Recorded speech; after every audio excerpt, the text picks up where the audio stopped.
Chapter 1401. On their way home, Charlie was behind the wheel while Claire sat in the passenger seat, her excitement palpable. Today had been a monumental day for her social circle. Her friends were flooding her posts with likes and comments, all green with envy over her luck in dining with the renowned female star, Stephanie Sun. With her head lowered, Claire was busily engrossed in her phone, her joy difficult to contain. After replying to several comments, she glanced at Charlie with admiration and exclaimed, "Husband, I only realized today just how amazing you are.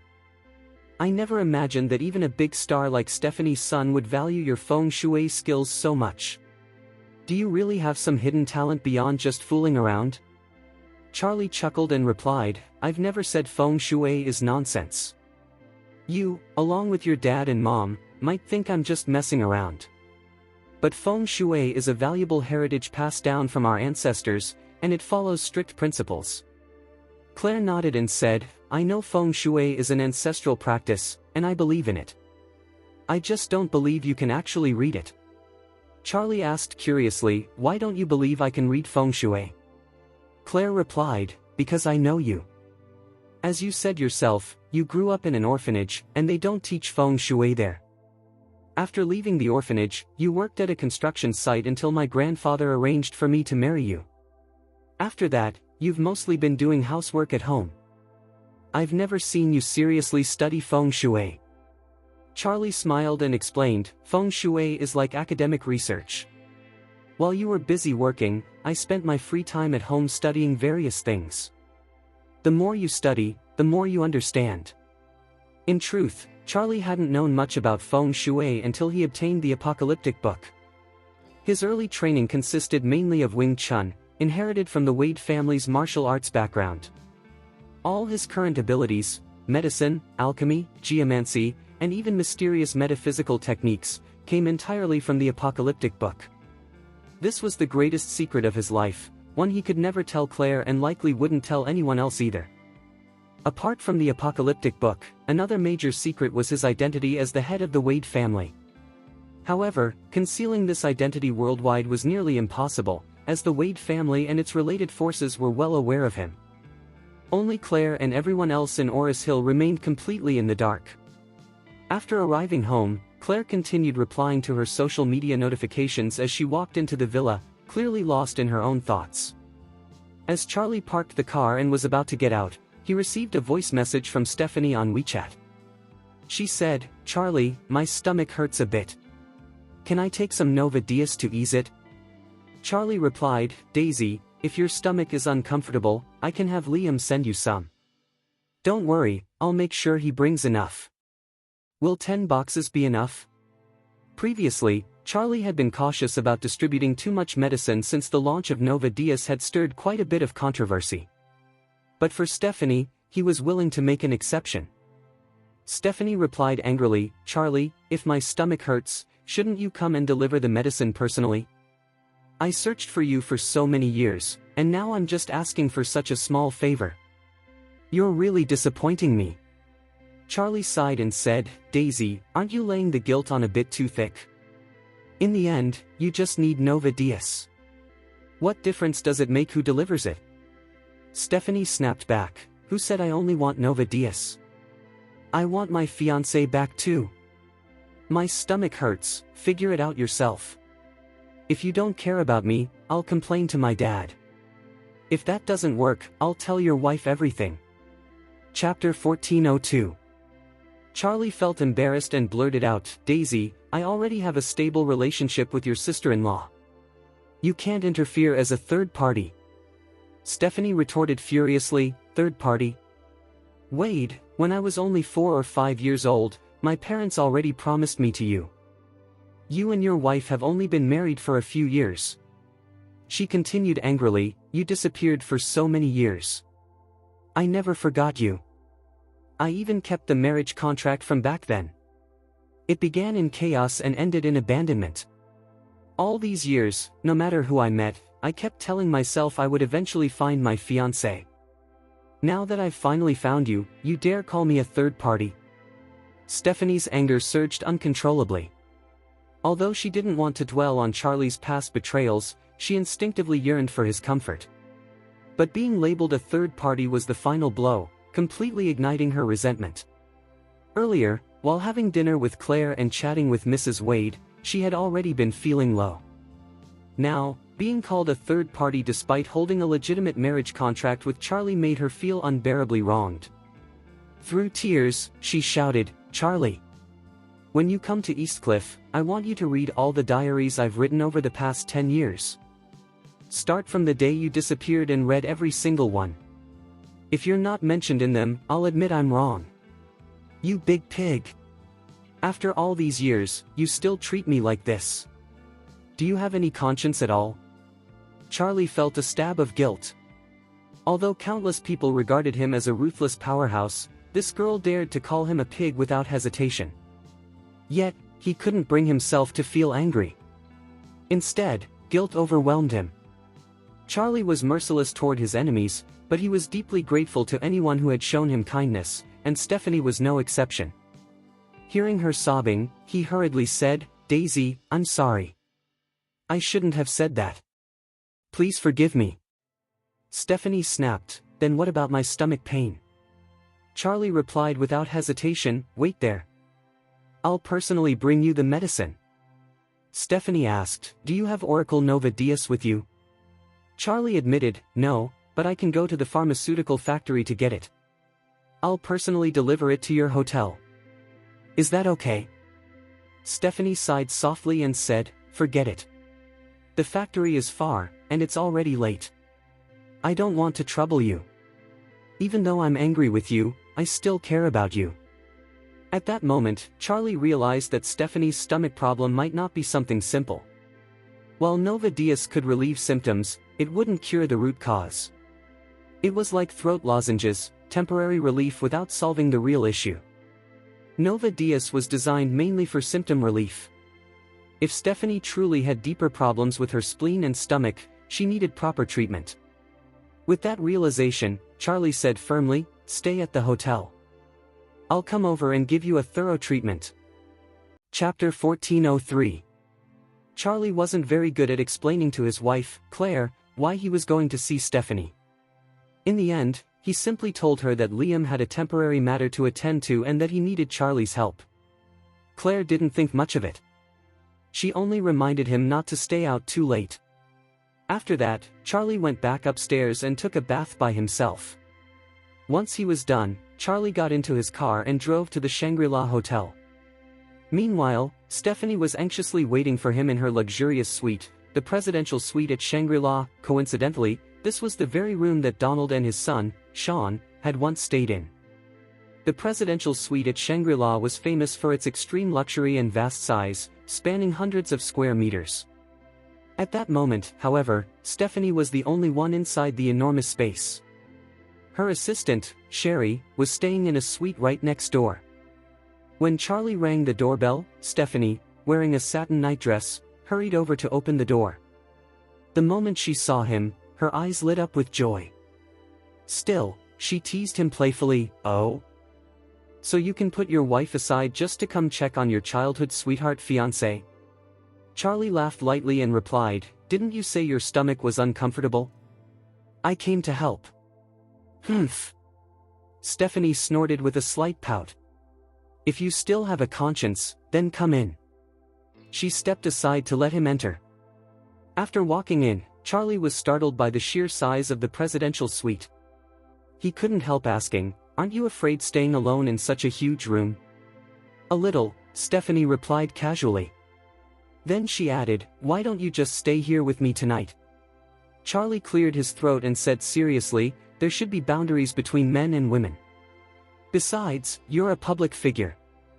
You should pay attention to your image. If your fans find out a man stayed in your room overnight, they'd probably be disappointed." "Disappointed? Not a chance," Stephanie said dismissively, waving her hand. "Everyone knows I have a childhood sweetheart fiancé, and they all know I've been looking for him. If fans see you here, I'll just tell them you're the fiancé I've been searching for all these years." Charlie quickly objected, "That absolutely won't work. Celebrities usually lose popularity once they get into a relationship. The moment they announce a boyfriend, girlfriend, or marriage, their fans often turn away. It could seriously affect your career. Stephanie scoffed. Do you really think I care about my fame? The Sun family may not be as powerful as the Wade family, but if I wanted to, I could buy half of the entertainment industry. Who gives a damn about popularity? I am the entertainment industry. Charlie had to admit that Miss Sun truly had the confidence to say such things. China's entertainment industry was indeed massive, but it had to be viewed objectively. The total annual box office revenue was only $64.2 billion. Compared to a wealthy metropolis like Eastcliff, that amount was insignificant. This $64.2 billion had to support countless cinemas, film companies, famous directors, screenwriters, and actors. As the saying went, there are more monks than meat, meaning that the actual profits shared across the entire industry each year were far from impressive. Chapter 1404. For a wealthy family like the Suns, whose assets amounted to hundreds of billions, their financial strength was more than enough to acquire a large portion of the entertainment industry if they wished. Charlie sighed and said, "All right, hurry up and sit on the sofa. I'll check your pulse." Stephanie looked at him in surprise and asked, "Are you really good at treating people?" Charlie replied confidently, "Of course. Do you really think I'd lie to you?" Stephanie pouted and said, "I thought you were just pretending to be a doctor so you could sneak into my room at night and take advantage of me." Charlie almost choked. "I'm not that kind of person." Stephanie rolled her eyes and said bluntly, "Let me make this clear. I'm not someone you can casually take advantage of. I grew up without even holding hands with any boy other than you. Even if you weren't married now, and even if we were to honor the marriage contract, I might not agree right away. You'd still have to go through a probation period first. Only after that would I even consider it. Otherwise, after being such a scumbag for so many years, I won't even think about marrying you." Charlie retorted, "Then why are you talking so directly? One moment you're calling yourself my fiancé, and the next you're already talking about marriage and becoming a stepmother." Stephanie replied irritably, "Do you even understand what it means to be reserved? It's like hiring a driver. If I've booked you, you're supposed to wait for me and not take other jobs. But just because I booked you doesn't mean I must use your service. If I'm not satisfied, I can always switch to another driver." Charlie said helplessly, "All right, let's drop this. I can't argue with you right now. Don't you have a stomachache? Come here, let me take a look. I still need to go home later, your sister-in-law is waiting for me to sleep." Stephanie wrinkled her nose and asked, "Charlie Wade, are you doing this on purpose to piss me off?" "No," Charlie replied. "I'm here to examine you." Stephanie pressed her hand against her stomach and huffed, "Look at how considerate I am. I came all this way after so many years, sacrificing my health just to see you. Do you think I'd be fine if my stomach wasn't acting up? There's no way I'd take on this stomach-wrenching commercial or come all the way to Oris Hill for you otherwise. I'm seriously making sacrifices for you." "Absolutely," Charlie nodded, trying to appease her. "You've worked hard all these years. If there's a chance in the future, I'll definitely make it up to you." Stephanie asked, "And how exactly are you planning to compensate me?" Charlie replied, "I'll completely cure your stomach problem in one go. Once I treat you, if anything like this happens again, I'll take full responsibility." "You're just bragging." "That's impossible," Stephanie said.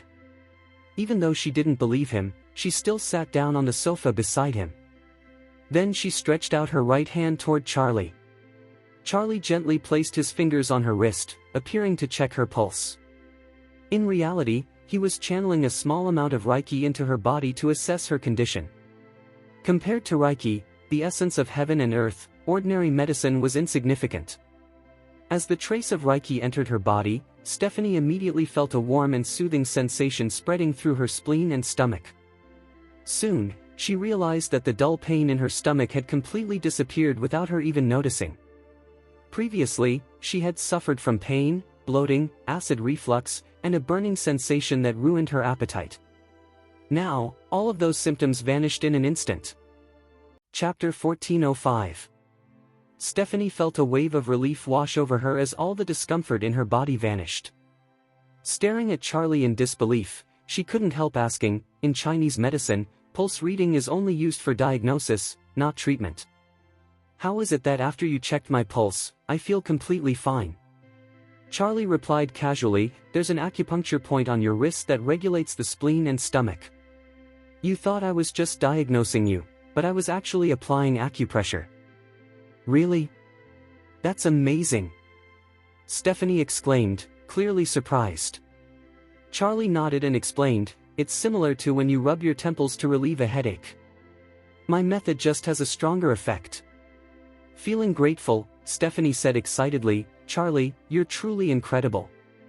I've seen so many doctors and taken all kinds of medicine for over a month without any improvement. I never imagined that simply pressing my wrist would solve it. Charlie said awkwardly, you just called me a big pig head, and now you're praising me. You're really fickle. Stephanie blushed slightly and replied, if you weren't married, I'd definitely flirt with you instead of scolding you. Charlie nodded and said, I know. This is all my fault. As long as you're aware of that, Stephanie said, rolling her eyes. My dad just sent me a WeChat video asking about my condition. I wanted to surprise him by telling him I found you. But are you sure you'll be in Eastcliff next week? Charlie assured her, I already discussed it with my wife after dinner. I wouldn't lie to you. Once I finish handling my current matters, I'll head there. Stephanie's son asked hopefully, Charlie, do you really have a way to cure my father's illness? Charlie nodded firmly. I'm very confident. Stephanie said excitedly, I'll be waiting for you in Eastcliff. Please help my father. Charlie smiled gently and replied, don't worry. I'll do my best. As it grew late, Charlie stood up and said, it's already very late. If there's nothing else, I should get going. Charlie, aren't you staying a bit longer? Stephanie asked anxiously. I can't, Charlie replied. It's too late, and I don't want to disturb your rest. Stephanie hesitated, clearly wanting to say something, but she ultimately swallowed her words. After a brief pause, she looked at him expectantly and asked, Charlie, will you come see me again in the next couple of days? Charlie said honestly, I'll be very busy over the next few days, so I might not have time. But I promise I'll be in Eastcliff next week. Stephanie nodded and said, I'll be filming an advertisement for your Nova Diaz in Oris Hill over the next few days. If you have time, come visit the set. Alright, Charlie replied. After saying goodbye to Stephanie, he left Shangri-La and drove back to Thompson First. Chapter 1406. While Charlie was busy attending to Stephanie, Nanako Ito noticed that her mentor, Yamamoto Kazuki, had fallen asleep. She turned to Tanaka Koichi with a weary expression and said, Tanaka, please stay here and watch over Master for me. I need to rest. Otherwise, I won't even make it through the semi-finals, let alone defeat Aurora. For Nanako Ito, despite Yamamoto Kazuki repeatedly encouraging her to regard Charlie as a teacher, she wasn't prepared to do so. In her heart, the fact remained that her mentor had been injured because of Charlie. Regardless of who was right or wrong, she couldn't abandon her teacher at this moment and accept Charlie as her master. Moreover, deep down, she felt that Charlie wouldn't be interested in taking her as a disciple anyway. Charlie lacked neither money nor status, and he clearly didn't like Japanese people. What could she possibly offer to gain his favor? Therefore, Nanako Ito had already decided that she would focus entirely on completing the competition and then return to Japan with her mentor. Because of this resolve, she felt she could no longer stay there to care for Yamamoto Kazuki. She needed to return to the hotel to rest properly and devote time to training for the upcoming matches.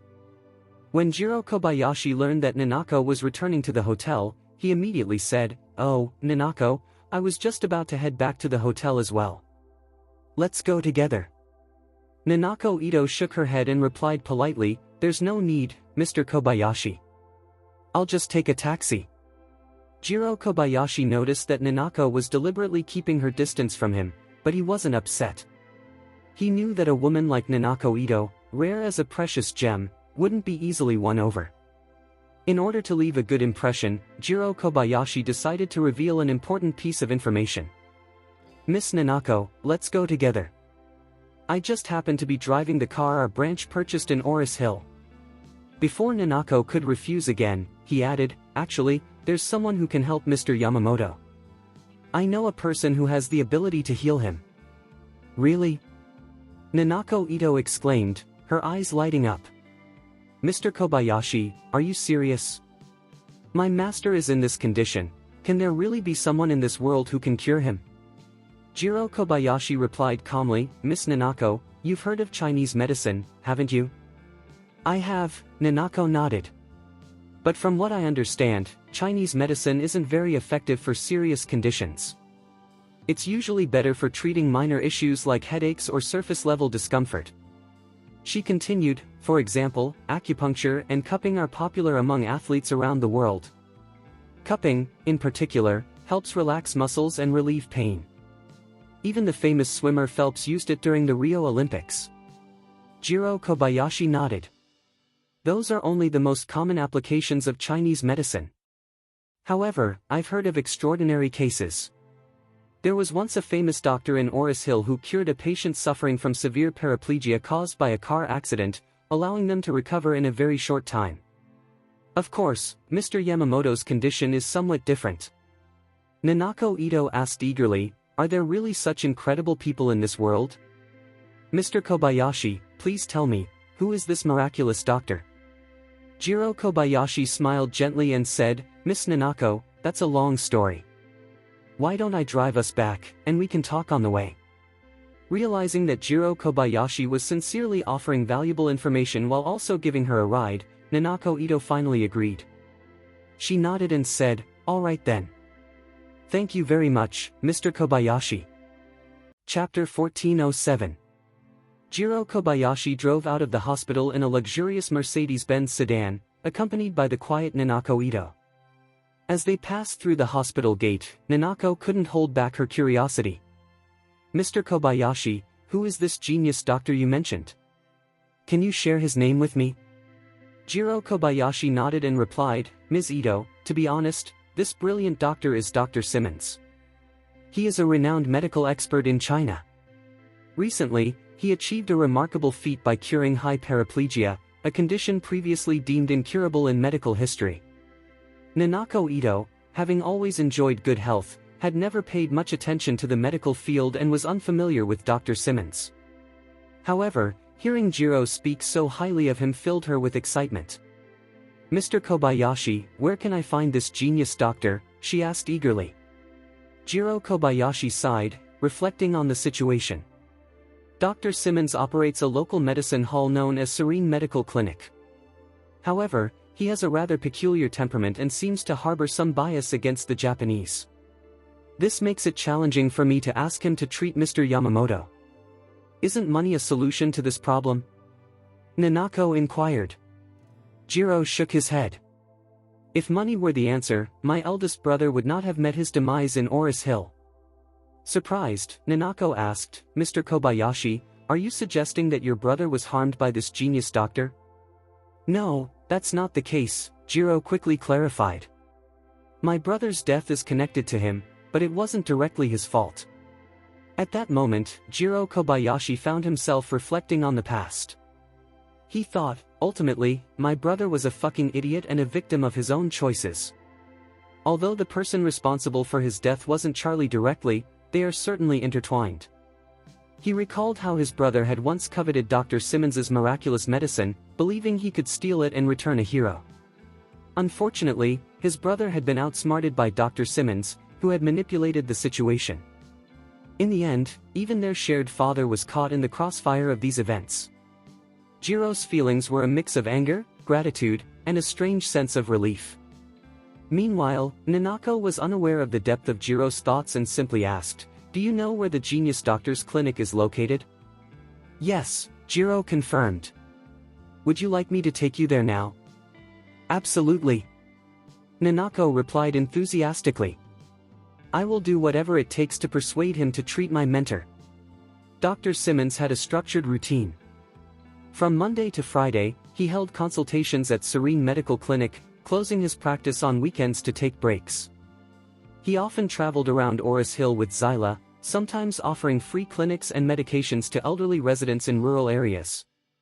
On this day, as Dr. Simmons wrapped up his final consultation at the clinic on Shalom Place, the last patient had just left. He was about to instruct his staff to clean up and close for the day when Jiro Kobayashi and Nanako Ito arrived at the door.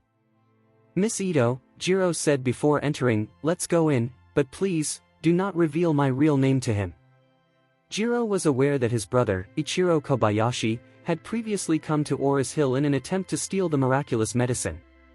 He feared that Dr. Simmons might hold a grudge against him, prompting Jiro to keep his true identity a secret. Chapter 1408. With a puzzled expression, Nanako Ito inquired, "Mr. Kobayashi, have you ever had a confrontation with this genius doctor?" "No, no." Jiro Kobayashi quickly waved his hand, his tone serious. "I've never met this genius doctor. I don't want to keep anything from you, though. My brother had a conflict with this genius doctor during his lifetime, and I've always felt apprehensive about him. Our Kobayashi family has many grievances, and to protect him, please ensure Mr. Yamamoto receives care without disclosing my name. You can refer to me as Mr. Tanaka instead." "Understood," Nanako Ito responded with a nod. She approached the door, knocked, and asked, "Excuse me, is the genius Dr. Simmons available?" Upon seeing her beauty and grace, the receptionist was taken aback and responded quickly, "Hello. Unfortunately, our genius doctor has closed consultations for today. If you need assistance, please return tomorrow." Nanako Ito quickly replied, "I apologize for the intrusion, but could you please inform Dr. Simmons that there's a patient who urgently needs his help? If he's willing to treat him and can provide a cure, I'm prepared to offer a consultation fee of $10 million US. Zyla, who was organizing items at the counter, overheard and immediately interjected, "I'm sorry, but my grandfather doesn't prioritize money over saving lives. If you think you can bribe him with more money, please get the hell out and come back another time." Quickly apologizing, Nanako Ito explained, "I didn't mean to imply that. I just wanted to convey my sincerity. My master has had all his meridians severed and is now effectively a living dead. I heard that the genius Dr. Simmons once successfully treated a case of high paraplegia, which is why I came here to seek his help." "All meridians severed?" Zyla gazed at Nanako Ito in disbelief and blurted, "Are you certain it's the meridians that are broken and not something else?" Zyla was astonished because most people are unfamiliar with the concept of meridians. Most of their knowledge comes from martial arts novels or films, and very few truly understand the intricacies of meridians. This woman's confident claim that her master had all his meridians severed was perplexing. Could she possibly be a martial artist herself? "Yes," Nanako Ito affirmed. "The person who harmed my master explicitly stated that he had severed his meridians." Zyla pressed on, asking, "How did this person sever your master's meridians? Did he strike each one individually?" "No," Nanako Ito replied. "That person merely slapped my master, and all his meridians were broken." Zyla looked incredulous. How powerful must this individual be? To sever all of a person's meridians with a single slap is extraordinary. Even a martial arts master would find it impossible to destroy all the meridians of someone's body in one blow. Nanako Ito insisted earnestly, "I swear it was just one slap, I witnessed it with my own eyes." At that moment, Dr. Simmons emerged from the back room, his voice commanding. "I've never heard of anyone with such a technique. Young lady, who did your master offend?" "I'm not sure of the person's full identity. I only know his surname is Wade," Nanako Ito replied. Dr. Simmons's expression changed instantly. "The surname Wade? Is this individual young, strikingly handsome, and does he carry himself like a true dragon?" "Well," Nanako Ito hesitated, then said awkwardly, "I can't speak to his demeanor, but he is indeed quite handsome and appears to be around 25 or 26. Dr. Simmons's face turned icy, and he scoffed, "What a ridiculous situation. Your master provoked Master Wade, who then severed his meridians. How dare you come here seeking treatment for him? That old fool deserves exactly what he got." Chapter 1409. Nanako Ito was taken aback to learn that Charlie was regarded as Master Wade by the esteemed Dr. Simmons, even referring to him as the true dragon on Earth. Japan, too, has its share of dragon legends, as its civilization has roots in Chinese culture, making the two closely intertwined.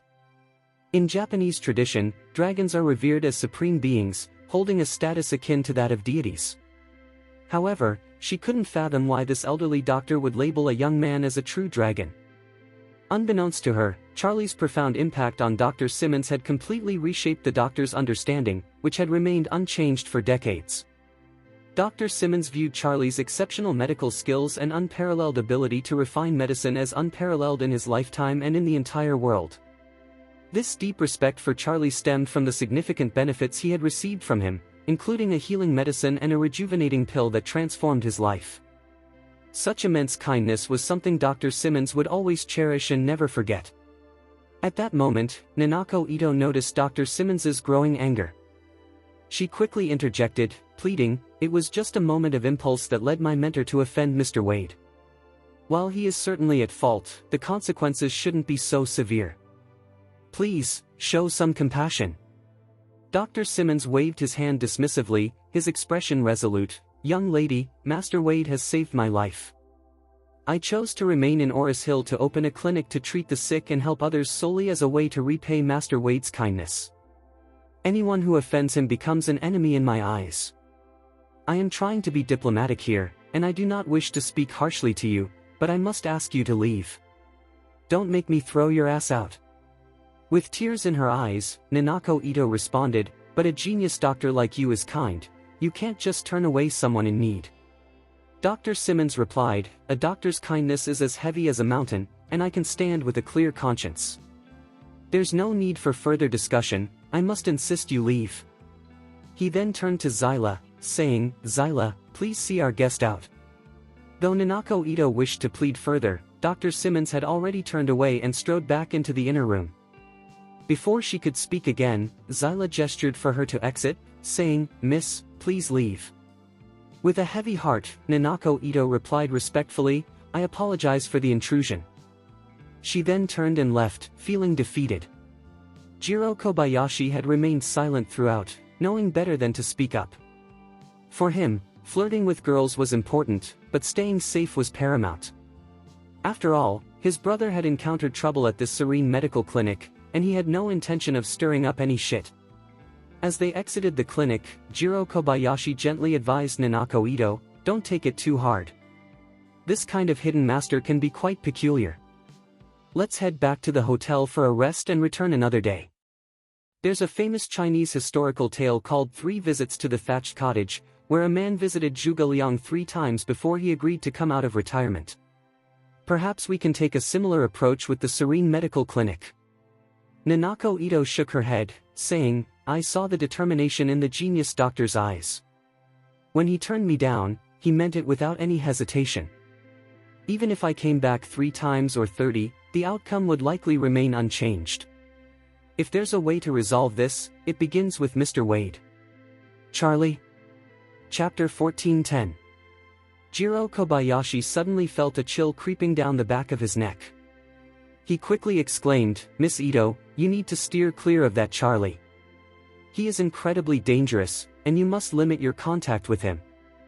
He continued, "Moreover, don't follow Mr. Yamamoto's suggestion to regard Charlie as a mentor. From what I know, Charlie harbors a strong animosity towards the Japanese. Just look what happened to Mr. Yamamoto when he casually mentioned the phrase, 'sick man of East Asia.' Charlie ruthlessly fucked him up." Nanako Ito nodded in response. "I never imagined he would accept me as a disciple. My only hope is that he can assist in healing my teacher or at least advocate for him to bring a skilled doctor to help." Jiro Kobayashi then asked urgently, "So, are you planning to seek out Charlie soon?" "Not soon, today," she replied firmly. "Today? It's already nighttime. You intend to go find Charlie right now?" "Yes, exactly. We should go now." With determination on her face, Nanako Ito stated to Jiro Kobayashi, "I've already had someone inquire about him. It appears he resides in the finest villa area in Oris Hill. Please, Mr. Kobayashi, would you take me there?" Wait, are you really planning to go to Charlie's house? That's absolutely out of the question. Jiro Kobayashi waved his hands in protest. He was all too aware of Charlie's reputation for being incredibly difficult to deal with. If Nanako Ito approached him, not only would she likely gain nothing, but she might also provoke Charlie and end up in serious trouble. Miss Ito, you don't understand Charlie's true nature. Approaching him like this will only bring you a world of hurt, he insisted. Nanako Ito countered, I'm not looking to challenge him. I know that my capabilities are far below his. My only intention is to earnestly ask for his help. I'm willing to pay any price to find a cure for my teacher. Before Jiro Kobayashi could respond, she pressed on, Mr. Kobayashi, will you drive me to Thompson first? If you can, let's leave now, if not, I'll just take a taxi. With a heavy sigh, Jiro Kobayashi relented, alright, since you're so determined, I'll take you there. Meanwhile, Charlie received a phone call from Dr. Simmons while on his way home. Dr. Simmons informed him that a woman had come to him, pleading for assistance for a man whose meridians had been severed, and she wanted to know if Charlie was responsible. Charlie admitted without hesitation, if I'm not mistaken, the person who visited you is Nanako Ito, a Japanese girl. She is the disciple of Yamamoto Kazuki, the same Yamamoto who dared to mention sick man of East Asia in my presence. I certainly won't let that slide. So it's another Japanese. Dr. Simmons exclaimed in frustration. The last time, a Japanese tried to steal your miraculous medicine. They really are uncivilized little shits. Charlie chuckled lightly, they've been subservient to us for millennia but have only recently developed a little faster over the past few centuries. Their arrogance is truly misplaced, Dr. Simmons, they fit the term barbarian perfectly. Dr. Simmons quickly replied, Master Wade, don't worry. I won't let that woman step foot in my clinic again. Charlie smiled gently and said, while her master may be rude and overbearing, this girl is quite respectful. If she approaches you again for assistance, there's no need to make things uncomfortable for her. We should always be fair, after all, one wrong doesn't justify another. Chapter 14:11. Charlie felt a strong sense of disdain towards Yamamoto Kazuki, his actions and arrogance were completely contemptible. However, his impression of Nanako Ito remained quite positive. Despite years of martial arts training, Nanako Ito still radiated a soft gentleness, making her a truly rare and sensible person.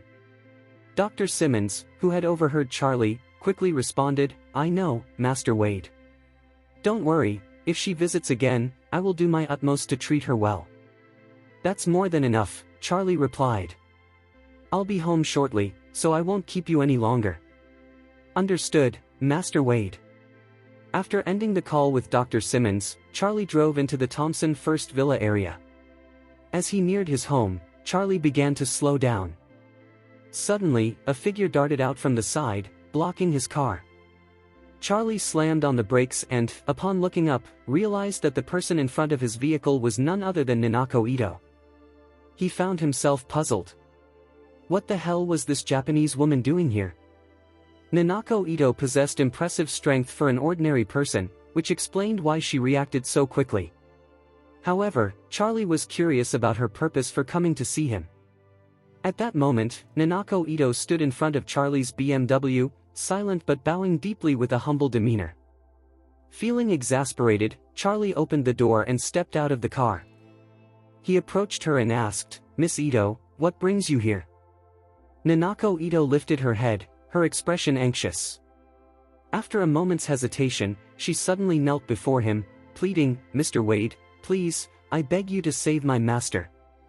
Save him? Charlie responded, amused. He has all his meridians severed. What makes you think I can help him? With determination, Nanako Ito replied, I trust my own judgment. I believe you can save my master. Yes, he is at fault, but that doesn't justify this punishment. Charlie scoffed, not a fault. You must understand that his insults today didn't just offend me, they insulted all the children of China. Why do you believe he was justified? I won't even delve into the historical harm Japan has inflicted on China. Just the words, sick man of East Asia, are completely unforgivable. With a sense of shame, Nanako Ito responded, "You're right. I realize those 4 words were highly inappropriate. However, my master is an elderly man in his twilight years. Now, because of those words, he faces a lifetime of being rendered useless, which feels incredibly cruel. Moreover, your subordinates have marked those words on his forehead. He has already endured unspeakable torture and humiliation, so I implore you to show him mercy." Charlie replied calmly, "Miss Ito, let me offer you some advice." Confused about why Charlie wanted to give her advice, Nanako Ito quickly replied, "Mr. Wade, please share." "I'm listening." Charlie said, "You should return to Japan and find a good man to marry. From now on, focus on building a family rather than pursuing martial arts. Don't hold on to the delusion of making a difference in that field." Nanako Ito looked at him, bewildered, and asked, "Mr. Wade, do you doubt my abilities? While I may not compare to you, I have claimed the championship in 2 world college competitions, which is certainly better than most." Charlie smiled and responded, "Your skills are indeed impressive for someone your age, but your mindset is not suited for martial arts." Chapter 14:12. Nanako Ito frowned and declared, "I need Mr. Wade to clarify." Charlie replied, "First, it's essential to understand that martial arts begin with cultivating the mind, followed by the body, and finally, the skills. In simpler terms, the state of your mind is more important than your physical fitness or martial arts techniques. Whether you practice fighting styles like Sonda, Jeet Kune Do, Karate, Wing Chun, or Tai Chi, the crucial factor is your heart." Confused, Nanako Ito asked, "My heart? What do you mean by that?" Charlie scoffed and said, "Your heart is filled with compassion, and you're caught up in trivial concerns. You lack open-mindedness, calmness, and the goddamn fierceness needed." "Fierceness?" Nanako Ito's expression shifted as she exclaimed, "What does that mean?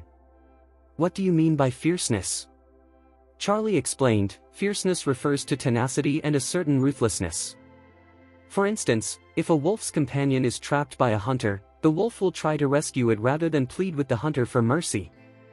If a wolf's companion is injured, it won't just whimper beside it, instead, it will bare its teeth and seek revenge. A wolf will fight back, and if it fails, it will regroup and look for another opportunity to strike. A true wolf will never plead for mercy before its enemies. On the other hand, a mere husky, regardless of its size or strength, can never match a wolf. So, you are not a true warrior." Angrily, Nanako Ito retorted, "Why do you think I am unqualified?" Charlie coldly replied, "I consider you unqualified because you've made 3 critical mistakes. First mistake, you lack the balls to take risks. Your master gambled fairly with me, and the outcome rests on his own shoulders. If your master is willing to gamble and accepts the consequences of loss, you, as his apprentice, should do the same. Yet here you are, questioning me instead of accepting defeat like a grown-ass adult." Flushed with embarrassment from his reprimand, Nanako Ito was at a loss for words. Charlie continued, "Second mistake, as a martial artist, while your body may be strong, your heart is weak. This indicates that, at your core, you are unworthy of being a martial artist. To me, a true martial artist is someone who boldly confronts challenges. You may have the build and fangs of a wolf, but deep down, you resemble a timid fucking lapdog." Upon hearing this, tears welled up in Nanako Ito's eyes. But Charlie pressed on. Third mistake, a warrior should embrace the idea of death. On the battlefield, one's head may be broken, blood may be shed, but integrity must remain intact. Yet here you are, coming to me to plead for mercy. On a real battlefield, would you kneel and beg for mercy from your enemy? Would you ask them to spare you? A warrior who kneels and begs for mercy is not a true warrior at all. Thus, I maintain that you are unqualified. Do you think I'm wrong? Your actions are tarnishing the reputation of martial artists. I advise you to stop practicing martial arts altogether. You are simply not fucking worthy. Since you possess such a soft nature, I suggest you return to being a good wife, a good mother, and a good woman. I believe you would excel in those roles far better than as a warrior." After Charlie's relentless criticism, Nanako Ito's spirit shattered, and she broke down in tears. Chapter 14-13. Charlie's words struck a chord with Nanako Ito, making her realize that she had never truly qualified as a martial artist. Even though I've won a world championship and been recognized as a top young master globally, I still don't grasp the essence of martial arts, she reflected. Watching her weep like pear blossoms in the rain, nearly collapsing under the weight of her emotions, Charlie sighed and said, "I apologize if my words were too harsh. However, I hope you can come to understand what the true spirit of martial arts entails." With her eyes filled with tears, Nanako Ito looked up at Charlie, her gaze intense. Kneeling on the ground, she implored, "Mr. Wade, please clarify this for me. I ask you to guide me." Charlie didn't extend his hand to assist her but spoke earnestly, "The essence of martial arts is not measured by physical strength, but by the strength of the heart. Someone may be weak, yet possess a strong heart. They embody the true spirit of martial arts. Take your master as an example. Despite his arrogance and overconfidence, he at least faces the consequences of his failures. In that regard, he surpasses you." With a heavy heart, Nanako Ito replied, "My master even attempted suicide today. If he were still capable, I believe he would have chosen to end his life." Charlie nodded in agreement. This demonstrates that while he may be weak physically, his heart remains strong. Deep down, he hasn't betrayed the identity of a martial artist, and you. As he assessed Nanako Ito, Charlie added seriously, "At this point, you're not suited for martial arts practice. My advice is to return to Japan after this competition, focus on your university studies, and consider pursuing further education or starting a family. Embrace a life of normalcy." With red eyes, Nanako Ito responded earnestly, "But, I truly don't want to abandon martial arts." Charlie replied calmly, "If you're unwilling to let go, then you must find a way to strengthen your damn heart." "Mr. Wade, how can I develop inner strength?" Nanako Ito asked, desperation in her voice. "It's quite simple," Charlie explained. "First, you need to come to terms with your master's fate. Accepting that is the first step toward cultivating a strong heart. Seeking justice for him is the second." Nanako Ito quickly waved her hand, "Mr. Wade, I never intended to seek revenge for my master. I know that I'm no match for you, and I understand that my master's outcome is not your fault." "Exactly," Charlie confirmed, nodding thoughtfully. "Recognizing that you cannot blame me shows you're making progress. Your master's situation is a result of his own choices. Thus, I advise you not to burden yourself with guilt. If you feel pity for him, care for him when you return to Japan." Nanako Ito nodded vigorously. "Master Wade, I understand." Charlie replied, "Good. As long as you grasp that, we're making headway. It's getting late, you should head back now." "Mr. Wade, may I ask one more question?" Nanako Ito urged. "Go ahead," Charlie said. "Mr. Wade, would you consider taking me on as a disciple?" Nanako Ito inquired. Charlie answered without hesitation, "That's impossible." "Why?" Nanako Ito pressed. "Is it due to my lack of qualifications or because I'm Japanese?" Charlie was candid in his response, "Primarily, it's because you are Japanese. For centuries, the Chinese have taught the Japanese only to be met with ingratitude. In modern history, Japan has been an adversary to China, causing tremendous suffering to the Chinese people. As the saying goes, once bitten, twice shy. Therefore, I will never pass on Chinese martial arts to a Japanese individual. I'm not about to feed the hand that's bitten me for generations." In that moment, Nanako Ito felt a wave of shame wash over her. For the first time, she was embarrassed to be Japanese. Chapter 14-14.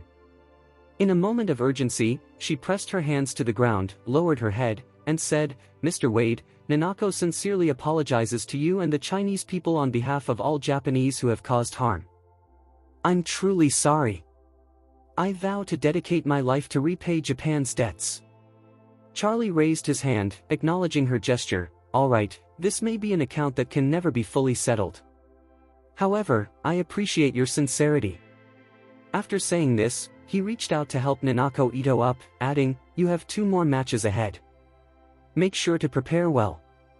As Aurora's coach, I'm looking forward to seeing both of you meet in the finals. It's essential that you perform excellently in the semifinals. Only by qualifying for the final can you face Aurora. With determination in her voice, Nanako Ito replied, Mr. Wade, rest assured, Nanako will give her all to meet Aurora in the final. Great, Charlie nodded with satisfaction. Then I'll see you in the final. Afterward, Charlie turned and drove off in his BMW, heading towards his Thompson First villa. Nanako Ito stood gazing in the direction of the car for a long time, lingering even after Charlie had vanished from sight. She remained there, lost in thought for about 10 minutes. At that moment, an overwhelming admiration for Charlie welled up within her. She realized that someone like Charlie truly embodied the essence of a martial arts master. In her heart, she began to compare her master with Charlie. While her master was steadfast, in terms of strength and character, he paled in comparison to Charlie. Especially notable was her master's reckless and misguided self-confidence, believing himself to be a top expert and provoking Charlie. This highlighted a significant gap in mindset between her master and Charlie. Charlie's power was astounding, yet, before he acted, there was no sign of arrogance or superiority from him. From a broader perspective, the teacher who had previously boasted about the sick man of East Asia seemed more like a fucking clown in comparison. Charlie's words were spot on, and it was clear that the master's downfall was a result of his own actions. At that moment, her admiration for Charlie erupted like a nuclear bomb, profoundly impacting her heart. She found herself consumed by thoughts of Charlie, his figure lingering in her mind. Her ears resonated with the sound of Charlie's firm and powerful reprimands, which felt like a rite of passage to her. Meanwhile, Jiro Kobayashi had been waiting outside Thompson First for quite some time when he finally saw the despondent Nanako Ito walking slowly toward him. He quickly exited his car and asked, Miss Ito, did you meet Charlie? Nanako Ito nodded, her voice soft and distant, yes. I saw him. Jiro Kobayashi pressed further, did he agree to help Mr. Yamamoto? Nanako shook her head, murmuring as if in self-reflection, I misjudged the situation and overthought it. I shouldn't have abandoned the warrior's spirit to seek Mr. Wade's assistance. My master is a true warrior must possess the courage to confront his own fate. And if I aspire to be a true warrior, I too must have the courage to face the fate of others. Chapter 14-15. On this particular night, Nanako Ito found herself wide awake, unable to sleep. Her thoughts were consumed by what Charlie had said, and after reflecting on it, she realized that giving up martial arts was not an option. In fact, she felt a renewed determination to work even harder, striving to earn Charlie's respect. Although she knew Charlie might never take her on as a disciple, she was resolved to demonstrate through her actions that she could be a skilled warrior. Meanwhile, Jiro Kobayashi, who had long harbored feelings for Nanako Ito, was also struggling to sleep. As he eagerly anticipated spending time with Nanako, he was equally excited about the upcoming advertising campaign for Kobayashi Nironex in China. As the title sponsor of the finals, this was a prime opportunity for Kobayashi Nironex to gain visibility. What Jiro didn't foresee was that the Chinese player, Aurora, would emerge as a surprise contender in the competition. From Jiro's perspective, it was crucial to tap into the Chinese market, and he hoped for outstanding performances from Chinese players in the event. The more successful they were, the more the Chinese audience would engage with the competition. Ideally, if the Chinese players were to clinch the championship, the event's influence in China would skyrocket, allowing Nironex to capitalize on the momentum. However, Jiro had previously been hesitant to expect a Chinese victory, given that none of the top 5 seeded players were from China. Now, with Aurora showing signs of a potential comeback for the championship, it was an unexpectedly positive turn of events for him. As for Nanako Ito, Jiro harbored conflicting feelings about her success. If a Japanese player sponsored by a Japanese company were to win, it could provoke a backlash from the Chinese audience. Additionally, Jiro desired to marry Nanako after she graduated from university. If she won this damn competition, she would likely focus on preparing for the Olympics next, making marriage a secondary consideration in her eyes. Thus, if Nanako were to lose this match, abandon martial arts, forego the Olympics, and willingly marry him, teaching their future children, it would be the most desirable outcome for Jiro. If Aurora triumphed, igniting national pride and attention in China, Nyranex would undoubtedly benefit from the exposure. This success could translate into tens of billions in profits for Kobayashi Pharmaceutical each year, revitalizing the company and elevating it to new heights. This was Jiro Kobayashi's ultimate goal. The following day, Stephanie began filming a commercial for Nova Diaz at a film and television studio in Oris Hill. During the shoot, Charlie decided to visit the set to observe the proceedings. In truth, he had little desire to be there. However, his wife, Claire, was eager to witness the entire commercial filming process and insisted he accompany her. While Stephanie was somewhat displeased with Charlie's decision to bring his wife along, she ultimately felt happy to have him present. Filming the advertisement was relatively straightforward, and after a full day of shooting, most of the material was complete. Chapter 14:16. Claire couldn't remain at the film and television studio indefinitely due to her work commitments, so she left for her own studio halfway through the shoot, leaving Charlie and Liam at the location. Once the advertisement was filmed, the advertising agency's team quickly took the materials back to begin the post-production process. Meanwhile, Charlie and Liam hosted a banquet at Shangri-La to entertain Stephanie and Sherry. Given that Stephanie is a top star in China, her schedule is incredibly busy. This spring festival, she has been invited to participate in the prestigious Spring Festival Gala and has a solo performance lined up, necessitating her return to Eastcliff for the first official dress rehearsal of the event. Only the most prominent domestic stars appear on the Spring Festival Gala. The event garners such immense attention that numerous big-name celebrities aspire to be part of it. To secure their spot on the Spring Festival Gala, many stars are willing to take on minor roles in skit programs, while some singers are ready to share the stage and perform a song collectively just to be featured. The reason for this willingness to compromise is the incredible popularity of the Spring Festival Gala. In reality, very few individuals have the opportunity to perform a solo song during the gala. Those who do typically hold the title of Queen of Heaven. For instance, when the famous White Tianho performed her solo Legend, it became an overnight sensation across the country, marking a spectacular comeback for her and generating substantial income. This demonstrates the significant influence the Spring Festival Gala holds. Stephanie, primarily known for her film roles, receiving a solo performance opportunity at the Spring Festival Gala is a remarkable achievement, and her fans nationwide are eagerly anticipating her appearance this year. Yet, Stephanie felt a pang of reluctance to leave Oris Hill so soon. Having finally reunited with Charlie after over 10 years, she naturally wished to spend a few more days with him. However, recognizing the importance of the Spring Festival Gala, an event that holds great national significance, Stephanie knew she couldn't take it lightly. Thus, she decided to fly back the next morning to focus on her preparations. During dinner, Stephanie turned to Charlie and asked, "Charlie, I'm leaving tomorrow and won't be able to stay with you. Are you absolutely certain you'll come to Eastcliff next week to see my father and me?" "Yes," Charlie replied, nodding earnestly. "Once I finish my current tasks, I will definitely come next week." Stephanie beamed with happiness, saying, "Then I'll return tomorrow and wait for you in Eastcliff." Charlie smiled back, "I look forward to seeing you in Eastcliff." "Charlie, could you come to the airport tomorrow to see me off?" "Of course, I can." "Then it's settled." Coincidentally, the International College Student Sonda competition is set to begin tomorrow with the semi-finals. Aurora will be competing against an Australian player, while Nanako Ito is scheduled to face an American contender. If Aurora wins, she will meet the victor of the other match in the finals to vie for the championship. Charlie felt confident in Aurora's abilities, believing she had the potential to secure the championship title. At the same time, he hoped that Nanako Ito would triumph over her American opponent, leading to a showdown for the championship with Aurora in the finals. However, Charlie recognized that this competition was not entirely fair to Nanako Ito.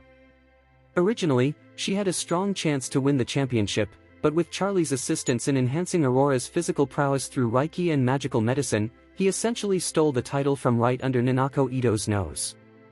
Despite his good feelings toward Nanako Ito, he wished for her to at least earn a silver medal. After all, this dedicated Japanese girl has a deep passion for martial arts and has trained diligently from a young age. Even if she doesn't clinch the championship, Charlie hoped she could still achieve a runner-up position. Chapter 14-17. The following day. Stephanie's flight was scheduled to depart at 8:30 in the morning. The semi-finals of the Sonda competition were set to begin at 10 o'clock that same morning. With this in mind, Charlie planned to first drop Stephanie off at the airport and then head to the gym to catch Aurora's match. Early that morning, Charlie approached Jacob, his father-in-law, and asked, "Dad, are you using the car this morning? If not, I'd like to take it. I have something to take care of." Jacob smiled and replied, "I'll be giving a lecture on the appraisal of antique literature for the Calligraphy and Painting Association at the University for the Elderly this morning." Afterward, Jacob shot Charlie a knowing glance, implying, "You get what I mean." In that instant, Charlie understood. This was likely the last event between the Senior Citizens University and the Calligraphy and Painting Association.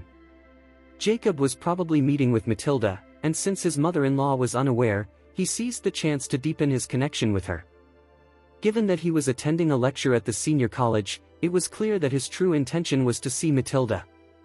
Just then, Elaine came downstairs and, upon hearing their conversation, scoffed, "What kind of calligraphy and painting bullshit are you involved in every day?" Jacob retorted angrily, "You don't know anything. I'm now the standing director of the Painting and Calligraphy Association, and Mr. Price mentioned that he would recommend me for vice president during the next association change. At that point, I'll be a significant figure in the Oris Hill antiques and literary scene." Elaine coldly replied, "Stop pretending like that matters. You should focus on making some damn money. Before you joined the Calligraphy and Painting Association, you were able to make a profit from antiques. But since your membership, I haven't heard of you earning a fucking dime from your antiques. Are you hiding money from me?" Jacob snapped back, "Elaine, let's not forget that we're separated now. After you lost all that money last time, we agreed that I would handle the finances in this family, so you have no right to question my actions." Gritting her teeth, Elaine shot back, "Oh really, Jacob? You think being separated means I can't do anything about it? Just wait. I'm going to your Painting and Calligraphy Association and confront you in front of everyone. I want to see how you'll face them then and continue your pathetic charade."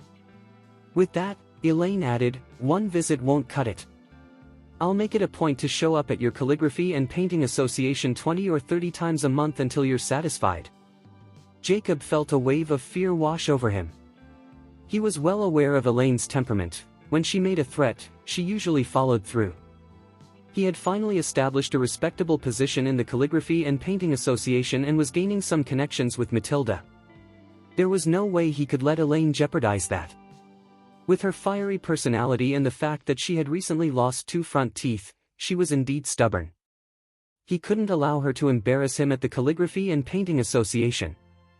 Moreover, if she set her sights on the association and discovered Matilda had returned to China and was in contact with him, she would undoubtedly cause hell at both the Calligraphy Association and the University for the Elderly. Chapter 14-18.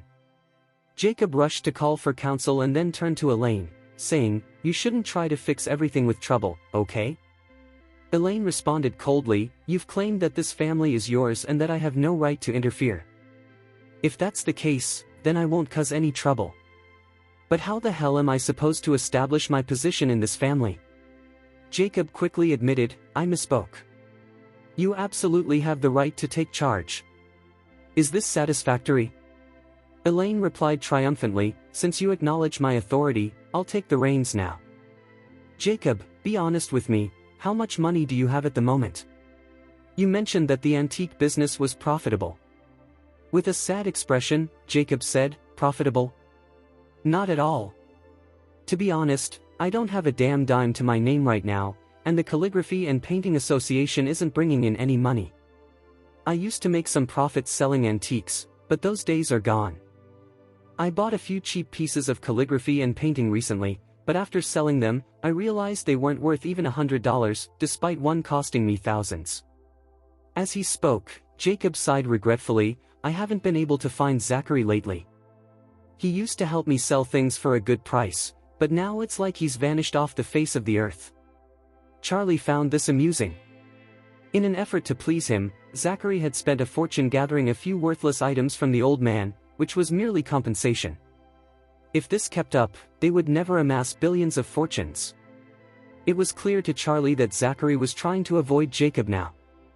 Jacob's attempts to locate him would likely be as difficult as finding a needle in a haystack.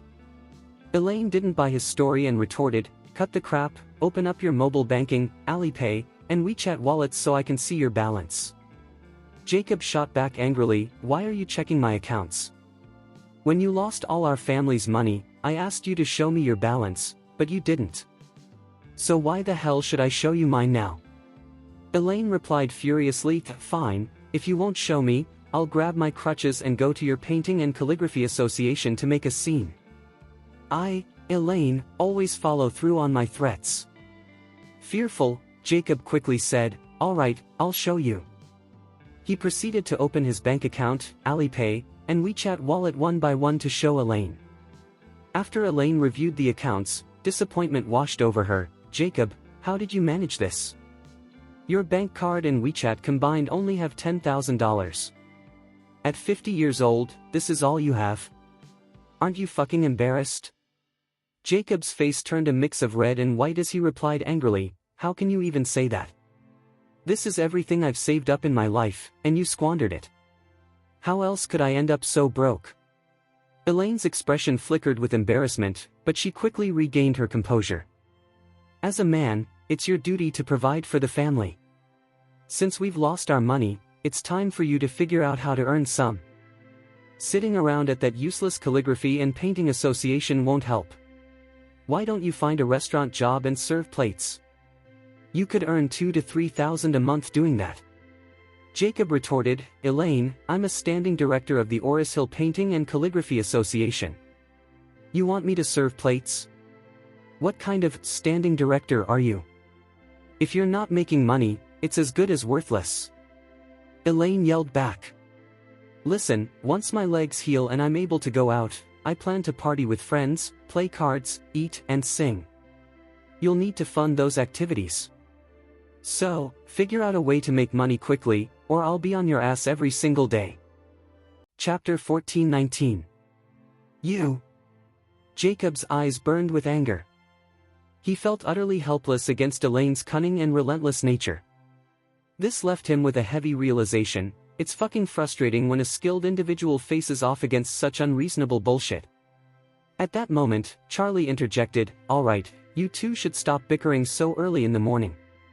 Upon hearing Charlie's voice, Elaine deflated. In the past, if Charlie had interrupted her while she was reprimanding Jacob, she would have furiously pointed her finger in his face and scolded him without a second thought. However, things had changed. The tides had turned. With Jacob now facing financial struggles and Charlie having purchased the villa, Charlie held the most influence in their household. To avoid being ousted by Charlie, Elaine felt compelled to keep him happy and avoid provoking his anger. She shot Jacob a fierce glare and declared, "If it weren't for my wonderful son-in-law defending your sorry ass, I would ensure you regret this. But for his sake, I'll let you off this time." With that, she turned to Charlie with a bright smile and asked, "Good son-in-law, would you like me to whip up a meal for you this morning?" Surprised, Charlie replied, "You can cook." Elaine quickly responded, "What are you saying? Before you joined our family, I was the one cooking. I plan to make you a delicious tomato noodle dish. I'll head to our garden later to pick some fresh tomatoes." Ever since Charlie had created a vegetable garden at their home, they transformed it into a sunroom featuring double-glazed glass. They also installed heating equipment, ensuring that even in winter, the garden stays warm and inviting like spring. This setup proved far superior to traditional greenhouses, and the fruits and vegetables thrived remarkably well. Charlie and Claire had been married for nearly 4 years, and during that time, he had never tasted a meal prepared by his mother-in-law. So when he heard Elaine offer to make him a tomato noodle dish, he felt a wave of happiness and replied, "If Mom is cooking, I won't get in the way. However, I do have errands to run this morning, so if it takes too long, I might be late." Elaine reassured him, "Don't worry about a thing, I'll have it ready in 20 minutes at the most." With that, she rushed outside to gather tomatoes from the garden. After picking the tomatoes, Elaine dashed into the kitchen to start cooking. When Claire finished her morning routine and came downstairs, she was taken aback to find her mother in the kitchen. It had been years since she had seen her mother take on the role of cook, making this the first time since she married Charlie. Chapter 14:20. In a hushed tone, she turned to Charlie and asked, "What's wrong with Mom? How did she end up in the kitchen cooking?" Charlie grinned and replied, "Mom mentioned she wanted me to try her cooking. She said she's making tomato noodles." Claire let out a sigh. "My mother, cooking on her own initiative? This is truly a surprise. It feels like she's finally found her way back." While Claire expressed her thoughts, Charlie was reminded of an old saying, "Idle hands are the devil's workshop." He speculated that Elaine, his mother-in-law, must have asked him for something, because with her usual selfish demeanor, she wouldn't just decide to cook out of the goodness of her heart. Sure enough, when they sat down for dinner, Elaine personally served Charlie the noodles and smiled, saying, "Good son-in-law, there's something else I'd like to ask you. I hope you can agree." Charlie replied, "Mom, just let me know what you need. If it's reasonable and within my means, I won't refuse." Elaine beamed at him. "Oh, my wonderful son-in-law. Lately, I've noticed I seem to be aging quite a bit. The wrinkles on my face and the crow's feet around my eyes are becoming more pronounced. Time is certainly not kind." With a smile, she continued, "I heard about a high-end anti-aging cream made from caviar that's quite popular abroad. Many celebrities use it for its amazing effects. I'd love for you to buy a set for me." Claire interjected, "Mom, that cosmetic set you're talking about costs hundreds of thousands. Given our family's situation, how can you ask Charlie to buy such expensive products? I've already given you a set of Estee Lauder before. Isn't that sufficient?" Elaine shot back, "Don't even mention your goddamn Estee Lauder. I suspect my wrinkles might be a result of using that cheap crap." Frustrated, Claire retorted, "Mom, Estee Lauder is a great brand. I can hardly bring myself to use it. Just go check our bathroom, all my products are either local or basic imported brands. I wouldn't splurge on something so high-end." Elaine huffed, "You're young. You may not care about such things now, but I'm not. If I don't take care of myself, I'll end up looking like a fucking faded woman. Look at your dad, he's already quite repulsive. He keeps talking about divorce. If I don't pay attention to my appearance, what man would want me?" Claire was left speechless. She felt a mix of anger and frustration, realizing that reasoning with her mother was futile. She turned to Charlie and said, "Don't listen to Mom, don't buy her anything." Elaine, feeling hurt, exclaimed, "Your dad treats me like shit, your grandmother treats me even worse, and now I find out that even my own daughter doesn't give a damn about me." Claire quickly countered, "Mom, how can you say that? It would be ridiculous to spend over $100,000 on cosmetics. That doesn't make any sense." Elaine cried, "I don't care. I just want to look younger and not age so quickly. I can't bear to see myself turning into a fucking hag." At that moment, Charlie gently patted Claire's hand and said calmly, "All right, my dear, don't be upset. Mom has a point. Everyone wants to look good, and she has her own needs." Elaine nodded enthusiastically, praising Charlie, "My son-in-law is the best. You really understand me." Charlie then added, "Actually, I have a friend in the cosmetics import business. I'll ask him about it later. He was just looking for me to help with his new storefront's feng shui, so I can have him get a couple of sets for you and cover the cost that way." Upon hearing this, Elaine's eyes sparkled with excitement. "Really? Oh, my wonderful son-in-law. You are truly the best. After experiencing life's ups and downs, I finally understand that my son-in-law is someone I can depend on. Unlike other mothers-in-law, siblings, husbands, and even my own ungrateful daughter, you're here for me when it counts." Chapter 14:21. Elaine certainly had no desire to be just Charlie's pet, constantly seeking approval. However, her current predicament felt far too humiliating. With the family lacking financial resources, she found herself nearly broke and without means. The opulent Thompson First Villa still belonged to Charlie, leaving her with no claim to it. To make matters worse, after losing over $2 million gambling to Hannah, Elaine was acutely aware of her diminished standing within the family. Even Jacob, who had always been infatuated with her, had turned against her. In such a scenario, she realized she had no leverage to act superior. Thus, Elaine understood that she could only act submissively and needed to keep Charlie on her side. If he decided to cut ties with her, she would be left with absolutely nothing. Moreover, since Charlie still sought her opinion on expensive cosmetics, she seized the opportunity to flatter him. Claire was taken aback when Charlie proactively inquired about cosmetics from her mother. Feeling exasperated, she asked him, "My husband, why haven't I heard that you have friends in the cosmetics business?" Charlie grinned and replied, "Ever since I started offering feng shui consultations, my circle has expanded significantly. How else would I come to know Liam, the owner of Oracle Pharmaceutical? If it weren't for Liam, you wouldn't have had the chance to dine with a big star like Stephanie, right?" Claire nodded thoughtfully and sighed, "If only we didn't owe anyone in the family, it would be better. Spending hundreds of thousands on caviar anti-aging cosmetics feels excessive for us." Elaine, anxious, quickly interjected, "Oh, come on. Who said it's unnecessary? My son-in-law Charlie didn't say that. So don't spread that bullshit." Then, turning to Charlie with a smile, she added, "Charlie, your mom's appearance relies on you. If your dad decides to leave my sorry ass, I'll end up looking old and miserable." At that moment, Charlie addressed Claire, "Don't worry too much about the cost. After all, I can turn the expenses into services through feng shui, so we won't actually be spending money." "Exactly," Elaine chimed in with enthusiasm. "My son-in-law is so capable. If we're living in Thompson first, it's all thanks to your generosity. I believe everything will depend on you now." She couldn't help but express her gratitude, saying, "They say a son-in-law is like a son. I never believed it, but now I truly fucking do." Claire stood there, stunned. She could hardly believe that her mother, who had always been so critical of Charlie, was now praising him so lavishly. Feeling at a loss, she turned to Charlie and said, "Well, you handle it as you see fit. I'm at a loss for words." Charlie smiled and replied, "I'll go talk to him today." In truth, Charlie didn't have any connections in the cosmetics industry.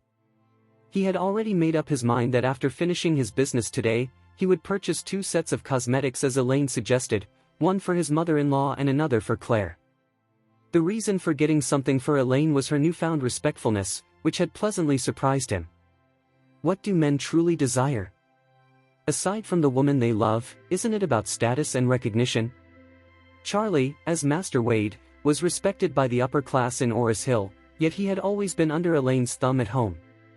Seeing Claire's expression, Charlie had to endure her demands, but now Elaine had finally acknowledged his worth. Ultimately, with Elaine holding the financial power, if she continued to show him respect, he wouldn't mind giving her a little extra support. Chapter 1422. Upon hearing this, Elaine expressed her heartfelt appreciation, "Good son-in-law. You truly are the best son-in-law in the world. It's a blessing for Mom to have a son-in-law like you." Meanwhile, the elderly man beside them sighed repeatedly. He recognized that his son-in-law, Charlie, had certain skills. If he promised to get cosmetics for Elaine, he would surely deliver. However, the thought of Elaine using over $100,000 sets of cosmetics made him feel somewhat sick to his stomach.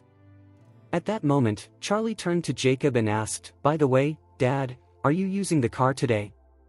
I have some errands to run. If you're not, could I borrow it?" Charlie needed to head to the airport to meet Stephanie and then rush to Oris Hill Stadium.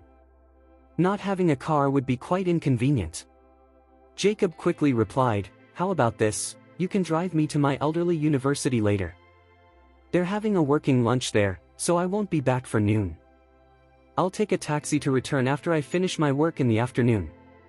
Charlie nodded in agreement, saying, "All right, let's eat quickly and head out once we finish." Jacob responded, "Sounds good." Though Elaine's cooking skills were average, she managed to whip up a decent meal of tomato noodles, which didn't require much culinary expertise.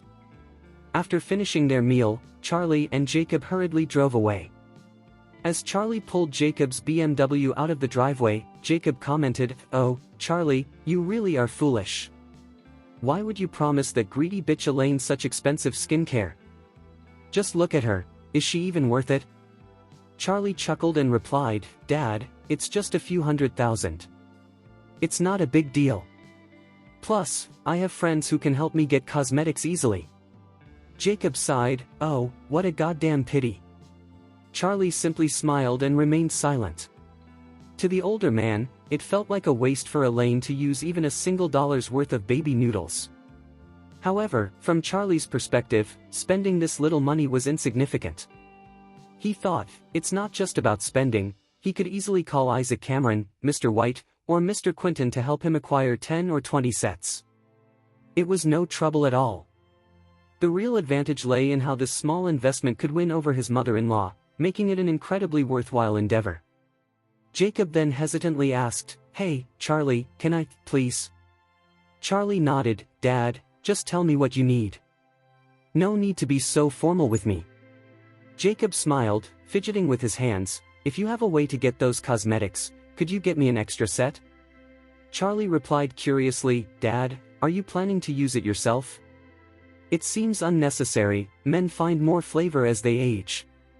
Jacob chuckled awkwardly, "I won't hide it from you, Dad wants to ask for a set not for himself. I'm hoping to give it to Matilda. You know, I haven't had any money lately, and I haven't given her a gift since she returned. It feels so fucking embarrassing." He continued, "I thought, since you have a way to obtain these cosmetics, maybe you could help Dad out? It'd give me a little face when I present it to Matilda." Chapter 14:23. Charlie, as a man, truly comprehends Jacob's feelings. After all, what man doesn't wish to bring joy to his beloved partner? Unfortunately, some struggle to fulfill this desire, feeling powerless. For instance, Charlie once found himself in a tough spot. Not only was he broke, but he also felt lost. During special occasions like Claire's birthday or their wedding anniversary, he longed to surprise his wife with a gift, but his financial situation left him only with thoughts and no tangible means to express his love. The first meaningful present he managed to give Claire was a beautiful jade necklace from a jewelry store, a purchase made possible after Stephen Thompson came into his life. Before that moment, Charlie's aspirations to gift Claire the world were thwarted by his limited means. He couldn't even afford a basic set of cosmetics.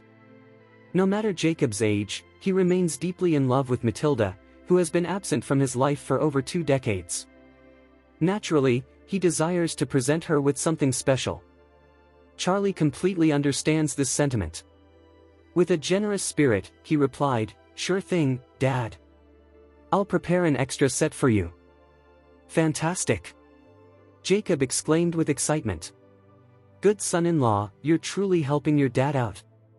In his eagerness, he quickly added, "Just make sure your mother-in-law and that old shrew Elaine don't catch wind of this, or it'll be a fucking mess for me, got it?" Charlie assured him, "Don't worry, Dad. I'll hide a set in your car trunk when you come to pick it up, and you can take it to Matilda next time you see her." "Perfect. You've thought of everything, my good son-in-law." Charlie then drove the delighted old man to the entrance of the elderly university. Once Jacob got out of the car, Charlie headed straight to the airport to see Stephanie off. Stephanie's private jet was waiting in a secluded business hangar, away from crowds or paparazzi, allowing her the utmost privacy. When Charlie arrived, he spotted Stephanie in a chic, tailored suit. In that moment, she exuded the essence of a strong, capable woman. Upon seeing Charlie, Stephanie couldn't help but display a mix of shyness and joy, embodying the feelings of a woman in love. Since their first encounter, she found it impossible to shake off thoughts of Charlie. Although her memories of their time together stemmed from her youth, the impressions they left behind had only deepened over the years, making those moments linger vividly in her mind. Psychological suggestion is a powerful tool, often exploited by manipulative bastards like Kian, who prey on vulnerable people. Long-term psychological influences can lead someone to lose their goddamn sense of self. Ordinary women can easily find themselves ensnared by the psychological tactics of these masters of manipulation. Stephanie, however, had been reinforcing her feelings for over a decade, embedding those emotions deeply within her psyche. As a result, when she reunited with Charlie, she instinctively began to embrace the role of his fiancé. Just the night before, she had even started envisioning their future wedding back in Eastcliff. Chapter 14:24. As the girl caught sight of Charlie, her heart raced, and she hurried over to him, clutching his arm. "Charlie, I'm heading back to Eastcliff today. Will you come with me?" she asked softly. Charlie responded with a smile, "You need to return home to prepare for the Spring Festival Gala rehearsal. People all over the country are excited to see your performance." Stephanie frowned and replied, "That's not what I asked. What I really want to know is whether you want me to come back." Charlie hesitated, wanting to say he would go, but worried it would only upset Stephanie further. He couldn't admit he wanted her to leave quickly, as her continued stay in Oris Hill might lead to complications for him. He thought about how Claire would react if she knew about his situation with Stephanie. It would surely piss her off. So, he chose a vague response, "Well, just focus on your work, and I'll come visit your house in a few days." "All right then," Stephanie replied, pouting slightly. "I won't tell my dad when I get back. I want to surprise him when you come." Charlie nodded, saying, "Sounds good. Let's keep it a secret from Uncle Orrin for now." The crew was already preparing for takeoff as Sherry took Stephanie's luggage aboard the private jet. Stephanie lingered at the cabin door, gazing at the tall, handsome Charlie before her. "Charlie, when I leave, you have to remember to miss me, okay?" Charlie nodded, reassuring her, "I know, I promise I will miss you." Stephanie added, "You have to keep reminding yourself that I'm your true fiancé.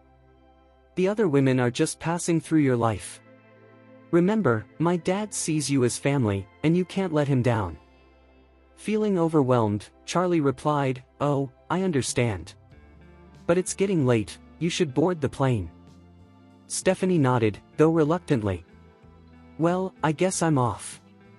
Take care and good luck," Charlie encouraged her.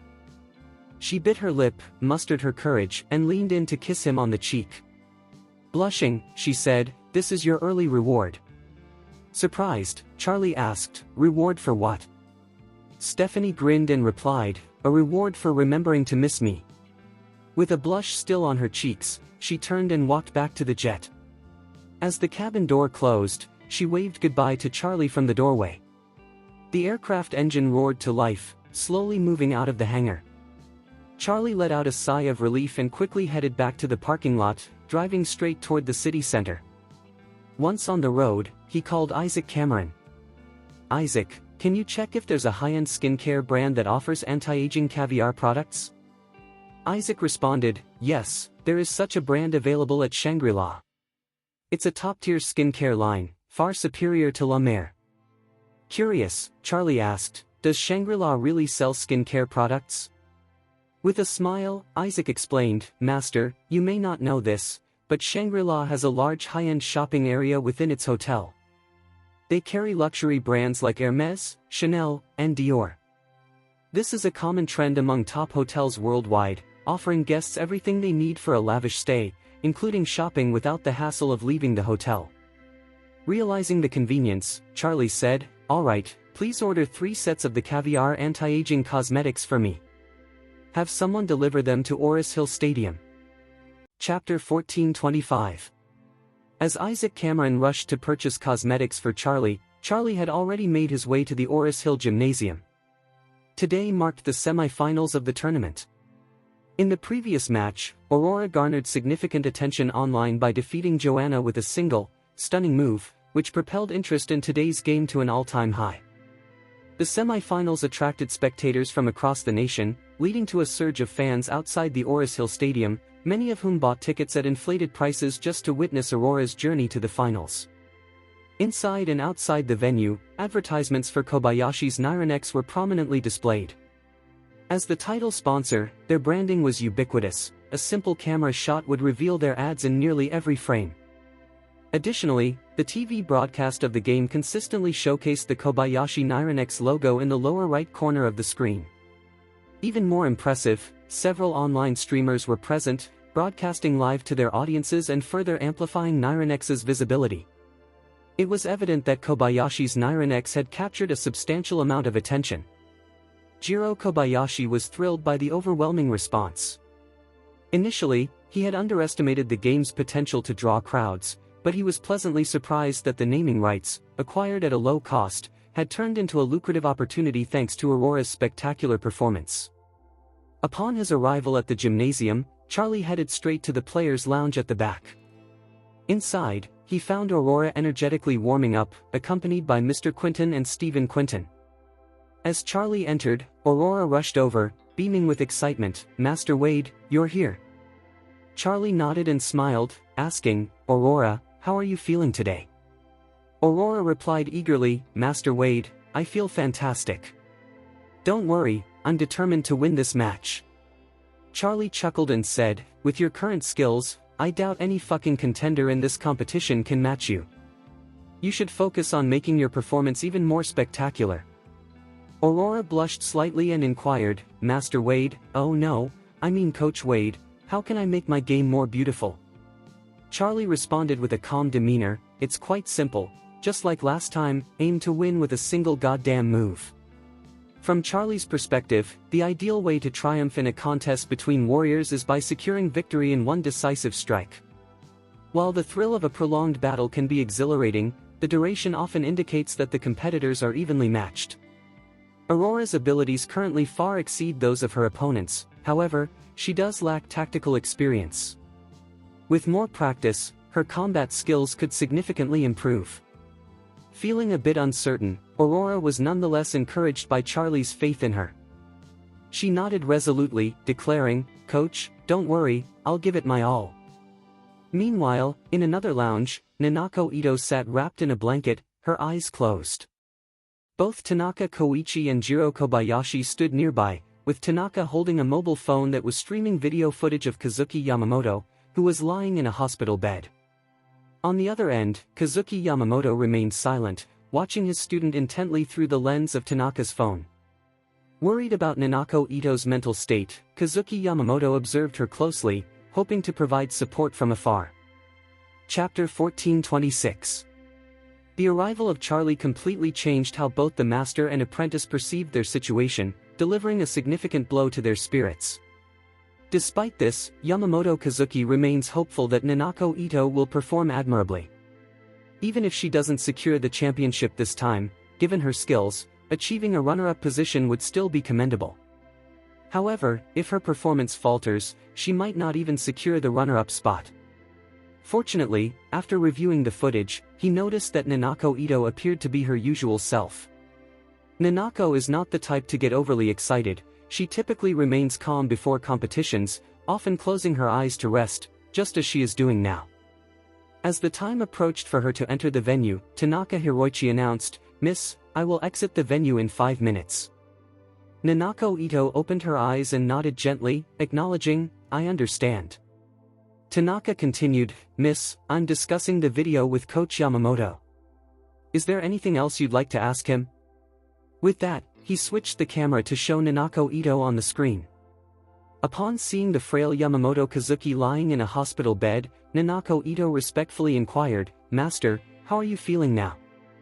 Yamamoto Kazuki chuckled softly, "My biggest issue is that I don't feel much of anything at all."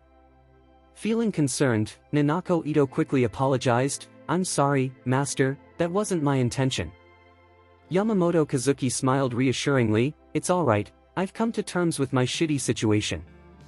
He then raised his voice slightly, stating, "Nanako, today's match is crucial for you. Your chance at the silver medal hinges on this game. I'm not trying to discourage you, but you may not be able to compete with Aurora. However, if you win this match, the silver medal is virtually guaranteed. In the top 4 matches, the format is such that the winners face off for the championship while the losers compete for 3rd place. This means that if Nanako wins today, she will at least walk away with the runner-up silver medal." Upon hearing this, Nanako Ito nodded earnestly and declared, "Master, I understand I may not be a match for Aurora, but I will give my all in every remaining game and will not bring shame to you." Yamamoto Kazuki responded with satisfaction, "Excellent. Win this match, and then you'll face Aurora. Not only should you give it your all, but you should also aim to impress Charlie. If you seize the opportunity during the match against Aurora, Perhaps you can persuade Charlie to take you as a disciple. Nanako Ito offered a bittersweet smile. Master, I don't think Charlie would accept me as a disciple. Yamamoto Kazuki looked puzzled. I believe a talented student like you would be hard to turn down. Surely, Charlie feels the same way. Why would he refuse you? Nanako Ito shook her head, explaining, simply because I am Japanese. What? Yamamoto Kazuki frowned in confusion. Does Charlie look down on us Japanese? Nanako Ito clarified, it's not that he looks down on us, but he mentioned that while many Japanese have been taught by the Chinese, Japan has historically repaid that kindness with utter betrayal for centuries. Hearing this, Yamamoto Kazuki sighed heavily. Charlie has mastered high-level martial arts. Until we witness his strength, we can only sit idly by and watch. Experiencing his capabilities makes us feel that our years of training might have been a goddamn waste. Chapter 1427. Nanako Ito felt a deep sense of regret within her heart. As she sat in the well, gazing up at the sky, her greatest desire was to escape this well, yet Charlie had denied her that chance. Observing her downcast expression, Yamamoto Kazuki quickly intervened. Nanako, now isn't the time to dwell on this. Focus on winning this game first, and we can tackle everything else later. Nanako Ito nodded with determination and promptly replied to Yamamoto Kazuki, Master, I'm heading to the stage now. Go for it. Yamamoto Kazuki encouraged her. You must give it your all in this game, regardless of whether Charlie is willing to take you on as a disciple. Show him your strength, and make this performance as impressive as possible. Impressive? Exactly. Yamamoto Kazuki replied with conviction. Remember how Aurora defeated Joanna in a single move and gained immense popularity online? I hope you can achieve something similar and take control of your opponent with one decisive strike. With a sigh, Nanako Ito responded, Master, Michelle is the second seed. We've faced each other before, and while I've won each time, those matches were always intense. Defeating her with just one move will be incredibly challenging. If you can't end it in one move, then make sure you do your goddamn utmost to win the first game, Yamamoto Kazuki urged. You want Charlie to see how strong you are and gain his admiration. Even if he might never accept you as a disciple, you must ensure he realizes that your talent surpasses Aurora's. Not recognizing your potential would be his fucking loss. I understand, Master. Nanako Ito declared with resolve. 1 minute later, the 4 semi-finalists were prepared and waiting in their designated areas. Both Aurora and Nanako Ito shared the same mindset. They were determined to win with a single move, aiming to impress Charlie in the process. As the host concluded his opening remarks, he announced, First up, let's welcome our Chinese competitor, Aurora. Aurora took a deep breath and stepped forward from the passage. Next, the host introduced Aurora's opponent for this match, the Australian player, Victoria. As soon as the announcement was made, a blonde Australian female player emerged from the passage. Victoria appeared somewhat anxious, and her overall presence felt considerably less powerful compared to Aurora's. It was evident that she lacked confidence going into this match. Following this, the host called out the names of Nanako Ito and her opponent, Michelle from the United States.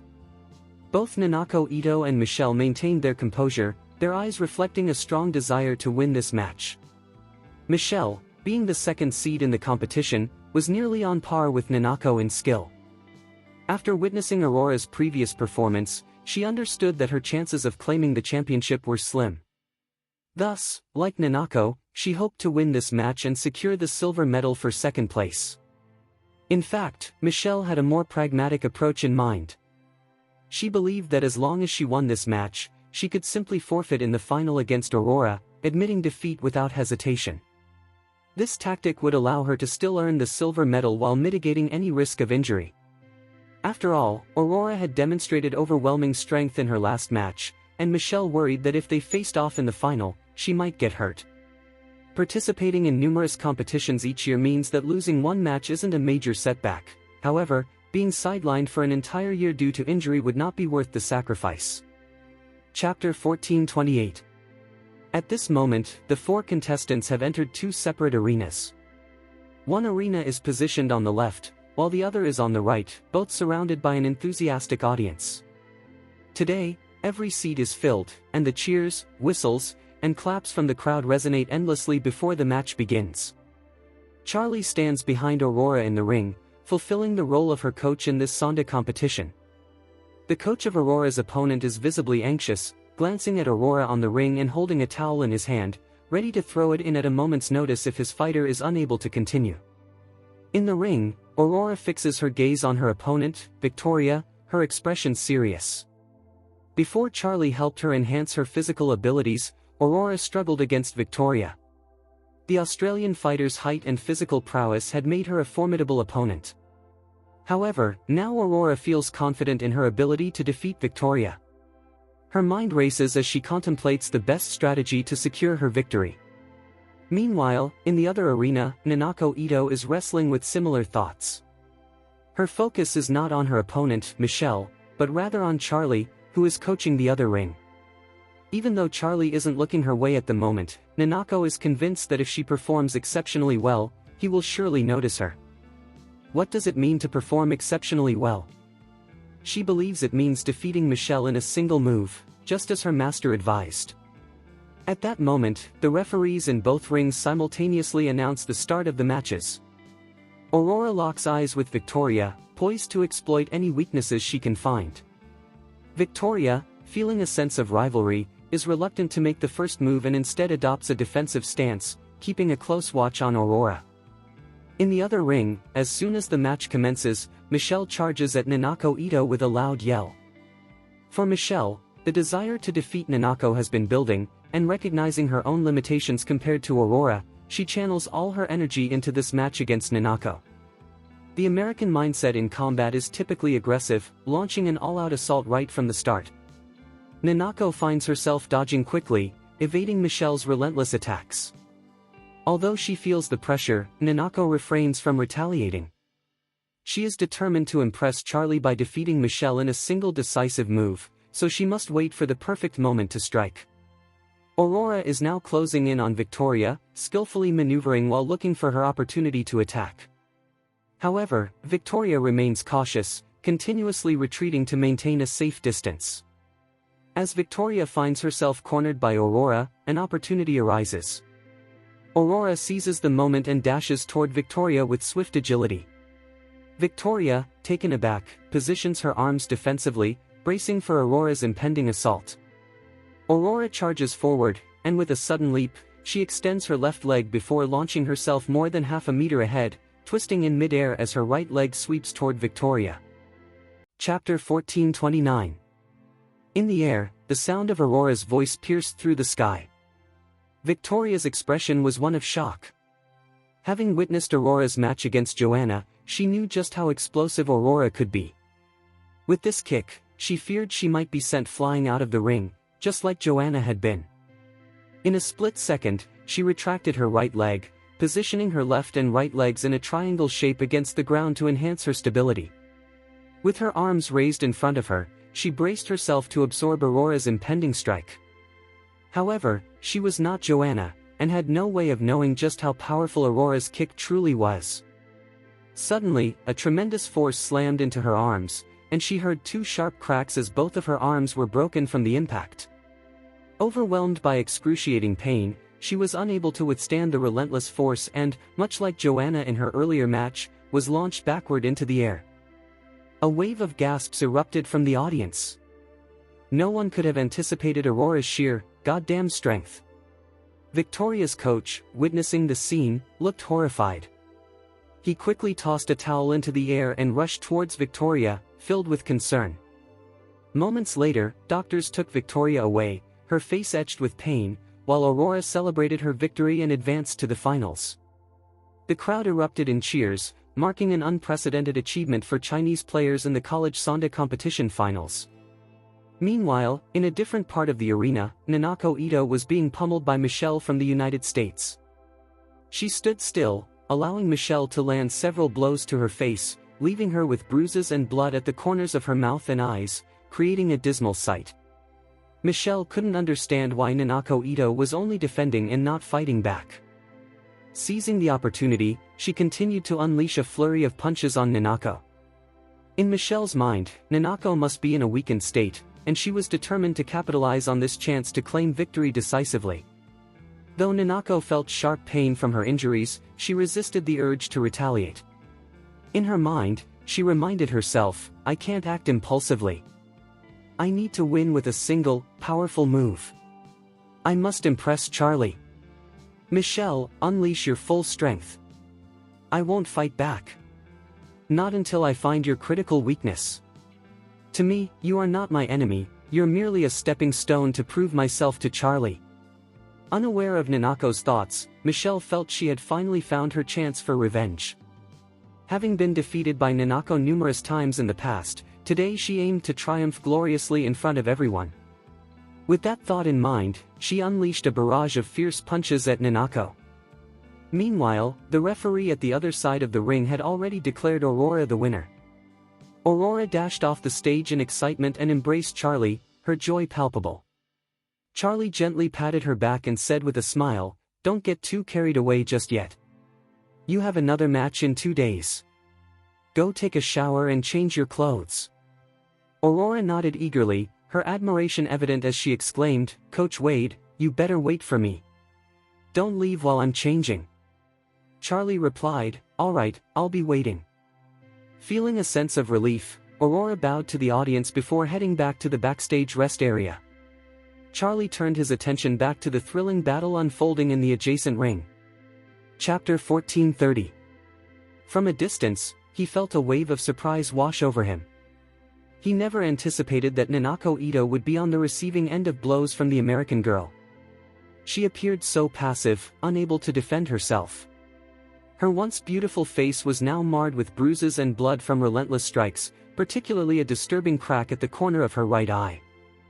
He couldn't help but step closer to the edge of the ring, carefully observing Nanako Ito. Despite her injuries and passive demeanor, her eyes were sharp, continuously tracking her opponent's movements without losing focus. He was perplexed.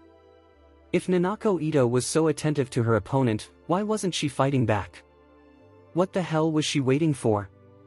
In that moment, Nanako Ito caught sight of Charlie. She felt a jolt of surprise mixed with confusion. To her astonishment, she noticed a hint of distress in Charlie's eyes.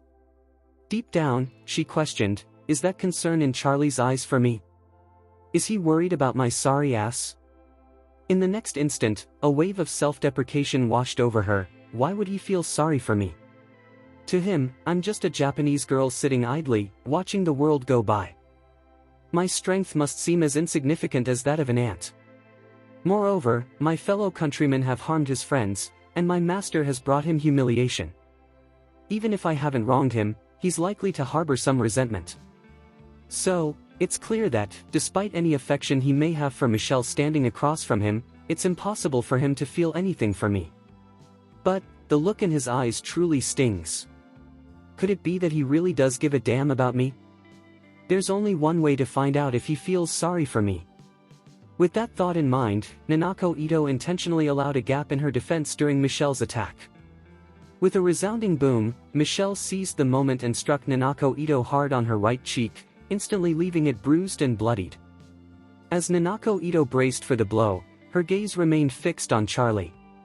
She noticed that at the very moment Michelle landed her punch, Charlie's expression of distress became even more pronounced. Despite the pain coursing through her, a wave of joy inexplicably surged within her. He truly cares about me. This realization brought a smile to her face, transforming her into a happy little woman. Michelle, riding high on her recent success, couldn't help but frown at this unexpected sight. She wondered, what the fuck is going on with Nanako Ito? If she isn't in the right mindset now, how can I explain her demeanor? Is she losing her goddamn grip? Just as her thoughts raced, Nanako Ito, filled with joy, suddenly noticed that Michelle's movements had faltered. In that moment, she recognized that the opportunity she had been waiting for had finally arrived. And with Charlie watching her with those distressed eyes, she knew she had to seize this moment to defeat Michelle. Not only would she shock Charlie, but she would also earn his fucking applause. Chapter 1431. As Nanako Ito reflected on her situation, a surge of inner strength surged forth, allowing her to suppress her pain and unleash an explosive force in an instant. In the next moment, Nanako Ito sprang into action, leaping off the ground and executing a remarkable 270-degree turn. Her slender right leg shot up high, delivering a swift kick across Michelle's face. Michelle was still taken aback by Nanako Ito's unexpected display of power. She never imagined that her opponent would launch such a sudden attack. What's more, Michelle couldn't fathom that Charlie's presence had ignited a wellspring of untapped potential within Nanako at that moment. This strike from Nanako was far beyond her usual capabilities. As Michelle regained her focus and prepared to defend herself, the brief opening Nanako had created vanished. She felt a dark figure charging toward her, imbued with incredible force, and just as she instinctively tried to evade, the powerful kick landed squarely on her. Boom! The impact of the kick left Michelle feeling dazed, as if her mind had been severed from her body, and she instantly lost consciousness, collapsing to the ground. The crowd was in shock. No one had anticipated that Nanako Ito, who had been on the defensive and almost overwhelmed by Michelle, could suddenly erupt with such lethal force, knocking Michelle out with a single kick. After a brief moment of stunned silence, the audience erupted into thunderous applause. The competition had exceeded their expectations. In 2 arenas, 2 matches concluded with one decisive move. Aurora had also showcased her prowess by breaking her opponent's arms with a single, swift kick. Meanwhile, Nanako Ito, despite enduring relentless attacks from her opponent without retaliating, proved that patience can be deadly. She seized a fleeting opportunity when her opponent lost focus and executed a flawless victory, quick and efficient. Charlie could hardly contain his excitement as he watched this unfold from the audience. He had initially thought that Nanako was being dominated, but to his surprise, after enduring so many hits, this remarkable girl managed to turn the tide and secure victory in one swift move. Her resilience and bravery were truly fucking commendable. At that moment, the referee rushed to check on Michelle. Upon discovering that she was unconscious, he immediately called for the event team's doctor.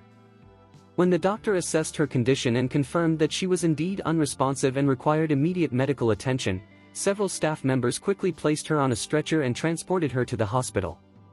On the ring, Nanako Ito scanned the jubilant crowd and her eyes locked onto Charlie's face, where she noticed his astonishment. This made her heart race with excitement. "Charlie! I managed to achieve my goal of winning with one move. Did I impress you?" At that moment, Charlie met her gaze, slightly surprised by the determination reflected in the Japanese girl's eyes and the hint of resolve in her expression.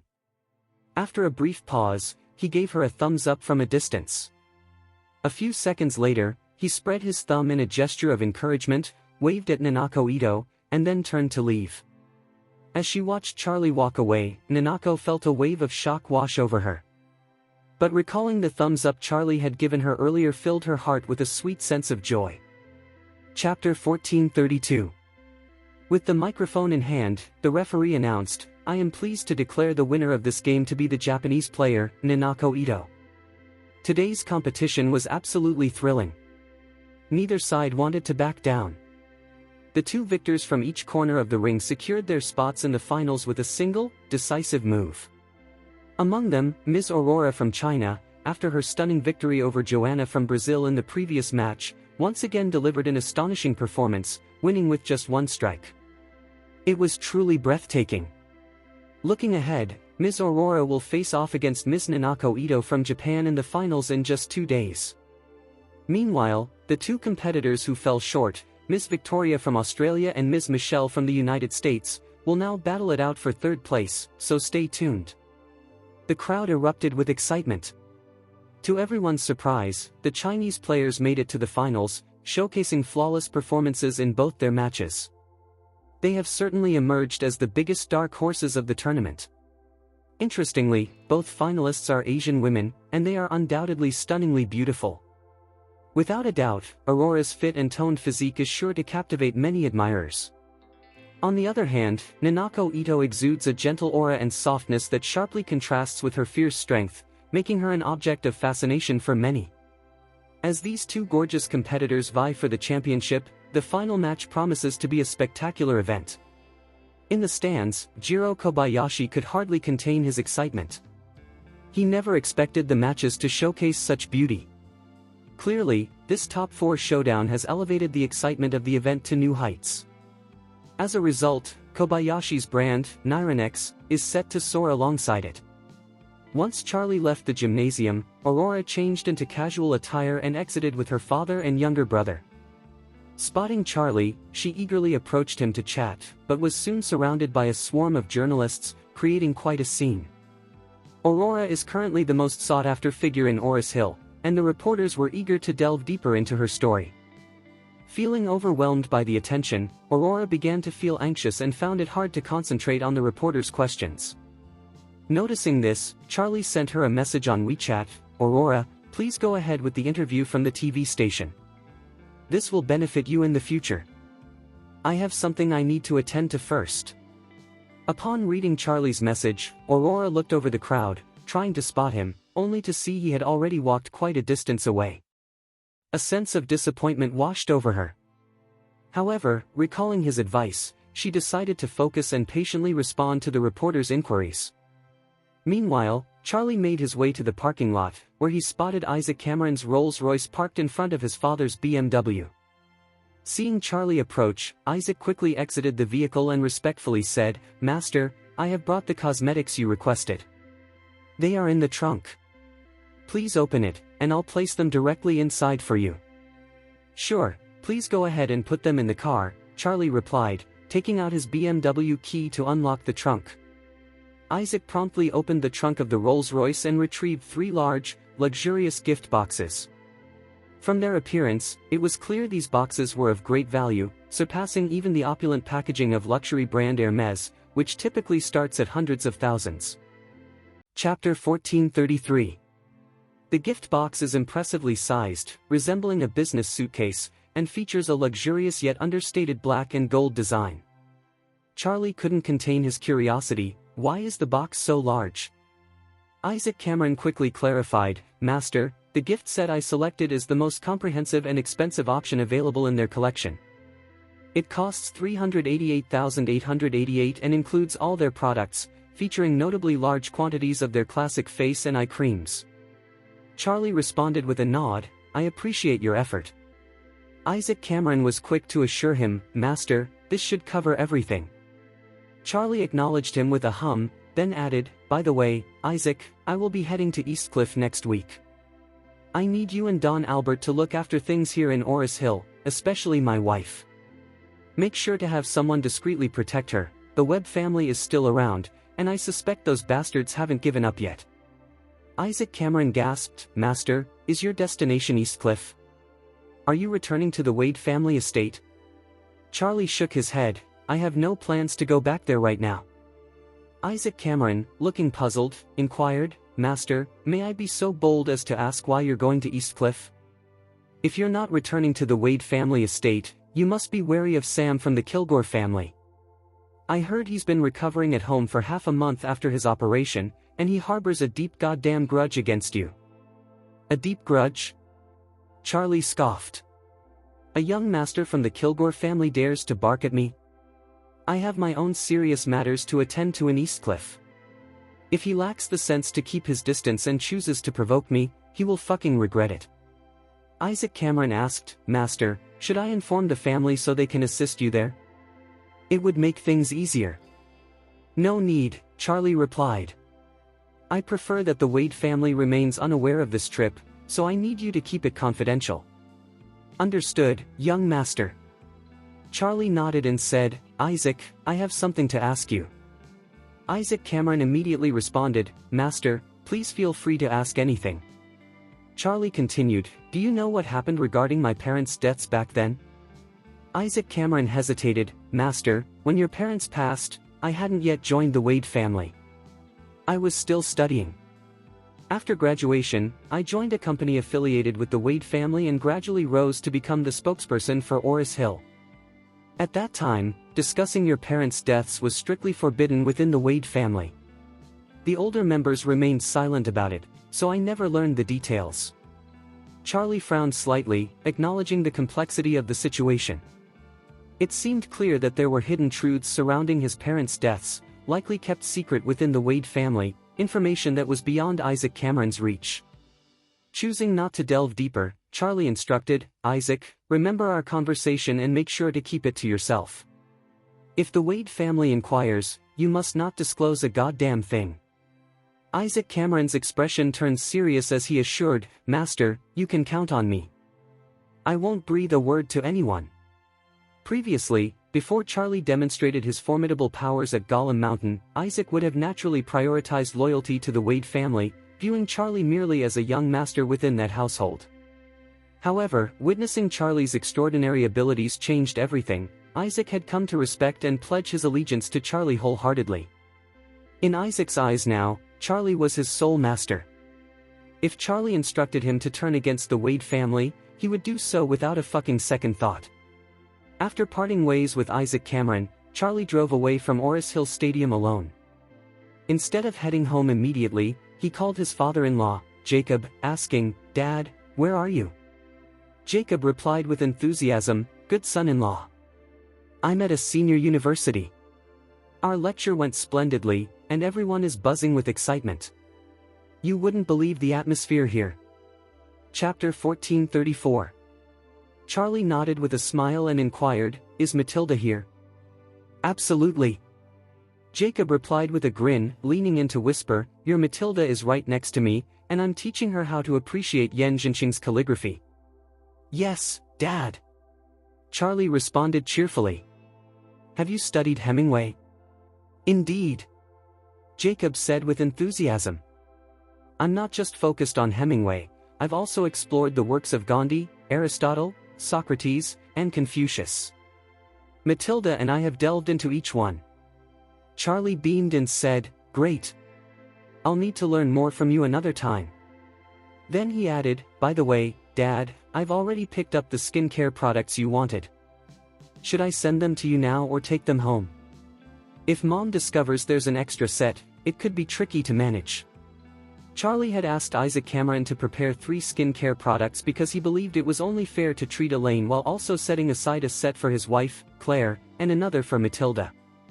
However, if he brought all 3 sets home, Elaine would undoubtedly try to claim the additional 2, especially if she noticed the one meant for Claire. To avoid complications, Charlie decided to hand over the set intended for Matilda first, ensuring a smooth exchange without any unforeseen issues. After all, Jacob was currently with Matilda, making it the perfect opportunity.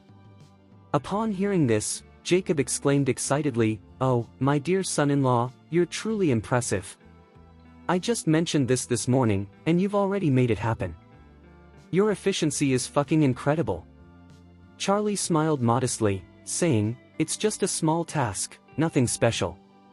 Just wait a moment, and I'll be right over." Jacob quickly replied, "Please call me when you arrive at the gate of the University for the Elderly, and I'll come down." "Okay." 10 minutes later, Charlie arrived at the entrance of Oris Hill University for the Aged.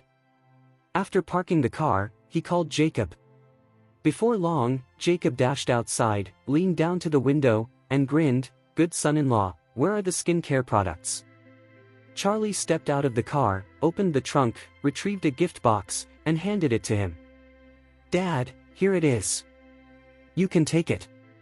Jacob took the gift box and exclaimed, "Wow, it's so big and heavy. What's inside?" Charlie replied, "There are probably over a dozen products, all from the same line, so it includes everything."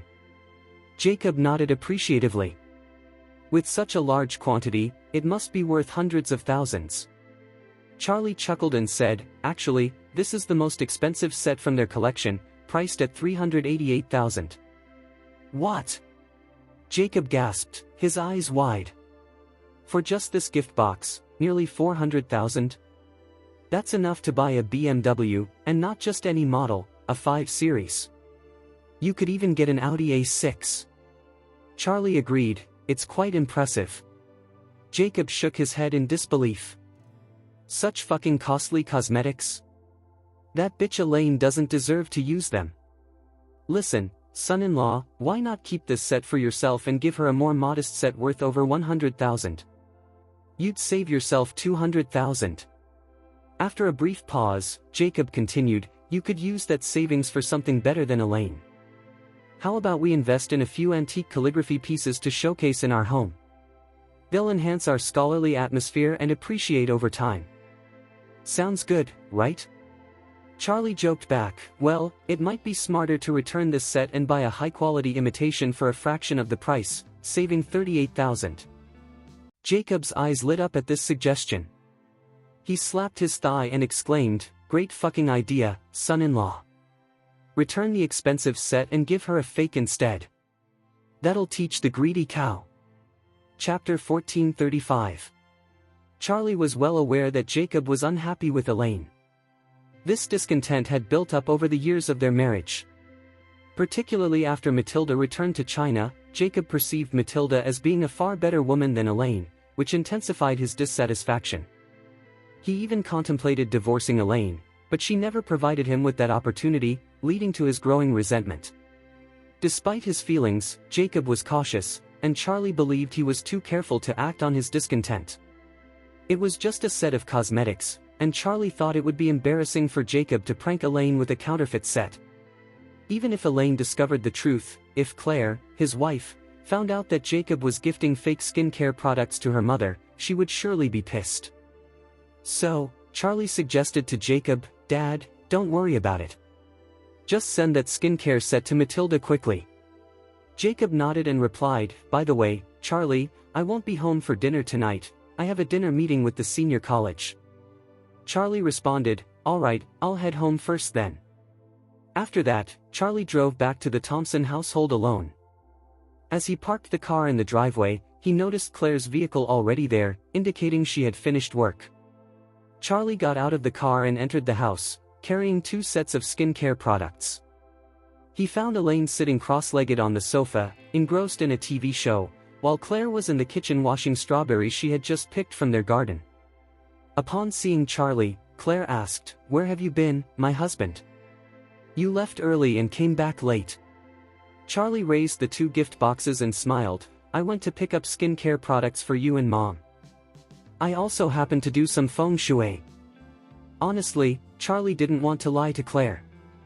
However, he had too many secrets to share at that moment, so he needed a plausible explanation for the skincare sets.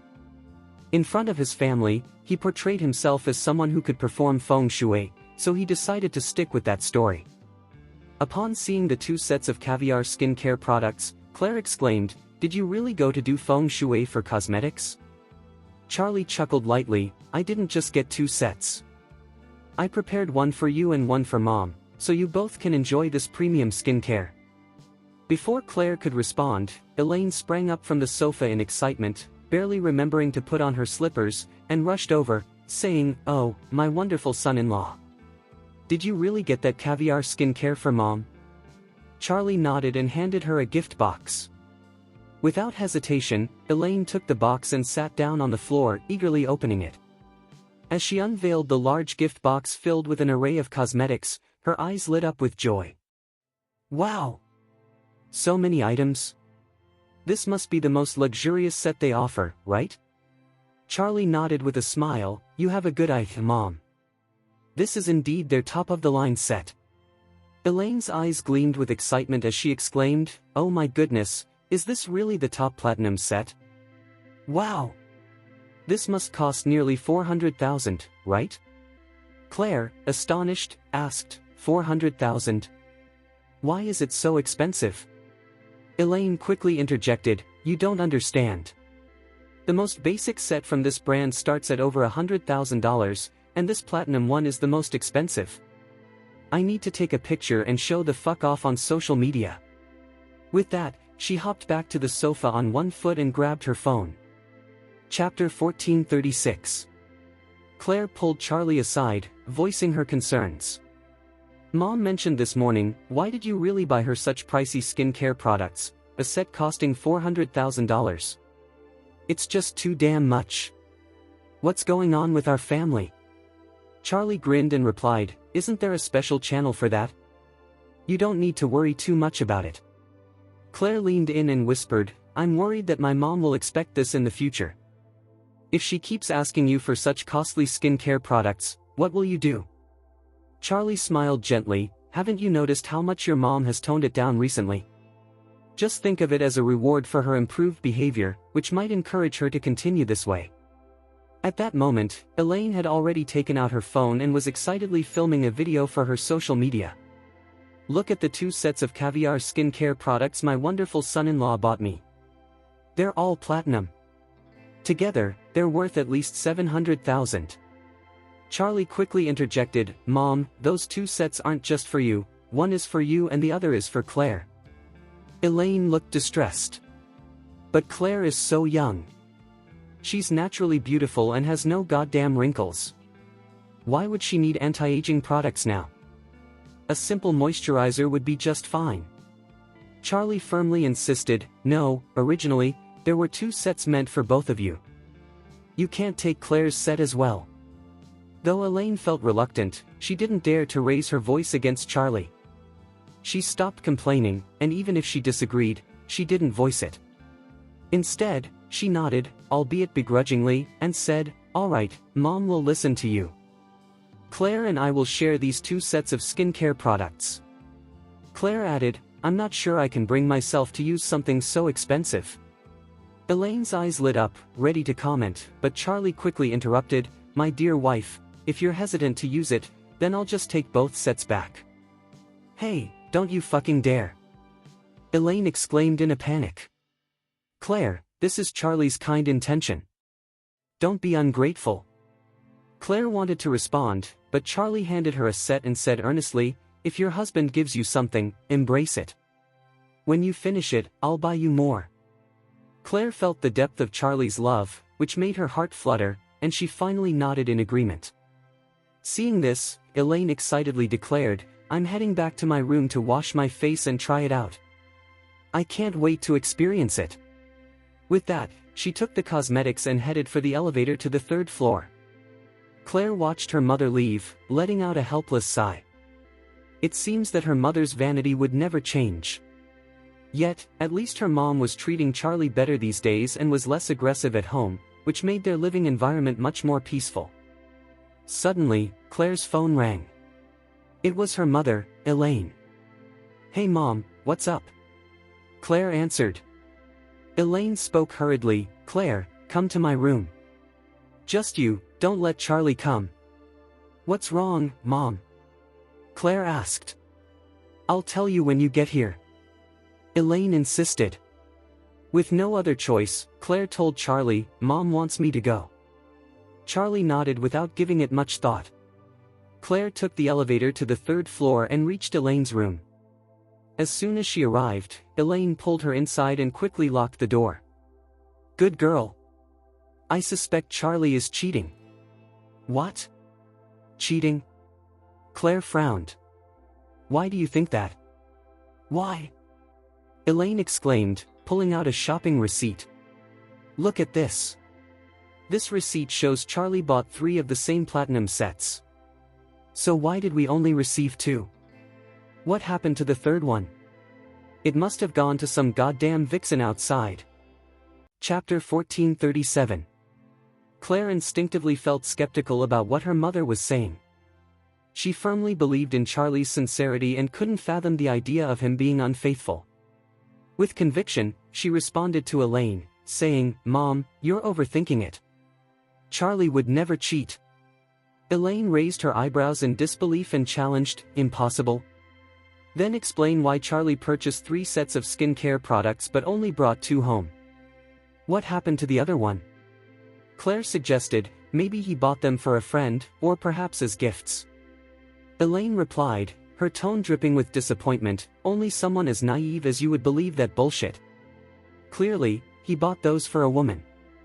You know he's an orphan with no family, except for that vixen. Who else could he possibly be buying for? Claire's expression shifted, feeling uneasy. Deep down, she recognized that her mother had a point. Charlie really didn't have any relatives or female friends nearby, so who could he have purchased the extra skincare set for? Could it be Jasmine, the daughter from the Moore family? From what Claire remembered, Jasmine had shown some interest in Charlie. Yet, Claire found it hard to believe that Jasmine, as the eldest daughter of the Moore family and a recently appointed head, would pursue a married man like Charlie. Her status was incredibly high, and she was unlikely to engage in such a relationship. Moreover, Jasmine was already married, so logically, it seemed improbable that she would seek anything special with Charlie. Still, the receipt in her mother's hand clearly indicated 3 sets of skincare products. Who was the third set intended for? Just as Claire pondered this, Elaine leaned in and whispered urgently, "Sweetheart, tell your mom where you and Charlie stand right now." Claire instinctively asked, "What do you mean by where we are?" Elaine quickly clarified, "You know, the intimate stuff." "I'm not going to beat around the bush. Have you given yourself to Charlie?" Claire's face flushed instantly, and she stammered, "Not yet." Elaine exploded with surprise, "What the fuck? Not yet? Are you out of your goddamn mind? You're still holding back. What the hell are you waiting for?" Embarrassed, Claire looked down and replied, "I don't know. I just feel like our situation is very delicate. We got married at Grandpa's request, and I think we're still figuring things out." Elaine responded seriously, "Listen, sweetheart. You're being a goddamn fool. A man has needs, and if you don't meet them, he might find someone else. Charlie is already worth over 100 million. I can only imagine how many women would line up to jump his bones." Continuing, Elaine urged, "You need to act fast. Find a way to lock Charlie down, and ideally, get pregnant soon. Otherwise, if he decides to stray, our family is fucking done for." She added, "Don't forget, this villa belongs to Charlie. If he changes his mind and wants a divorce, we could be kicked the hell out. I refuse to go back to that old house. This Thompson First villa? I won't leave it behind." Claire felt even more embarrassed. Chapter 1438. It's not that she hasn't thought about the situation, rather, her naturally timid and shy demeanor has always held her back from taking the lead. But now, after hearing what Mom had to say, she couldn't shake off the nervousness creeping in. Elaine let out a deep sigh. "You know, I used to look down on Charlie in many ways. I always thought he was worthless. But now, when I think about it, he actually has some goddamn skills. Just look at how many influential people are drawn to him. Plus, he owns this stunning villa worth over $100 million. Imagine how refreshing it must be to live there. If he continues to grow his abilities, who knows? He could end up owning a private island in the Maldives." Claire replied awkwardly, "Mom, don't you think you're just daydreaming?" Elaine responded earnestly, "Everyone needs dreams. Sometimes, they can become reality unexpectedly." With a sense of urgency, she added in a low tone, "You need to tell Charlie the truth about your relationship. And make sure to find out more about those skincare products he's been buying. Don't take this lightly. If there's even a hint that Charlie might be unfaithful, we need to address it right away. If he has cheated, we must bring his ass back." Despite feeling a bit anxious, Claire firmly stated, "Mom, please don't jump to conclusions. I trust Charlie. I don't think he's the person you imagine. Listen, dear, it's always wise to be cautious." Claire hesitated and said, "I won't discuss this anymore. I'll head downstairs now." Elaine quickly grabbed her, pressed a shopping receipt into her hand, and insisted, "Keep this as evidence, and make sure you find a moment to talk to Charlie." With the small receipt clutched in her hand, Claire dashed out of the room. Meanwhile, Charlie was on the first floor, lounging on the sofa and watching TV. The screen was filled with extensive coverage of Sonda matches. The rising star, Aurora, captivated the audience, filling them with immense pride. However, the performance of the Japanese athlete, Nanako Ito, also earned the audience's admiration and respect. Just then, the TV announcer remarked, "Reports indicate that Nanako Ito is not only a talented young fighter from Japan but also a top student at the University of Tokyo. She hails from the illustrious Ito family, one of Japan's 4 leading families. She's essentially a rich and beautiful heiress, born into privilege. Yet, instead of leading a life of luxury, she has chosen to become a dedicated and hardworking athlete." Charlie couldn't help but express his surprise upon learning that Nanako Ito was indeed the daughter of one of Japan's prominent families. As the camera zoomed in, Charlie observed Nanako enduring a series of attacks from the American competitor, Michelle. Despite the pain evident on her delicate, cold face, her eyes radiated determination, which touched Charlie deeply. He truly appreciated Nanako's character, strong yet composed, exhibiting resilience while knowing when to hold back. At that moment, he even felt a strange connection, sensing that Nanako shared some similarities with himself. He couldn't help but wish that if she weren't Japanese, he would gladly accept her as a student, guiding her further in the martial arts. Unfortunately, cultural and national boundaries existed, and Charlie held firm to his ancestors' belief: non-natives, their hearts are bound to be different. Chapter 1439. While Charlie was engrossed in a TV show, Claire approached him and took a seat beside him. After a brief moment of hesitation, Claire spoke softly, "Charlie, I need to ask you something, and I want you to answer me honestly, no lies." Charlie nodded in acknowledgement, replying, "Of course, my wife." "Please go ahead."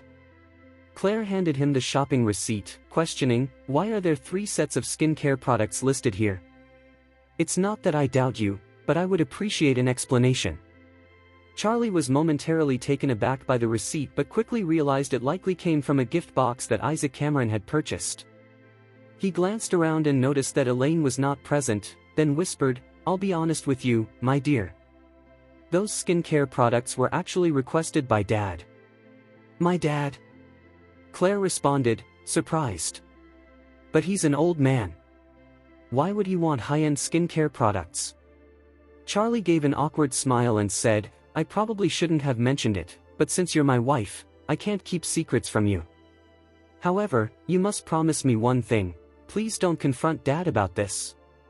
Claire shot him a look. "If you're asking me not to confront him, how can I be sure you're telling the truth? What if he's just covering your ass?" Charlie quickly reassured her, "Do you really think I'm that type of person? I've always handled things with integrity.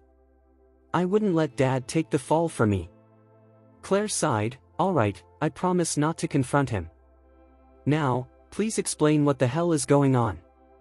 Charlie began, "This morning, Mom mentioned she wanted that brand of skincare products, and I agreed. Later, when I was driving with Dad, he asked if I could get more, saying he wanted to give it to Matilda." "Matilda?" Claire exclaimed. "Is that his first love, Matilda?" "Exactly." Charlie smiled. "Who else could it be?" Claire responded with frustration, "Is Dad still in contact with Matilda? Mom was missing at that time, and I didn't mind when he had dinner with her, but now that Mom is back, how can they both be involved?" Charlie replied, "In situations like this, the best thing for us as kids is to stay the hell out of it, especially since they're separated now." "Sigh," Claire said, "even if they're separated, they're not divorced. If there's no divorce, they should remain loyal to each other." Charlie shrugged, "You don't fully understand the dynamics between Mom and Dad. Their relationship is quite different from that of ordinary couples." Claire sensed that Charlie was being truthful, yet she felt a mix of helplessness and concern. "If Dad asks you for something and gives it to Matilda, you must refuse. We shouldn't support him in that bullshit. He can't just disregard Mom." Charlie nodded, "Don't worry, my dear. I promise I won't agree to anything." At that moment, at Oris Hill People's Hospital. Chapter 1440. During a visit to Master Kazuki Yamamoto, Nanako Ito received shocking news about the ongoing match. Australian competitor Victoria, who had just lost to Aurora, was currently receiving treatment at Oris Hill People's Hospital. Koichi Tanaka went to gather more information and shared a revelation that left Nanako in disbelief. It was revealed that Victoria had suffered severe injuries during the match. Aurora's kick had broken both of her arms. As a result, Victoria was now in plaster and had officially announced her withdrawal from the third-place competition scheduled for the day after tomorrow. In her stead, the title would go to Nanako Ito's opponent, Michelle, who had emerged victorious.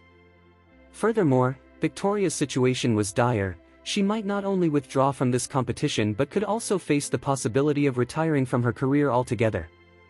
In the world of Sonda, an athlete's arms are fucking crucial. Even if Victoria managed to recover, regaining full functionality could be an uphill battle.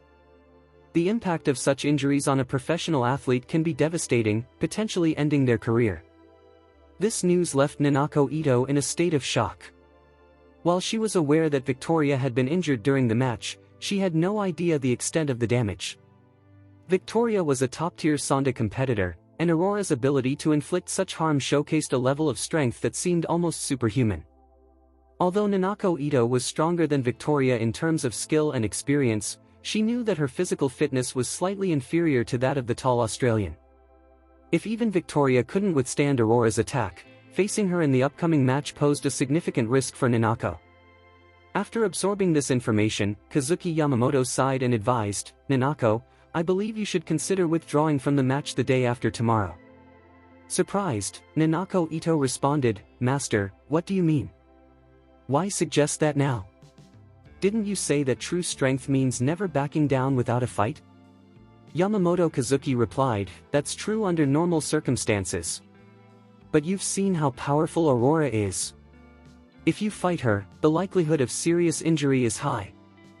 You could lose the match, but worse, you could fuck up your entire career." Nanako Ito frowned, murmuring, "But if I back down without a fight now, how will I face the future in martial arts? Isn't there a saying in China that goes, 'Knowing there are tigers in the mountains, I still go into the mountains'?" Yamamoto Kazuki retorted, "There's another saying, as long as the green hills remain, one need not fear a lack of firewood. If you get seriously injured, your future in this sport could be at risk." Nanako Ito firmly stated, "Master, Charlie finally noticed me today. If I pull out of the match now, he will look down on me. I refuse to retreat, I must give it my all in the finals. Even if I have to lose, I want to do so with fucking dignity." Yamamoto Kazuki sighed heavily, "If Charlie were willing to accept you as a disciple, that would be one thing. But right now, his attitude suggests he is not interested. Even if you show up, to him, you are still a goddamn outsider." "That doesn't matter," Nanako Ito replied with a gentle smile. "What matters is that I don't want to be underestimated by him, nor do I want to look down on myself." Understanding her determination, Yamamoto Kazuki realized he couldn't change her mind. He then turned to Koichi Tanaka and instructed, "Tanaka, if Miss Ito is injured during the match, you must throw in the towel to the referee immediately, understood?" As Tanaka nodded in agreement, Nanako Ito interjected with a serious tone, "Tanaka, you must not throw in the towel prematurely. In this match, I can accept any defeat, but I will not accept giving up like a coward." Chapter 1441. Tonight, Jacob decided not to have dinner at home. He mentioned that he was dining with several leaders from the Calligraphy and Painting Association, along with some important members of the senior university.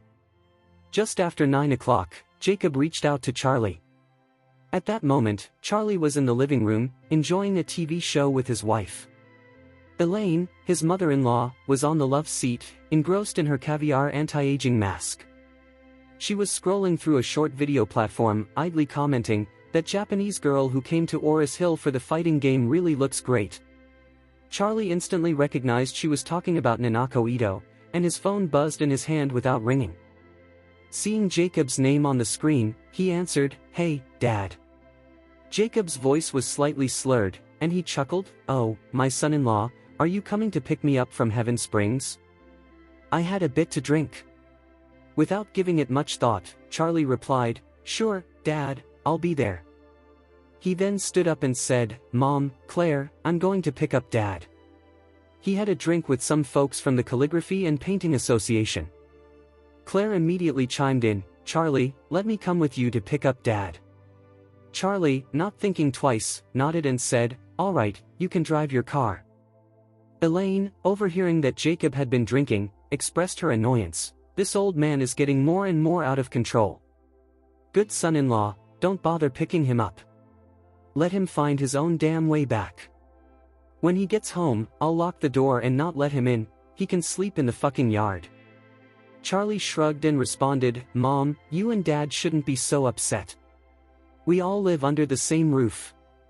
Even if we have our differences, we should try to get along." Elaine, realizing Charlie was indirectly referring to himself, thought to herself, "Although Jacob and I are at odds, we still share this villa with Charlie. If I create trouble with Jacob, it will cause issues for Charlie, which isn't worth it. So, she decided to suppress her anger towards Jacob, feigning indifference as she said, "Honestly, I'm not even interested in people like him. Once my legs are better and my teeth are fixed, I'll go out and enjoy myself every day. We can coexist without interfering with one another." Charlie grinned and replied, "That sounds perfect, respecting each other's space." Elaine looked at Charlie with a flattering smile and said, "Good son-in-law, you'd better give your mom some pocket money when that happens. I'm practically broke now, and if I go out for dinner with friends, I can't be the one always fucking paying." Charlie was well aware of Elaine's priorities. She seemed to think about money, socializing, and enjoying life constantly. With her current financial situation, she was limited in her outings, especially since her legs were still healing and she had lost 2 front teeth, affecting her appearance. Once her legs recovered and her teeth were fixed, Charlie imagined she would be eager to go out every day. If she didn't have money, who knows what trouble she might stir up. However, for Charlie, it would be better to support her outings as long as he provided her with some funds.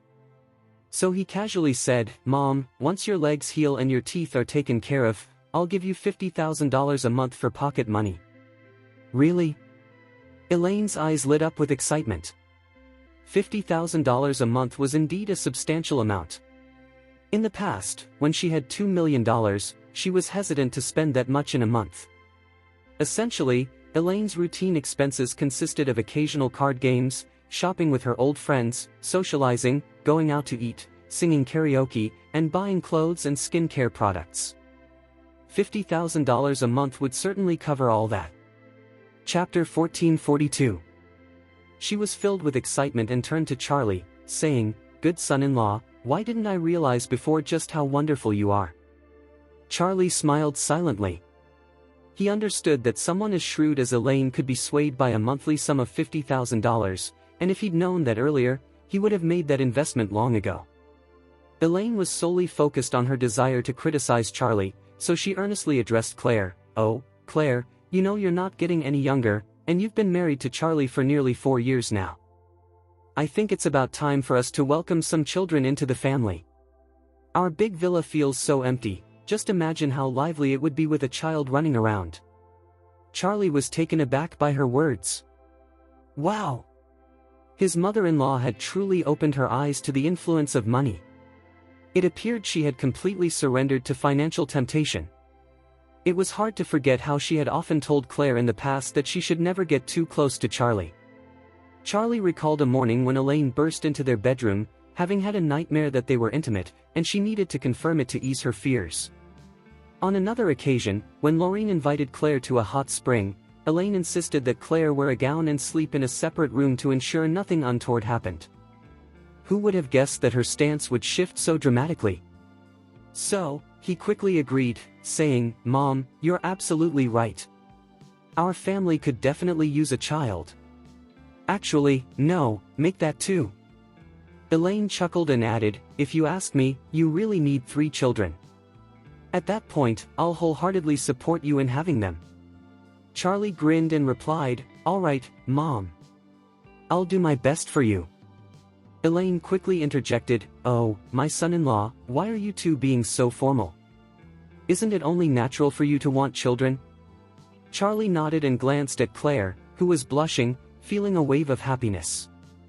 It appeared that as long as money was involved, Elaine would easily be swayed to his side. He then playfully told Elaine with a serious expression, "Mom, you can't work for nothing. How about I give you over $100,000 a month for each child?" "Oh my goodness!" Elaine exclaimed, sitting up from the sofa with excitement. "Really? 100,000 for 1 child? 200,000 for 2? Charlie confirmed, "Mom, when I say something, I goddamn mean it." Elaine was ecstatic and exclaimed, "Wonderful, wonderful."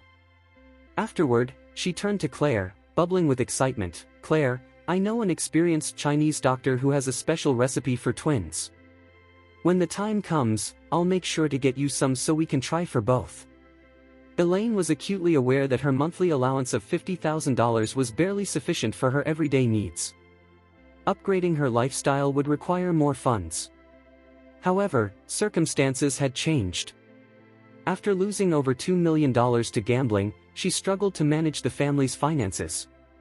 Jacob was unable to provide her with money, Claire wouldn't readily hand over funds, and she had no savings of her own, making it difficult to acquire extra cash.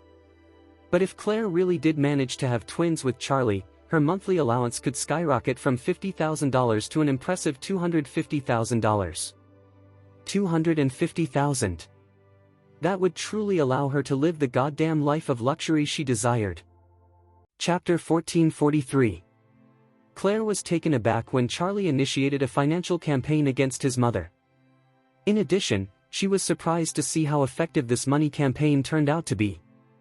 Suddenly, Claire felt so embarrassed that she wished she could disappear. Noticing her silence, Elaine kept prodding her, saying, "Come on, sweetie. If you don't speak up, I'll take you to see the old Chinese doctor tomorrow for some goddamn medicine." Feeling helpless, Claire responded with embarrassment, "Mom, please stop with the nonsense." Elaine replied earnestly, "This isn't nonsense at all. I'm just eager to hold my grandchild." Claire realized that if she didn't make a move soon, Elaine would continue her chatter indefinitely, so she quickly nudged Charlie, saying, "Let's go pick Dad up." Charlie smiled and nodded, replying, "Sure, let's get Dad first and discuss the twins later." Elaine chimed in enthusiastically, "Yes, yes. We'll talk about it later, maybe even tomorrow." With no other choice, Claire pushed Charlie out the door. Once outside, Claire feigned anger and said to Charlie, "Why would you tell my mom that?" Charlie grinned, "Isn't that the whole reason we rushed over?" Claire shot him a disapproving look, "Don't think I'm oblivious to your schemes. Just a heads up, if you're trying to level up, do it honestly. Don't think my mother will help you skip ahead." Charlie cheerfully responded, "I have no such intentions. I just think our parents are getting older and must be eager to hold their grandchild." Claire blushed and said, "Forget about holding any grandchildren. Just drive." Charlie nodded and drove Claire's BMW out of the garage, and the two set off for Heaven Springs. Upon arriving at Heaven Springs, they spotted several elderly folks chatting and laughing by the entrance. Jacob and Matilda stood side by side. Jacob looked quite handsome for his age, while Matilda exuded an elegance that made her stand out among her peers. Together, they made quite a striking pair. The two were engaged in light-hearted conversation with others, their camaraderie evident and comfortable. Matilda held a gift box, which contained the same caviar skincare set that Charlie had given to both Claire and Elaine. This sight made Claire feel uneasy. She turned to Charlie and asked, "You said my dad wouldn't cheat, right?" Charlie chuckled lightly, "Oh, my dear wife, where are you going with this? Dad and Matilda are just old classmates and friends having a dinner together. There's no reason to jump to conclusions about infidelity." Claire replied anxiously, "But don't forget, they were old flames. They were each other's first loves, and that makes it all the more likely for something to fucking happen." Charlie reassured her, "Sweetheart, this isn't something we can control as their children. Our parents have their own plans, so let's not interfere." Just then, a Buick GL8 commercial vehicle pulled up in front of the group of elderly individuals. A young man stepped out, and Charlie recognized him immediately as Matilda's son, Paul. Upon exiting the car, Paul politely greeted the elderly crowd. He then handed a gift bag to Matilda. Matilda accepted the gift bag, turned around, and handed it directly to Jacob. Jacob appeared surprised and initially tried to refuse it multiple times, but Matilda's insistence led him to accept it with a hint of embarrassment. Chapter 1444. Charlie and Claire sat in the car, parked a bit away, making it impossible for them to hear the conversation happening outside. From their vantage point, it was clear that Matilda should have asked her son Paul to assist her in preparing a gift for Jacob. As Claire watched the two exchange gifts, her mood sank even lower. Look at Dad and Matilda. They're acting like close friends, almost like a fucking couple in love. Charlie merely nodded in agreement. He had long sensed the lingering affection between the two. Notably, Matilda had even named Paul's Chinese name after Jacob, a testament to the fact that she had never truly forgotten him. As for Jacob, the years spent under Elaine's thumb had only intensified his longing for Matilda. If Elaine hadn't taken her bank card and essentially vanished, Jacob might have been reunited with Matilda by now. At this moment, Claire could no longer hold back. She turned to Charlie and said, "You should honk the horn twice to get Dad's attention, otherwise, he could chat for another half hour." Charlie nodded and honked the horn. Jacob turned and recognized Claire's car. Thinking Charlie had come to pick him up, he smiled and waved before reluctantly addressing Matilda. "Oh, Matilda, my son-in-law has arrived to take me back, so I'll be heading out." Matilda smiled warmly and replied, "Just let me know when you get home, so I won't worry." "Sure," Jacob said with a satisfied grin. Seizing the moment while Jacob was still chatting with Matilda, Claire whispered to Charlie, "Dad probably doesn't realize I'm here. I'm going to sit in the back." With that, she opened the door, slipped out, and climbed into the back seat. She knew her dad's habits well. He preferred sitting in the front passenger seat. So if that spot was empty, he would definitely take it without a second thought. Her decision to hide in the back stemmed from her suspicion that Jacob had been drinking and wouldn't want to face him later. As Charlie pulled up, Jacob naturally opened the passenger door and hopped in, singing, "I smile smugly, smile smugly." After finishing his tune, he turned to Charlie and said, "Good son-in-law, you really came to pick me up." Charlie replied, "Dad, why the formality?" "Exactly!" Jacob exclaimed, giving Charlie a friendly pat on the arm. "Thanks for the skincare products you got for me today. Auntie Matilda loved them. This might just be the most valuable gift I've ever given her." Then, Jacob sighed with a hint of regret. "I really owe Matilda so goddamn much." As Jacob continued his nostalgic ramblings about Matilda, he remained blissfully unaware that Claire was right behind him. Realizing this, Charlie quickly gestured with his eyes, trying to signal Jacob to be more discreet. But Jacob, feeling a bit woozy from the drinks, was oblivious to the hint. He urged Charlie to drive while happily setting the gift bag on his lap. "Look at this. Auntie Matilda secretly had Paul buy me a gift. Let's see what the hell it is." Charlie sighed, "All right, Dad, I'll do my best to drive carefully, but you need to be cautious too." As he spoke, Charlie continued to subtly remind Jacob to be aware of Claire sitting behind him. Jacob, focused on the gift, replied earnestly, "This is a present from your Matilda. Of course, I'll be careful. If I break this, I won't be able to fix the damn thing." Chapter 1445. Jacob believed he and Charlie were alone in the car. To him, Charlie was not just his son-in-law, he was also his most trusted confidant. This trust made Jacob feel almost completely at ease around Charlie, and he had no worries about Charlie discovering anything regarding Matilda. As he began to unwrap a package, Jacob sighed and remarked, "Oh, my dear son-in-law, do you have any idea how popular Matilda has become among those in senior colleges? She has fans ranging in age from 30 to 40, and even those in their 60s and 70s. If I, as your father, don't keep a close eye on things, I fear the situation could become problematic." Feeling a bit flustered, Charlie quickly changed the topic. "Dad, you really should drink less in the evenings. How about you stop talking for a bit and close your eyes to rest?" "How can I do that?" Jacob responded, "I haven't even seen what Auntie Matilda got for me yet." With that, he eagerly tore open the outer packaging. Upon seeing the box inside, he exclaimed, "Wow! It's a Rolex." Charlie glanced over and noticed the Rolex watch lying in the box. Jacob picked up the watch with care, examining it closely. "This is the highly sought-after green Submariner, isn't it? It must be worth around $180,000. Charlie smiled and corrected him, "Dad, you're mistaken, this isn't a Submariner, it's the Yachtmaster Special Edition in 18K Evrose gold." "Yachtmaster Special Edition?" Jacob frowned, admitting, "I don't know much about watches. I've heard that the Rolex Submariner is quite valuable. So this Yachtmaster Special Edition, how much is it worth?" Charlie replied, "The price of Rolex watches has skyrocketed recently. This one is likely between $350,000 and $380,000. "Wow, that's incredibly fucking expensive." Jacob's tone shifted as he exclaimed, "A watch worth nearly $400,000. That's astonishing. Charlie shrugged nonchalantly, saying, "Dad, remember the skincare set you gave to Matilda? That was about $390,000. Unlike that, this watch can last for decades if well cared for, and it might even appreciate in value over time. For instance, the green Submariner used to be available for $70,000, and now it's worth $100,000. Jacob nodded in understanding, fascinated as he touched the watch, unable to set it down. This gift from Matilda held great significance for him. He slipped the watch onto his wrist and admired it, saying joyfully, "Oh, this watch is so goddamn stunning. The more I look at it, the more I see how much Auntie Matilda loves me.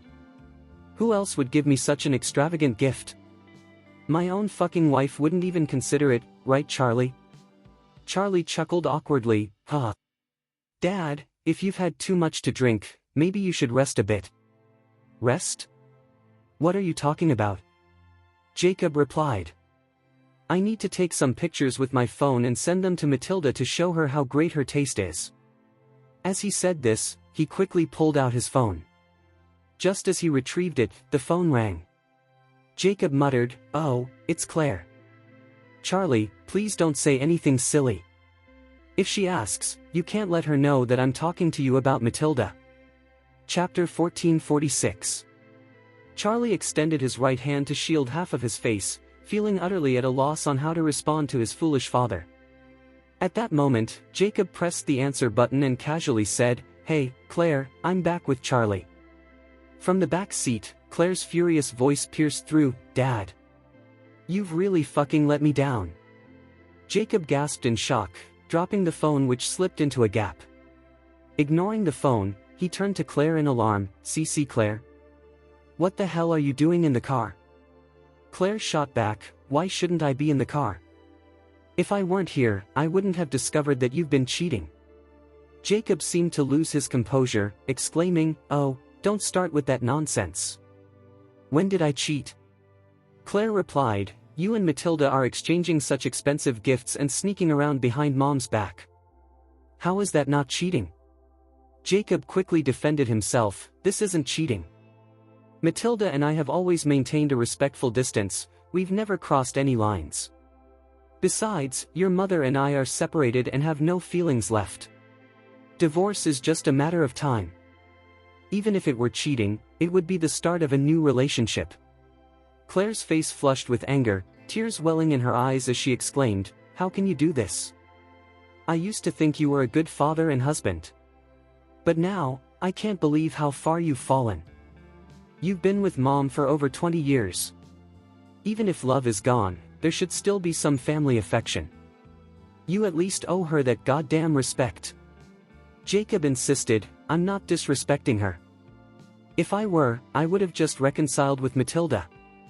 It's precisely because I respect your mother that I need to formalize the divorce and then pursue a relationship with Matilda." Claire, tears streaming down her face, pleaded, "Why must you divorce Mom to be with Matilda?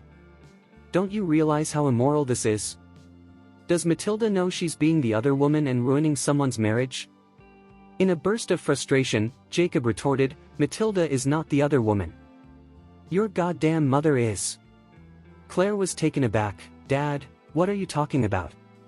Jacob replied coldly, "I'm not speaking nonsense.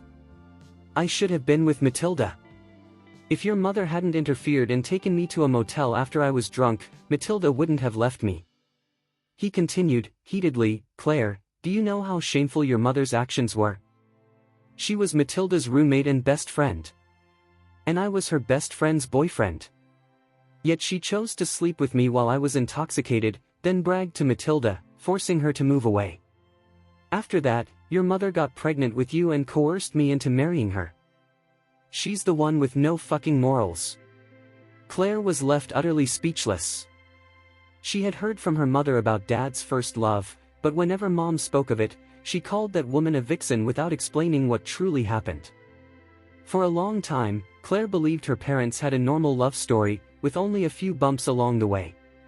However, after hearing her father's words today, it became clear that her mother had been the one to disrupt the relationship between her father and another woman.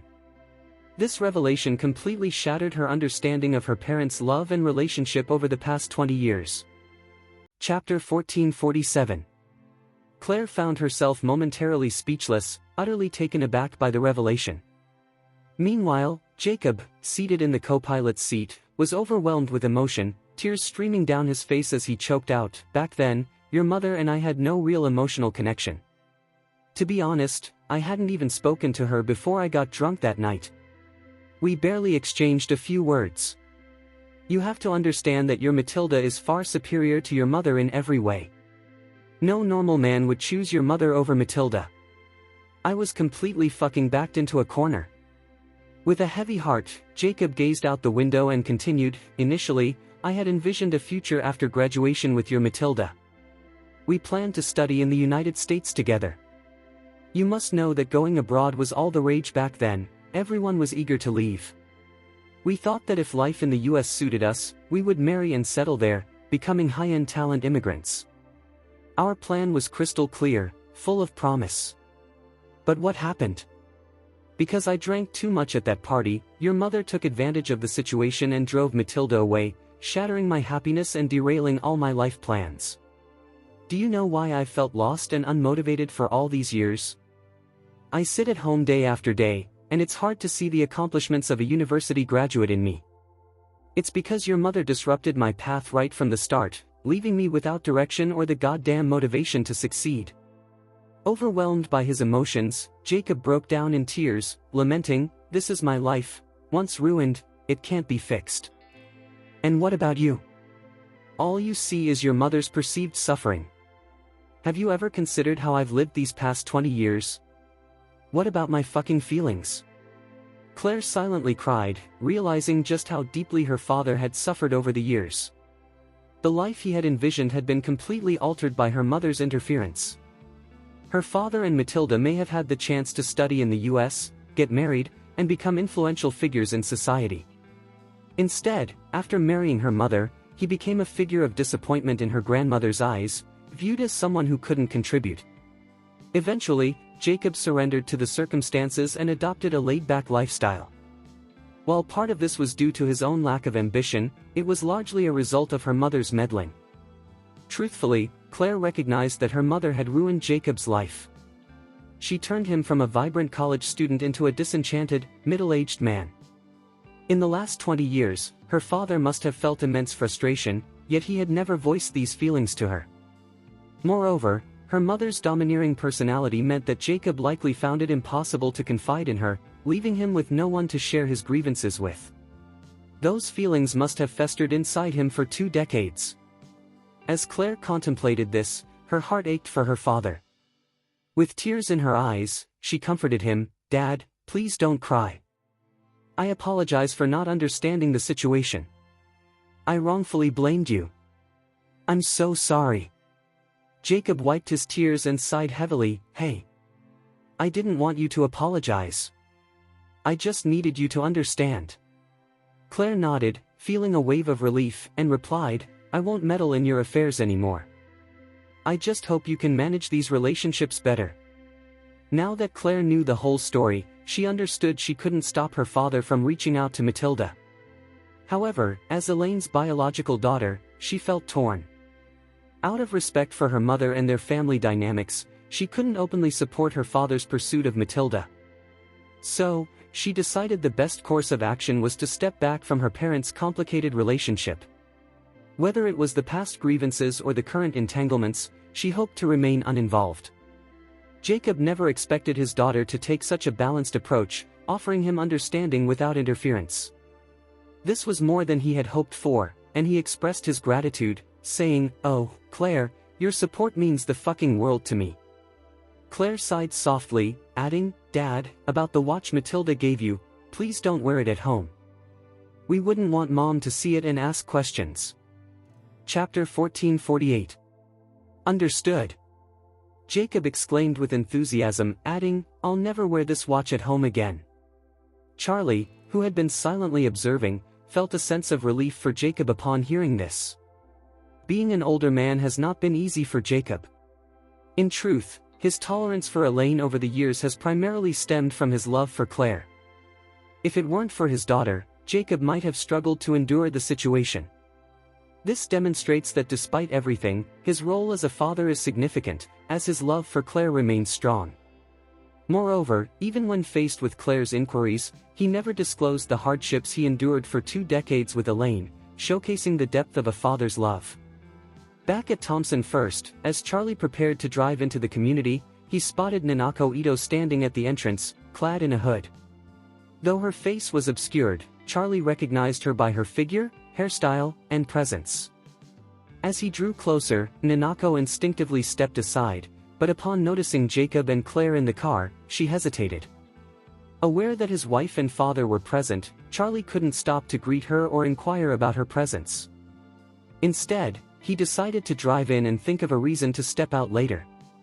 Once inside the villa at Thompson First, Jacob quickly tucked away the watch Matilda had given him before Charlie's car even came to a halt. As soon as the vehicle stopped, Jacob hurriedly exited to conceal the watch in his BMW. Claire, witnessing this, couldn't help but let out a soft sigh and remarked to Charlie, "I suddenly feel so sorry for my father. He must have felt so wronged all these years, right?" Charlie nodded, replying, "He's been holding back for around 26 or 7 years, anyone else might have fucking crumbled under that pressure." Claire then inquired, "Did you know about all this beforehand? You don't seem surprised at all." Charlie explained, "When I accompanied him to his alma mater for a reunion, I overheard some conversations." Claire's realization dawned on her as she asked, "Then why didn't you tell me?" With a hint of helplessness, Charlie responded, "After that incident, she vanished in an accident. You were so lost at that time, focused on finding your mother. I didn't want to add to your troubles." Claire nodded slightly and sighed once more. Thinking of Nanako Ito waiting outside, Charlie suggested, "You and Dad should head in first, I'll step out for a bit." Claire, intrigued, asked, "Why are you going out this late?" Charlie replied, "I'm off to get some liver-protecting tablets for Dad." "Didn't he just drink?" Claire insisted, "Let me go instead." Charlie waved her off, saying, "You go in with Dad. If Mom starts nagging him again, you can help smooth things over a bit." Chapter 1449. As Charlie stepped out of the villa, he noticed that Nanako Ito was nowhere to be seen at the door. He glanced around several times, but she was simply absent. This left Charlie puzzled. He was certain of his instincts. Even though the girl wore a mask, he had no doubt that she was Nanako Ito. Since her arrival at Thompson First, it was clear she had come to seek him out. So, why had she vanished so suddenly? With this thought, Charlie let out a sigh, struggling to comprehend the thought process of this enigmatic Japanese girl.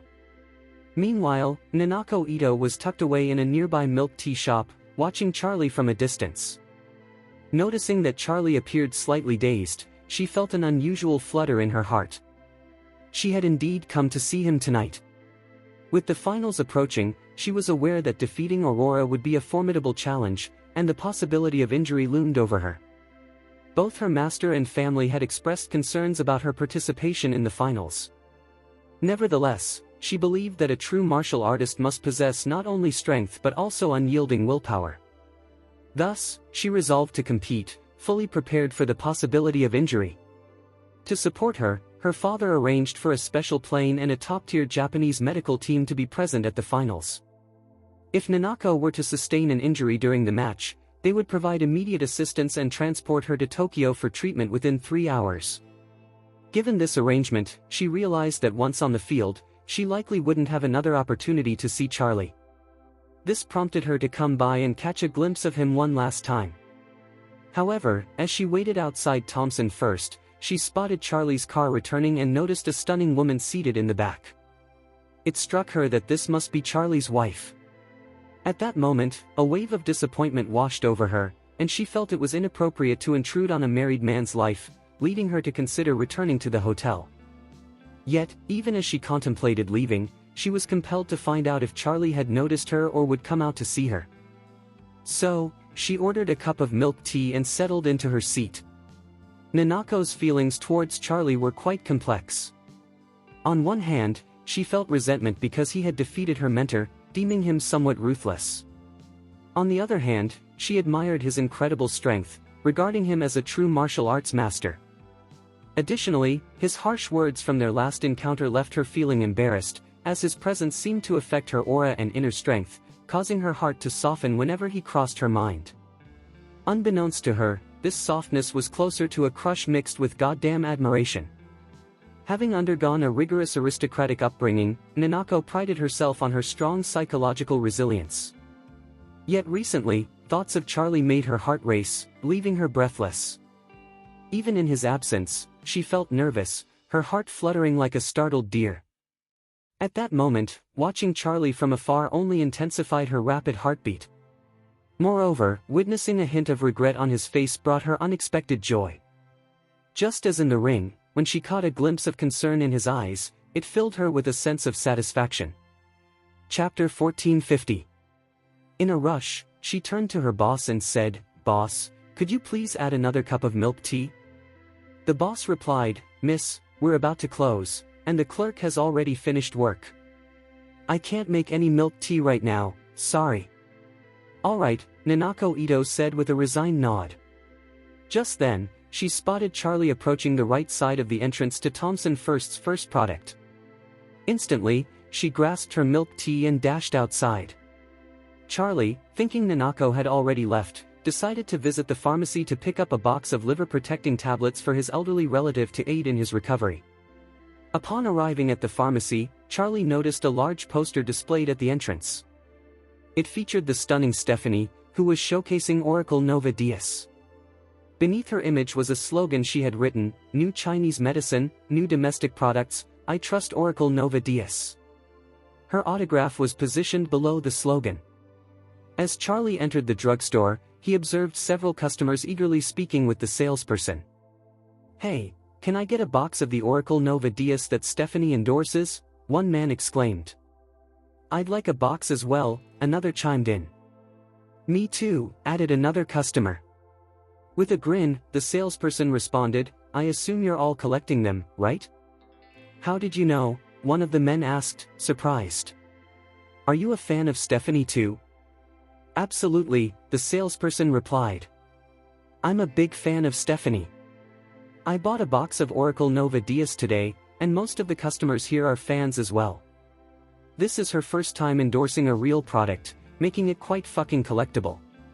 The salesperson continued, "I've heard great things about this medicine, it's effective for various stomach and spleen discomforts. It's wise to keep some on hand." A young man holding a full box of Oracle Nova Dias declared, "I'm planning to store this box intact. I don't want to open it just yet, I'll buy another later when I need it. For now, I want to keep a copy in my goddamn collection." Charlie was taken aback by the scene. He hadn't anticipated that Stephanie's influence would draw so many fans to purchase and collect the products she endorsed. As he marveled at the situation, more customers arrived to buy Oracle Nova Dias, each requesting at least one box, with some even buying 10 or more. Once the rush of customers subsided, Charlie approached the counter and said, "Thank you. Could I please get a box of liver protection tablets?" The salesperson nodded, retrieved a box of liver-protecting tablets, and said, "That'll be $39.8. Charlie nodded in acknowledgement, paid via a QR code, and stepped out of the pharmacy with the liver-protecting tablets in hand.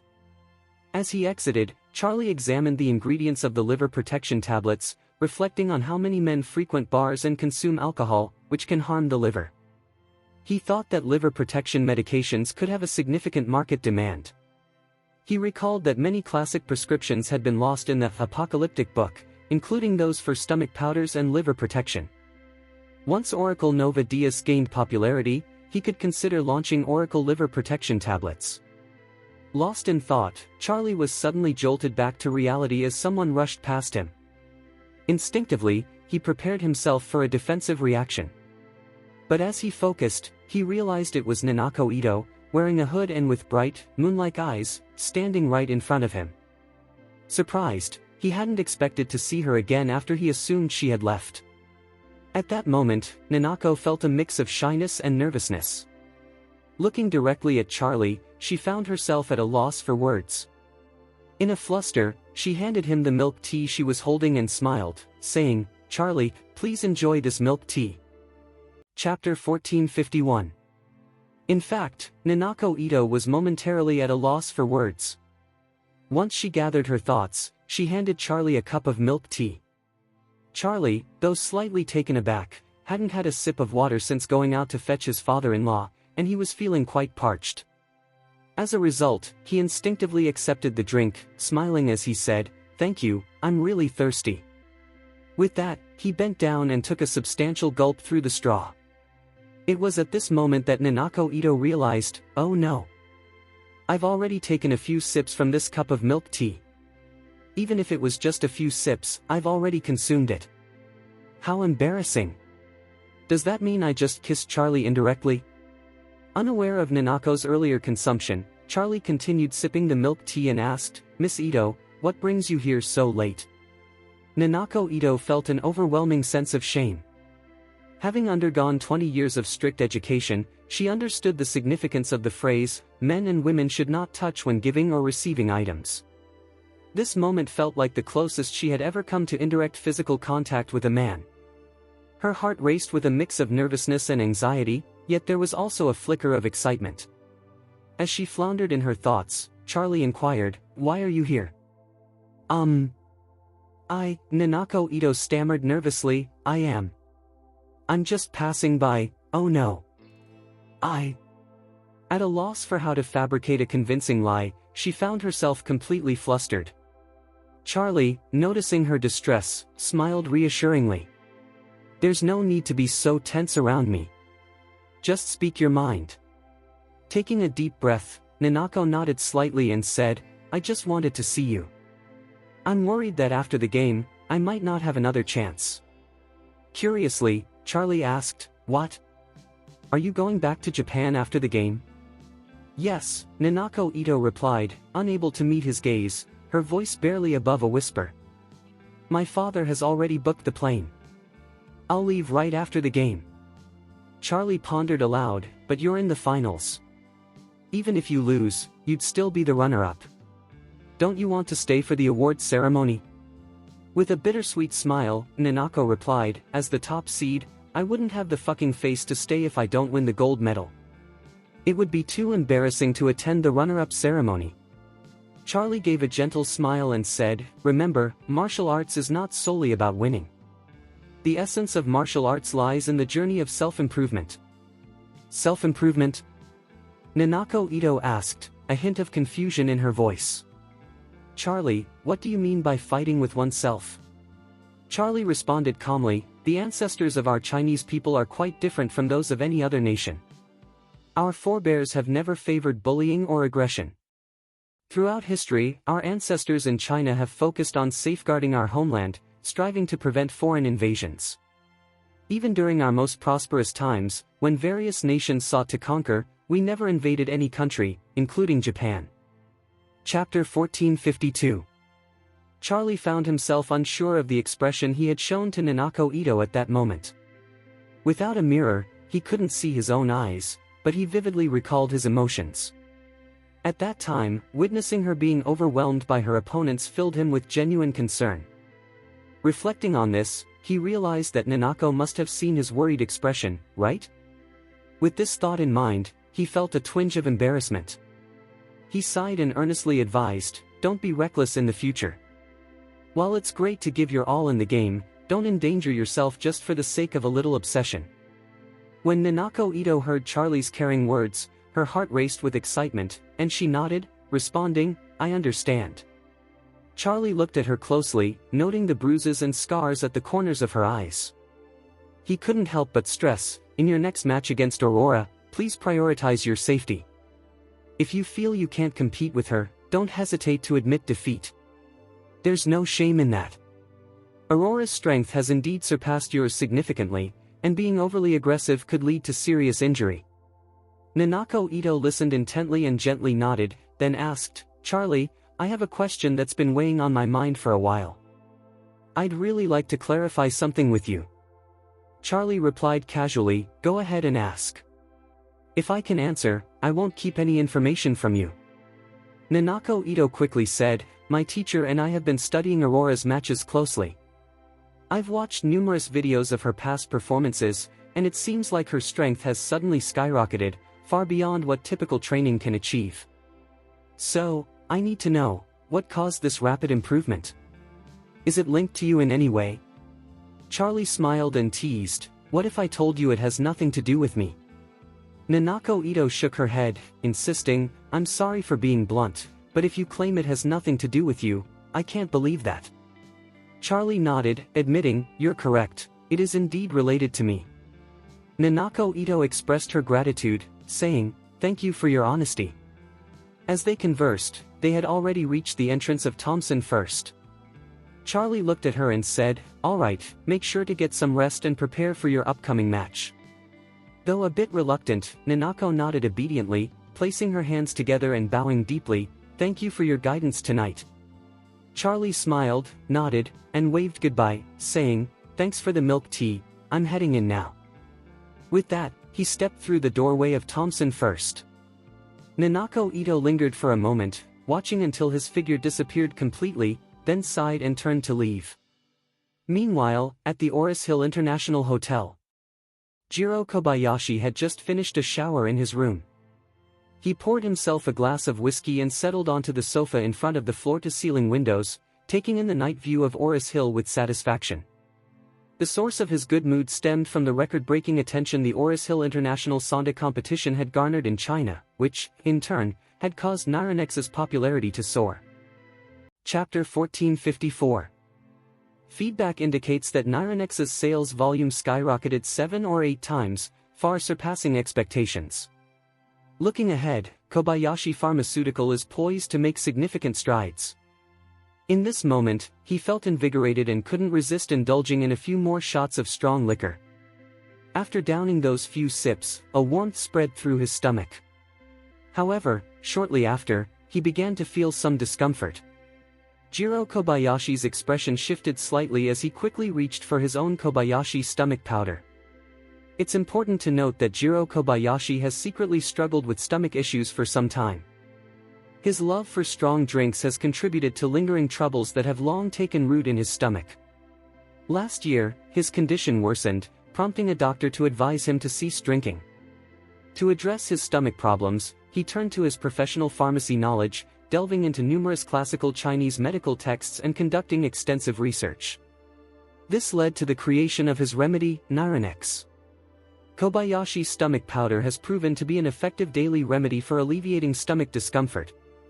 However, it functions like a band-aid, it can significantly ease joint rheumatism pain, yet it falls short of offering a complete cure. The same principle applies to stomach powder. Nyronex cannot cure severe stomach ailments.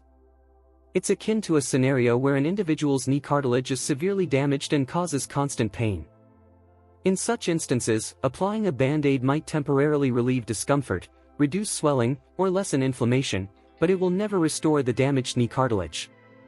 In other words, no matter how long a patient relies on a band-aid, they cannot heal their knee joint injury. The situation is similar for Kobayashi's Nyronex. Jiro Kobayashi developed Kobayashi's Nyronex based on ancient Chinese formulas. Although it significantly alleviates his stomach issues, it has not provided a long-term solution. Consequently, Jiro finds himself consuming several packets of Kobayashi's Nyronex each day to manage his discomfort. Just as he was about to take 2 packets of Kobayashi's Nyronex with his whiskey, he heard a knock at the door. He set down his glass and walked over to the door. Peering through the electronic eye, he spotted his assistant waiting outside and promptly opened the door. Upon opening the door, he looked at his assistant and asked, "It's quite late, what's going on?" The assistant quickly handed him a packet of medicine, visibly anxious, and replied, "Chairman, today a local pharmaceutical factory in Oris Hill suddenly launched a stomach powder called Nova Dias, and they've even enlisted the support of China's hottest female star, Stephanie's son, for endorsement. This product has sparked a nationwide buying frenzy." "What the hell?" Jiro Kobayashi frowned, his voice icy, "Unbelievable. Chinese pharmaceutical companies have the audacity to imitate our Kobayashi pharmaceutical products." As he spoke, Jiro didn't realize that Kobayashi's Nyronex was itself inspired by ancient Chinese prescriptions. He examined the Oracle Nova Dias packet for a moment and scoffed, "There are countless products in China, South Korea, and Southeast Asia that have tried to replicate our Kobayashi Nyronex. None have succeeded in matching our quality. I can guarantee this Oracle Nova Dias will be no different, just another shitty inferior product. The assistant responded, but this medicine is different. It's endorsed by Stephanie's son, who has never before endorsed any tangible products. This is her first time, and the impact is immense.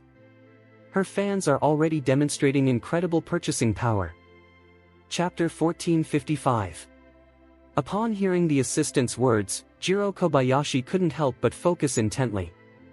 He frowned slightly and remarked, "I recognize that Stephanie is undeniably a stunning woman, and her acting skills are exceptional. I was surprised to learn that she's chosen to represent one of our competitors this time." After a brief pause, he added, "How about this? Please reach out to her agency and find out what the cost would be for her to endorse our product, Nyronex." The assistant nodded in acknowledgement, replying, "I'll contact her agency first thing tomorrow morning." Jiro Kobayashi's voice turned cold. "There's no reason to wait until tomorrow morning, call her agent now. Their mobile phone is always on." "Alright, I'll reach out immediately."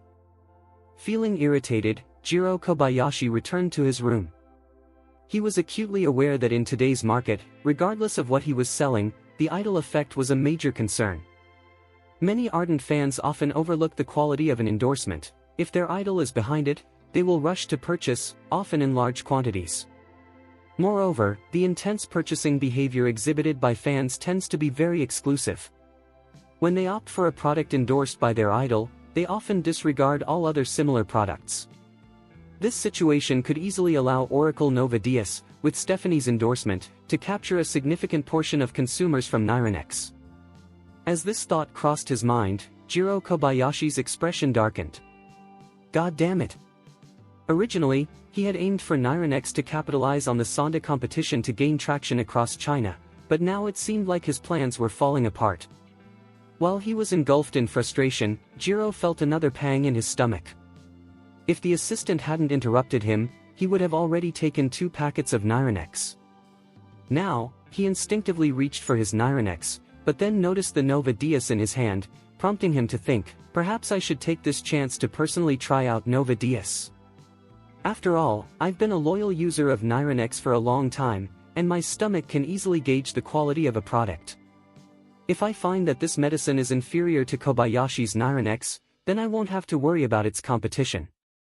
Even if Stephanie's son has a strong pull, the excitement will eventually fade.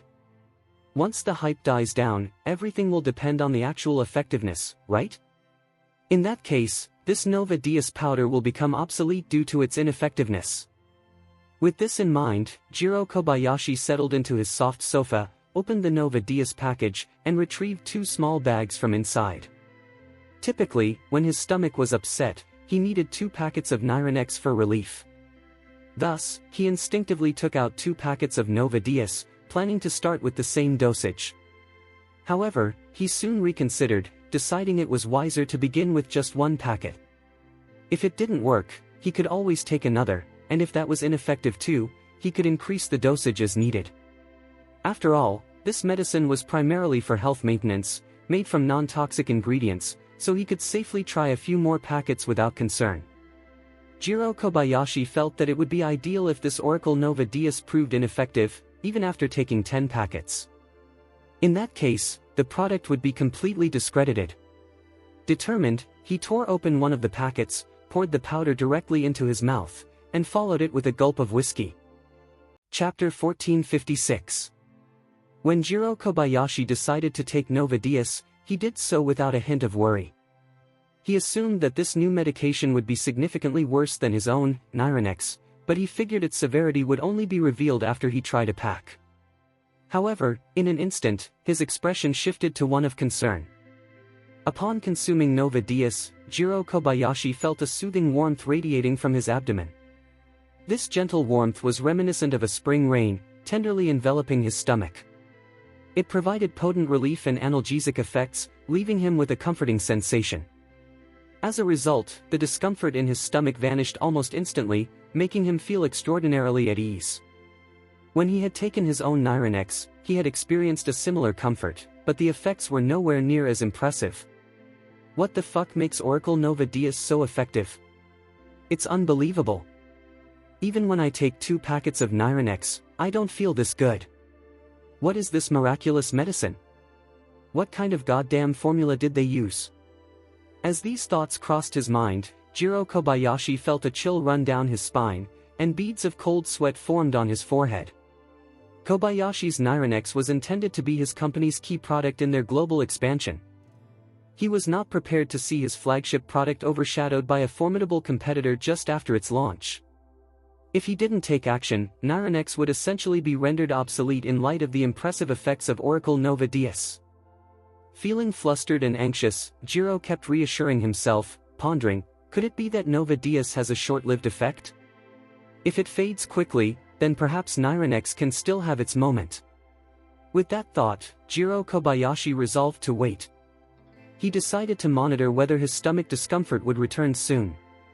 However, after an hour of waiting, he was met with a more shocking revelation.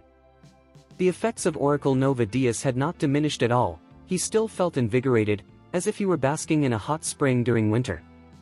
In disbelief, he exclaimed, "What the hell is this? How could a stomach powder be this powerful? I've thoroughly studied ancient Chinese remedies. Nyronex was crafted from the best of those prescriptions, enhanced with my modern improvements. I thought it had reached its peak. Yet, Oracle Nova DS is fucking leagues ahead of Nyronex."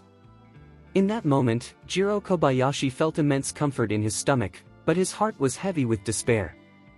He had aimed to elevate Nyronex and establish his company as a top global pharmaceutical leader, only to find himself undercut by this new product before he could even rise.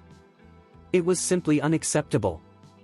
He immediately contacted his assistant and inquired, "What's the market price for Nova DS stomach powder?" The assistant replied, "The retail price is on par with our Nyronex." What the hell? A sharp pang of pain struck Jiro Kobayashi's heart.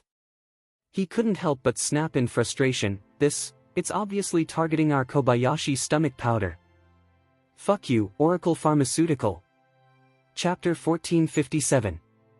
At this moment, Jiro Kobayashi found it impossible to suppress his anger. Nova DS, the treatment field, is on par with Kobayashi's offerings and stands as a benchmark product in its own right. However, the medicinal benefits of Oracle Nova DS far surpass those of Nyronex.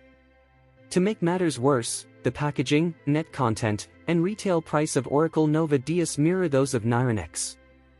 This situation is incredibly fucking frustrating. While Oracle Nova DS is significantly easier to use than Kobayashi's Nyronex, its weight and price remain identical. Isn't this bound to disrupt the momentum of Kobayashi's Nyronex? Furthermore, with Stephanie's son endorsing Oracle Nova DS, the product has rapidly gained popularity in the Chinese market, effectively stifling Nyronex's ambitions to expand into China. Being outperformed by Oracle Nova DS in China is merely the beginning. It's obvious that Oracle, being such a superior medicine, won't stop at the Chinese market. They are likely to export to neighboring countries and even Europe and the United States. If Oracle Nova DS enters the Japanese market, wouldn't that undermine Kobayashi's stronghold? If Nyronex loses both the overseas and domestic markets, the future of Kobayashi Pharmaceutical could be fucking bleak. In essence, Oracle Nova DS could potentially spell the end for Kobayashi Pharmaceutical. What's more alarming is that all of Jiro Kobayashi's hopes hinge on Nyronex. Throughout Japan, there is optimism surrounding Nyronex, with praise for its effectiveness and the overall future of Kobayashi Pharmaceutical. This includes the head of the Ito family, Ito Yuhiko, who is keen on marrying his daughter, Nanako Ito, to strengthen ties with the Kobayashi family and secure a stake in Kobayashi Pharmaceutical. If the outlook for Kobayashi Pharmaceutical shifts from promising to dire, Yuhiko Ito would undoubtedly lose interest in both Jiro Kobayashi and the company. In that case, what leverage would he have to pursue a marriage with Nanako Ito? It's worth noting that Nanako Ito is a highly sought-after figure in Japan, often referred to as the Yamato Nadeshiko. She is considered the epitome of perfection in Japan, and losing her would be goddamn unthinkable. At this critical juncture, Jiro Kobayashi turned to his assistant and said, "Investigate the background of Oracle Pharmaceutical immediately. I need results fast." The assistant quickly nodded, "Understood, Chairman." I will ensure someone looks into it right away. Jiro Kobayashi pressed on. Has Stephanie Sun's agent reached out? What did they say? They did, the assistant replied with frustration. The contact person is named Sherry. Honestly, her voice was so fucking loud. When I mentioned wanting to invite Miss Sun to endorse our products, she bluntly stated that Miss Sun would never endorse any physical products again, only Nova Dias. God damn it. Jiro Kobayashi was taken aback, exclaiming, what kind of endorsement fee did Oracle Pharmaceutical offer Stephanie Sun? Did they buy out all her endorsements for physical products? Chapter 1457. At this moment, Jiro Kobayashi found it impossible to suppress his anger. Nova Dias, the treatment field, is on par with Kobayashi's offerings and stands as a benchmark product in its own right. However, the medicinal benefits of Oracle Nova Dias far surpass those of Nyranex. To make matters worse, the packaging, net content, and retail price of Oracle Nova Dias mirror those of Nyranex. This situation is incredibly fucking frustrating. While Oracle Nova Dias is significantly easier to use than Kobayashi's Nyranex, its weight and price remain identical. Isn't this bound to disrupt the momentum of Kobayashi's Nyranex? Furthermore, with Stephanie Sun endorsing Oracle Nova Dias, the product has rapidly gained popularity in the Chinese market, effectively stifling Nyranex's ambitions to expand into China. Being outperformed by Oracle Nova Dias in China is merely the beginning. It's obvious that Oracle, being such a superior medicine, won't stop at the Chinese market. They are likely to export to neighboring countries and even Europe and the United States. If Oracle Nova Dias enters the Japanese market, wouldn't that undermine Kobayashi's stronghold? If Nyranex loses both the overseas and domestic markets, the future of Kobayashi Pharmaceutical could be fucking bleak. In essence, Oracle Nova Dias could potentially spell the end for Kobayashi Pharmaceutical. What's more alarming is that all of Jiro Kobayashi's hopes hinge on Nyranex. Throughout Japan, there is optimism surrounding Nyranex, with praise for its effectiveness and the overall future of Kobayashi Pharmaceutical. This includes the head of the Ito family, Ito Yuhiko, who is keen on marrying his daughter, Nanako Ito, to strengthen ties with the Kobayashi family and secure a stake in Kobayashi Pharmaceutical. If the outlook for Kobayashi Pharmaceutical shifts from promising to dire, Yuhiko Ito would undoubtedly lose interest in both Jiro Kobayashi and the company. In that case, what leverage would he have to pursue a marriage with Nanako Ito? It's worth noting that Nanako Ito is a highly sought-after figure in Japan, often referred to as the Yamato Nadeshiko. She is considered the epitome of perfection in Japan, and losing her would be goddamn unthinkable. At this critical juncture, Jiro Kobayashi turned to his assistant and said, "Investigate the background of Oracle Pharmaceutical immediately. I need results fast." The assistant quickly nodded, "Understood, Chairman. I will ensure someone looks into it right away." Jiro Kobayashi pressed on, "Has Stephanie Sun's agent reached out? What did they say?" They did, the assistant replied with frustration. The contact person is named Sherry. Honestly, her voice was so fucking loud. When I mentioned wanting to invite Miss Sun to endorse our products, she bluntly stated that Miss Sun would never endorse any physical products again, only Nova Dias. God damn it. Jiro Kobayashi was taken aback, exclaiming, "What kind of endorsement fee did Oracle Pharmaceutical offer Stephanie Sun? Did they buy out all her endorsements for physical products?" Chapter 1458. The assistant spoke with embarrassment, saying, "Mr. Kobayashi, I'm not sure about this." The other party hung up before I could ask my questions. What a jerk. Jiro Kobayashi exclaimed, his expression darkening.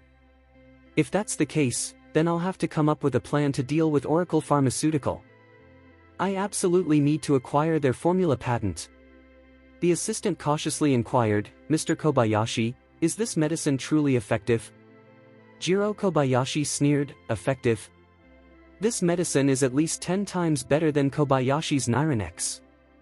The assistant looked stunned, as if struck by lightning. 10 times?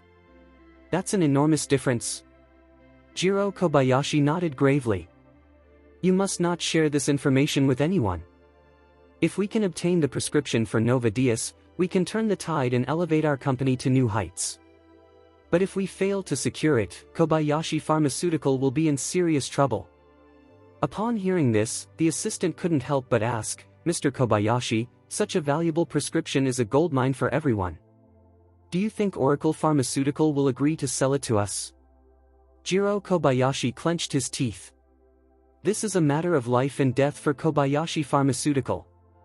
Whether they agree or not, I will goddamn compel them to comply. Unbeknownst to Jiro Kobayashi, he was descending into the same obsession as his brother, Ichiro Kobayashi. Initially, Ichiro Kobayashi had been fixated on the miraculous medicine that Charlie provided to Dr. Simmons, hoping to use it to cure their father, Masao Kobayashi, of his paralysis and elevate Kobayashi Pharmaceutical to the pinnacle of global pharmaceutical companies, even to the extent of feeding the dogs at the dog farm. Now, Jiro Kobayashi was unknowingly walking down a similar path as his brother. Shortly thereafter, the assistant returned with the investigation results. Chairman, I've gathered some information on Oracle Pharmaceutical, he reported. It turns out this company was previously known as Weaver Pharmaceutical. When we evaluated Chinese pharmaceutical companies in the past, we also looked at this one. At that time, its overall market value was around $2 to $3 billion, which is relatively modest, and we never seriously considered it. Jiro Kobayashi frowned and asked, why would they change their name to Oracle Pharmaceutical if they're doing so well? The assistant replied, I'm not sure.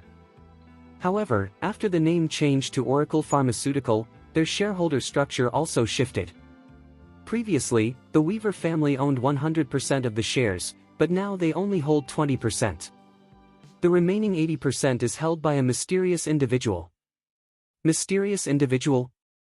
Jiro Kobayashi asked, surprised. Can't we find out who this person is? We've been unable to determine that, the assistant reported.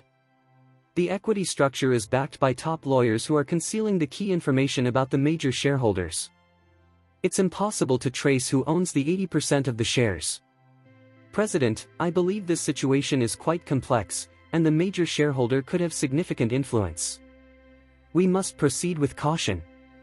Jiro Kobayashi nodded and gritted his teeth. I'm well aware that this person likely has an extraordinary background.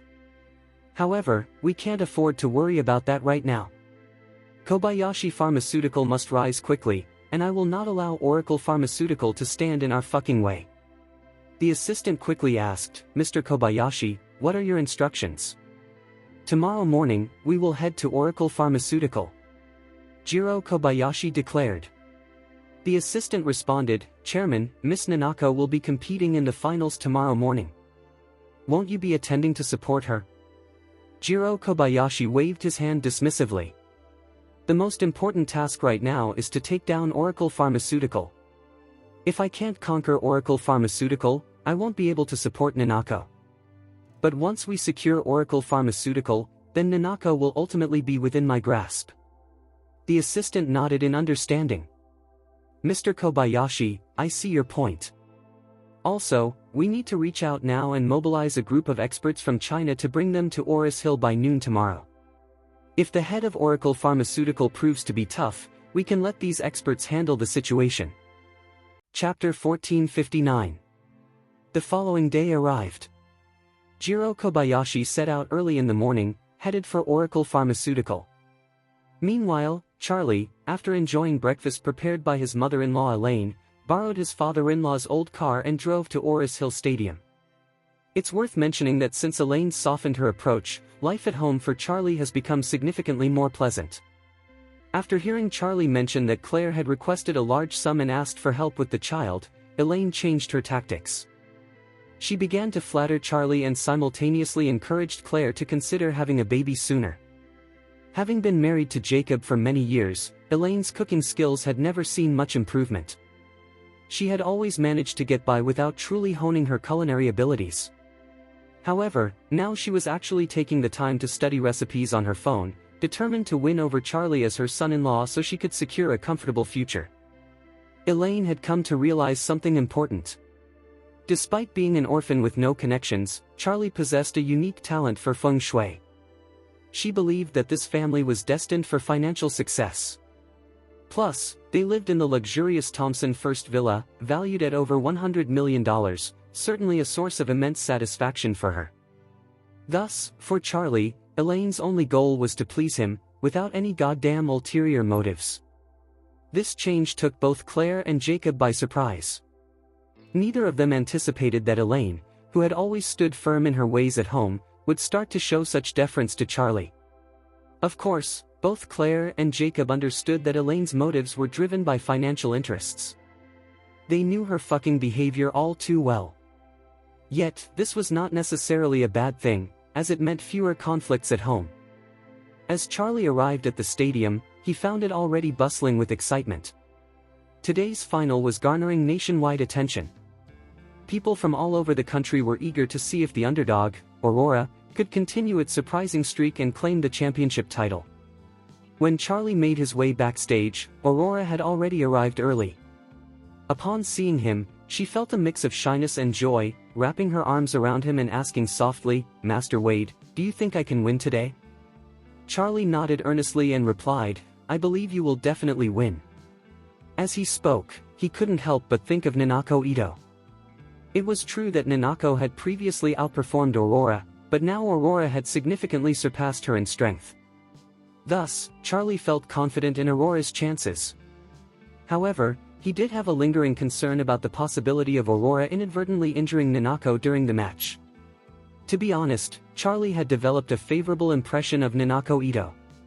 Despite being Japanese, she exemplified perfection in terms of her looks, figure, personality, temperament, upbringing, and accomplishments. The phrase, "as gentle as a virgin and as lively as a rabbit," perfectly encapsulated her essence. Any normal man would find it hard to resist feeling a sense of admiration in the presence of such a delicate and charming woman. Chapter 1460. She resembled a magnificent and fragrant flower, inspiring a sense of care in everyone around her. Although Charlie didn't have a fondness for her, the appreciation he felt was undeniable. When someone admires another, they naturally desire to see them unharmed. Yet, the challenge she faced was Aurora. Charlie genuinely hoped that Aurora would triumph in the competition, bringing honor to China in the process. However, he personally wished for Nanako Ito to come away from the encounter without severe injuries. At one point, Charlie felt compelled to urge Aurora to hold back a bit when she took the stage, hoping she wouldn't inflict too much damage on Nanako Ito. After a moment of hesitation, he ultimately dismissed the thought.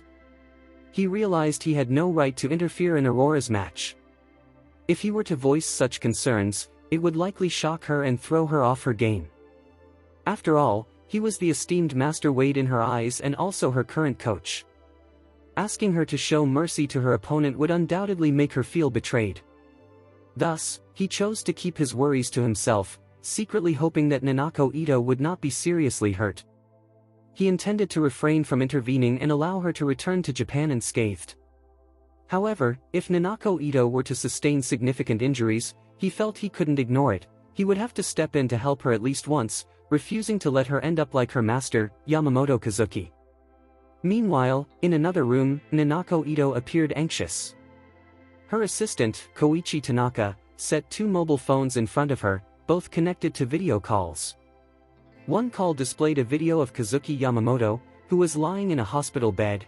The other featured her father, Ito Yuhiko, who was far away in Japan. With a serious expression, Yamamoto Kazuki urged, "Nanako, it's too late to back out now.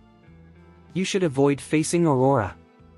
If you get seriously injured, it could ruin your goddamn life." Nanako Ito responded earnestly, "Master, please don't say that. I'm going on stage in 10 minutes. Instead, give me some words of encouragement or some strategies." Yamamoto Kazuki sighed, "Why won't you listen to me?" From the other phone, Yuhiko Ito, equally anxious, implored, "Nanako. Mr. Yamamoto is your mentor. Why ignore his advice and insist on playing? You are my favorite child. I would rather you do nothing than risk getting fucking hurt." With tears in her eyes, Nanako Ito replied, "Father, you've watched me grow up and know my character. If I back down today, I fear I'll regret it for the rest of my life. I'm only 22, do you want me to live with that regret?" Yuhiko Ito was momentarily choked up, saying, "Nanako, you always call me father. Today, I want to hear you call me Oda-san like a regular child." Instantly, Nanako Ito stood up, bowed deeply to the video call, and respectfully said, "Oda-san." In Japanese, Oda-san means father. After hearing his daughter's heartfelt Oda-san, Ito Yuhiko sighed softly. "Nanako, go ahead. I respect your decision. Chase your own peace of mind. I'll be waiting for you in Tokyo." Nanako Ito smiled warmly and replied, "Oda-san, if I end up seriously injured, I don't want to return to Tokyo. I wish to train in Kyoto instead. I have a fondness for the environment there." Tokyo, the capital of Japan, is known for its towering skyscrapers, bustling traffic, and modernity. In contrast, Kyoto, the ancient capital, boasts numerous historical sites that have been well preserved for hundreds or even thousands of years, offering a quieter atmosphere and pleasant climate. As a child, Nanako Ito grew up in the ancestral home of the Ito family in Kyoto. She moved to Tokyo with her family at age 14, but in her heart, Kyoto remains the only true hometown she remembers. Chapter 1461. Young people have a penchant for fashion. When we compare fashion trends, Japan stands out as more influential than China. In fact, it's fair to say that Japan's fashion scene surpasses that of China. This is evident in the popularity of Harajuku style, where girls often embrace Japanese hairstyles, manicures, and makeup styles. Overall, Japanese girls exhibit a strong sense of style, particularly in vibrant cities like Tokyo. However, Nanako Ito is a notable exception. She has always preferred classical culture over modern fashion trends. Her interests lie in tea art, ancient Chinese literature, classical poetry, and even historical architecture and traditional clothing. Because of this, she feels a deep connection with the city of Kyoto. Unfortunately, she is aware that her upcoming competition could bring her bad luck. While she might not face life-threatening consequences, she is concerned about the possibility of serious injuries. Thus, she hopes to return to Kyoto for a period of rest and recovery after her injury. Upon hearing her wishes, Yuhiko Ito responded with warmth and immediacy, "Of course. I'll arrange for someone to tidy up the mansion in Kyoto." "That's wonderful!" Nanako Ito exclaimed with delight. "I've always wanted to return to Kyoto for a while, and now I finally have the opportunity." Then she added, "Oda-san, could you please inform my school about my situation?" "Absolutely." Ito nodded eagerly. "Leave that to me, focus on the competition without any goddamn distractions." Nanako Ito expressed her gratitude with a deep bow. At 9:20, the organizers called for the players to take the stage. This final competition had garnered massive attention. National television networks were broadcasting live, and numerous online platforms were streaming the event as well. Consequently, Charlie decided not to accompany Aurora on stage this time. Instead, he made his way to a seat at the back of the audience, where he could observe the competition closely. He felt confident that Aurora no longer needed his guidance and simply wished to watch her perform. Before long, Aurora and Nanako Ito made their entrances from opposite sides of the arena. Both girls were breathtakingly beautiful, and their appearance on stage elicited an overwhelming cheer from the crowd. As they stepped into the spotlight, their gazes instinctively sought out a familiar figure in the audience. That figure was Charlie. For Aurora, Charlie was her source of strength and inspiration. She understood that without his support, she would never have reached this point. As for Nanako Ito, her heart was filled with thoughts of Charlie. The reason she chose to participate in this competition, despite knowing the likelihood of defeat and the risk of injury, was largely to avoid disappointing him. When their eyes met Charlie's, both girls felt a surge of emotion. Aurora's face radiated admiration and affection, while Nanako Ito's gaze was filled with warmth and tenderness. In the ring, the referee guided both girls to the center and began explaining the rules of the competition to them. Chapter 1462. As for the two competitors, neither glanced at the referee nor at each other, their gazes were fixed on Charlie in the audience. Charlie suddenly felt a wave of stress wash over him. It was unexpected that these two girls would be so distracted before the match, leaving them to constantly stare at him from the stage. Was he really that good-looking? Wasn't it fine for them to focus on their goddamn performance? While he pondered this, the referee, noticing the awkwardness, cleared his throat twice and asked, "Ladies, are you listening to me?" Aurora was the first to snap back to reality. Blushing, she quickly replied, "I'm sorry, referee. I just lost my focus." The referee then turned to Nanako Ito, looking for her response. "Miss Ito, what about you?" Nanako Ito's face turned crimson as she quietly said, "My apologies, referee. I'm a bit distracted too." After speaking, she couldn't help but steal a glance at Aurora, only to notice that Aurora's face was flushed with shyness. She began to wonder, did Aurora have feelings for Charlie? Surprised, Aurora also looked at Nanako Ito. Although Nanako Ito seemed more composed than herself, her blush made Aurora curious. Could it be? Does Nanako Ito share my fucking feelings for Master Wade? However, she soon reassured herself, thinking, a man like Master Wade is hard to resist. It's only natural for Nanako Ito to be attracted to him. If we had a girl from Europe or America here, she'd probably feel the same way. But what a shame that Master Wade is married. No matter how many women are drawn to him, the chances of truly being with him are slim. My dad always keeps me close to Master Wade, hoping he would like me too, but after all this time, I still can't figure out what Master Wade really thinks of me." The two women were lost in their thoughts again, pondering these complexities. The referee, believing they had regained their focus, muttered to himself. He soon realized that neither of them was paying attention, both appearing to be in a daze. Growing frustrated, he asked, "Did you hear me?" Nanako Ito quickly replied, "Referee, I'm sorry." "What did you just say?" Aurora looked embarrassed as well.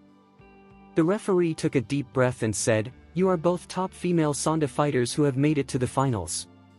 Don't let the pressure of the audience and reporters distract you." Aurora quickly reassured him, "Don't worry, referee.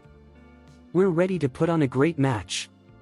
Nanako Ito nodded and added earnestly, "Referee, we are prepared." The referee then asked, "Neither of you has a coach here today?" "No," they both responded in unison. Aurora's coach was Charlie, but he was in the audience today, not ringside. Meanwhile, Nanako Ito's coach was still in the hospital, watching the live broadcast, leaving both without coaching support. The referee spoke seriously, "Both of you are experienced fighters.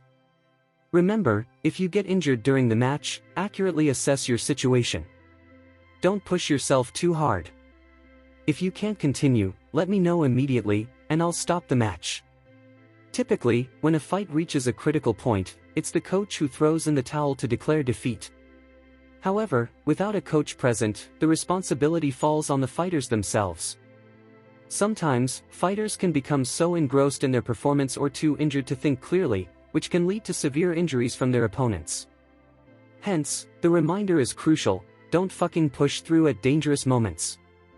Both competitors nodded solemnly in understanding. And with that, the referee announced loudly, "All right, let the match begin." Chapter 1463.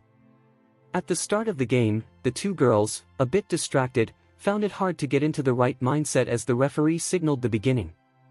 The atmosphere in the ring felt oddly off right from the start. Typically, both players would quickly fall into their rhythm and begin tentative strikes after the referee announced the game. However, the two competitors remained motionless for several seconds. Meanwhile, a male spectator shouted, "Aurora, what the hell are you doing just standing there? Go take down that Japanese competitor. Come on, Aurora, it's time to bring home the victory for our country. Oh, Aurora, that Japanese girl looks nice. Please promise me you won't hit her too damn hard, okay?" Aurora felt overwhelmed by the comments. This match was the highest level competition she had ever participated in, yet the energy in the arena felt strangely lacking. Determined to shake off the distractions, she approached Nanako Ito and said, "Excuse me, Miss Ito, I'm sorry." With that, she launched herself forward, delivering a sharp punch aimed at Nanako Ito. Nanako Ito, fully aware of the challenge, remained alert and prepared for the encounter. She understood that overpowering Aurora was not an option. The strength difference was too significant, and even if she tried to be assertive, it wouldn't be enough. Her strategy was to focus on defense first and look for openings to counterattack, aiming to score points technically from the referee. Even if she lost, she needed to avoid a complete defeat. With remarkable speed, she retreated, transforming her hands into palms to meet Aurora's punch. As soon as their hands connected, she quickly used Aurora's force to propel herself further away. In an instant, she successfully nullified Aurora's attack. Aurora was taken aback. She hadn't anticipated Nanako Ito utilizing such a soft yet effective technique to deflect her powerful strike, leaving her pleasantly surprised. Nanako Ito's method revealed her exceptional experience. A punch, when executed with enough speed and strength, can be incredibly forceful and dangerous. In any confrontation, if you attempt to absorb the opponent's power directly, you must endure all of that force. It's akin to a fast-moving vehicle colliding with a solid wall. The occupants of the car cannot withstand the tremendous impact as their bodies slam into the steering wheel at the moment of the crash. However, rather than trying to absorb the blow directly, using a softer approach can be quite effective. Imagine an airbag deploying between a person and the steering wheel during a collision. The soft, resilient airbag effectively cushions the body while dissipating the force of the impact. This strategy is crucial. Nanako Ito's ability to read the situation in an instant and respond with her soft palm technique to mitigate the force truly impressed Aurora. This moment underscored the value of experience and quick reflexes. Aurora recognized that Nanako Ito undoubtedly excelled in both areas. Chapter 1464. Charlie couldn't help but admire Nanako Ito's flawless response. It became clear to him that experience holds more value than sheer strength. Aurora is akin to a driver behind the wheel of a high-performance supercar. Her vehicle is incredibly agile and fast, yet she lacks familiarity with the twists and turns of the track, unaware of where the pitfalls or shortcuts lie. In contrast, while Nanako Ito may not possess a supercar's raw power, she is intimately acquainted with the nuances of the road. As the two drivers compete, it's evident that while the supercar may cross the finish line first, it might not bring much satisfaction. Despite successfully evading Aurora's strikes, Nanako Ito remained cautious and vigilant. In the previous round, she could feel the sheer might of Aurora's attacks. Fortunately, she had managed to deflect the blows with her palm. Had she used any other part of her body, she feared she might have sustained serious injuries. Aurora recognized that her strengths lay in speed and power, but her experience and technique were lacking. Thus, she was determined not to give Nanako Ito a moment's respite and quickly launched another wave of attacks. Aurora's strategy was straightforward. If her opponent could effectively analyze her attacks and respond accordingly, she would overwhelm her with a goddamn barrage, aiming to cloud her judgment. As Nanako Ito observed Aurora deliver two swift punches, she intended to employ her usual tactic of neutralizing the force with her palm. However, she was unprepared for Aurora's sudden shift to targeting her with rapid kicks. At that moment, Nanako Ito felt a surge of pressure. Each time she attempted to absorb the force with her palm, the impact traveled through her arms and body, requiring a coordinated effort to dissipate the energy. Simply relying on her palm wasn't sufficient to effectively counter Aurora's strength. As Aurora's onslaught intensified, Nanako found herself struggling to keep up. When Aurora landed a kick, Nanako couldn't adjust her position in time. After absorbing only 20% of the force with her palm, the remaining 80% concentrated almost entirely on her arm. With a sharp crack, Nanako Ito heard a distinct sound from her right arm, followed by a wave of intense pain that caused beads of sweat to form on her forehead. Although her arm wasn't broken, the pain was undeniable, and she could feel the swelling beginning to set in. As Aurora struck, the crowd erupted in cheers. The majority of the audience were local supporters, rallying behind Aurora, a homegrown talent. With Aurora gaining the upper hand, the excitement in the arena reached a fever pitch. Nanako Ito understood that continuing to play defensively would only lead to her downfall against Aurora. She realized that if her right arm absorbed another blow of that magnitude, it could very well break. The thought of relying solely on her left arm to fend off her opponent was daunting, and she knew it would likely result in a swift defeat. With this in mind, she resolved to take the fucking initiative. As Aurora prepared for her next strike, Nanako swiftly sidestepped the kick aimed at her. In one fluid motion, she countered by launching a powerful left fist directly at Aurora's descending right leg. Aurora was caught off guard by the speed of Nanako Ito's dodge, barely avoiding a direct hit, and she hadn't anticipated that Nanako would counterattack at that moment. However, since her right leg was still in motion, it was too late for her to defend herself. Chapter 1465. In that moment, Aurora couldn't shake her irritation at her own carelessness. Her focus had been solely on launching relentless attacks against Nanako Ito, completely overlooking the fact that Nanako was a master among masters, a whole different caliber of opponent compared to those she had faced before. As a result, while her aggressive onslaught was indeed intimidating for Nanako Ito, it simultaneously exposed several weaknesses in Aurora's approach. Just then, Nanako Ito executed a swift strike to Aurora's knee from the side. With a resounding thud, Nanako felt as if she had struck a steel wall. The impact left her wrist tingling with numbness. On the other hand, Aurora anticipated a significant amount of pain from the blow, only to find it was merely a minor discomfort in her knee. This level of pain was easily manageable for her. Aside from a slight ache, it hardly had any real effect on her. Surprised, she thought, after Master Wade helped me absorb that magical medicine, not only has my strength drastically improved, but my body's resilience to attacks has also gotten much better. I know how strong Nanako Ito is. If this had been the old me, I would have surely suffered a serious injury, possibly even a fractured knee. But now, it feels like her punch is more akin to a gentle tap from a 4- or 5-year-old child. There was hardly any real impact. Meanwhile, Nanako Ito was equally taken aback. She recognized that Aurora had become incredibly powerful, especially in terms of striking force. However, she hadn't anticipated the extent of Aurora's newfound ability to withstand attacks. Despite putting her all into that punch, Nanako watched in disbelief as Aurora appeared unfazed, her expression reflecting annoyance rather than pain. In that moment, Nanako realized she had lost any chance of winning this match. Though her striking power still held merit, she now understood that Aurora's physical resilience far surpassed her own capabilities. Given the current situation, even if she stood still and allowed Nanako to strike for 5 or 10 minutes, it would be nearly impossible for Nanako to truly inflict any harm. Feeling the weight of her embarrassment, Aurora decided it was time to confront Nanako Ito with full determination. She was ashamed of having been hit by Nanako and felt she had let down Charlie's expectations of her. In her mind, she resolved, Master Wade has given me such a significant advantage, I should have been pressing Nanako Ito and not given her any opportunity to counterattack. If I keep letting her retaliate, Master Wade will surely be disappointed in me. With that thought, she charged towards Nanako Ito. Amazement flickered across Nanako Ito's face as she instinctively backed away, keeping a watchful eye on Aurora's movements, searching for any openings. In that instant, she noticed that all of Aurora's attacks were focused on the upper body, leaving the lower body vulnerable once again. Determined, she resolved to stay on the defensive this time, preparing to capitalize on Aurora's next move. Chapter 1466.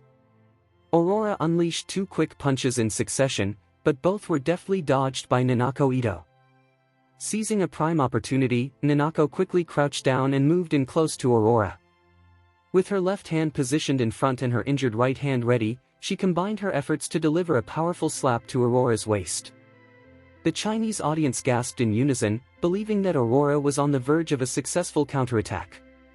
However, just as the moment seemed ripe for Nanako, Aurora transformed her left hand into a palm and her right hand into a fist. With a swift motion, she forcefully pushed her right fist with her left palm and then unleashed a tremendous strike with her right elbow aimed directly at Nanako's chest. Aurora's attack exemplified sheer strength and speed. With incredible power stemming from her right arm alone, this strike harnessed not just the force of her right arm but the additional strength of her left arm as well. Nanako never anticipated that the apparent vulnerability Aurora displayed was merely a clever trap designed to lure her in.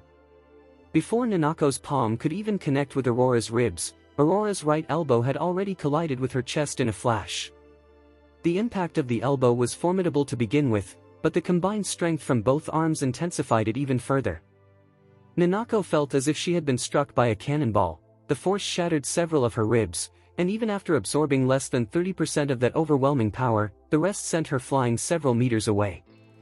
Moments later, Nanako soared through the air and crashed onto the ground. With a loud thud, she hit the ground and immediately coughed up blood, her face going pale in an instant. Charlie was taken aback by the sheer force of Aurora's strike. With her current strength, even a 200-pound male competitor would have struggled to withstand such an attack, let alone Nanako, who weighed under 100 pounds. The ferocity of the blow not only inflicted injuries and fractured her ribs but also severely harmed her internal organs. In that moment, she resembled a victim of a serious car accident, suffering from grave internal injuries, with her life hanging in the balance. Yet, this resolute Japanese girl was still attempting to rise again, pressing her hands against the smooth surface of the ring. Aurora, shocked at the extent of the damage she'd caused with her fierce blow, stood frozen on stage, her eyes glued to Nanako Ito, uncertain of what to do next. The referee hurried over to Nanako Ito, concern etched on his face. "Miss Ito, how are you? Would you like to call off the match?" he asked. Nanako gritted her teeth and bit down on her bloodless lower lip. She shook her head vigorously, trying to push herself up with both hands, but after several attempts, she found herself unable to rise. At that moment, the referee announced regretfully, "I'm sorry, Miss Ito, but I'll have to start the countdown. 10. 9. As Nanako listened to the referee's countdown, she continued to struggle to get back on her feet. The pain radiating through her chest was excruciating.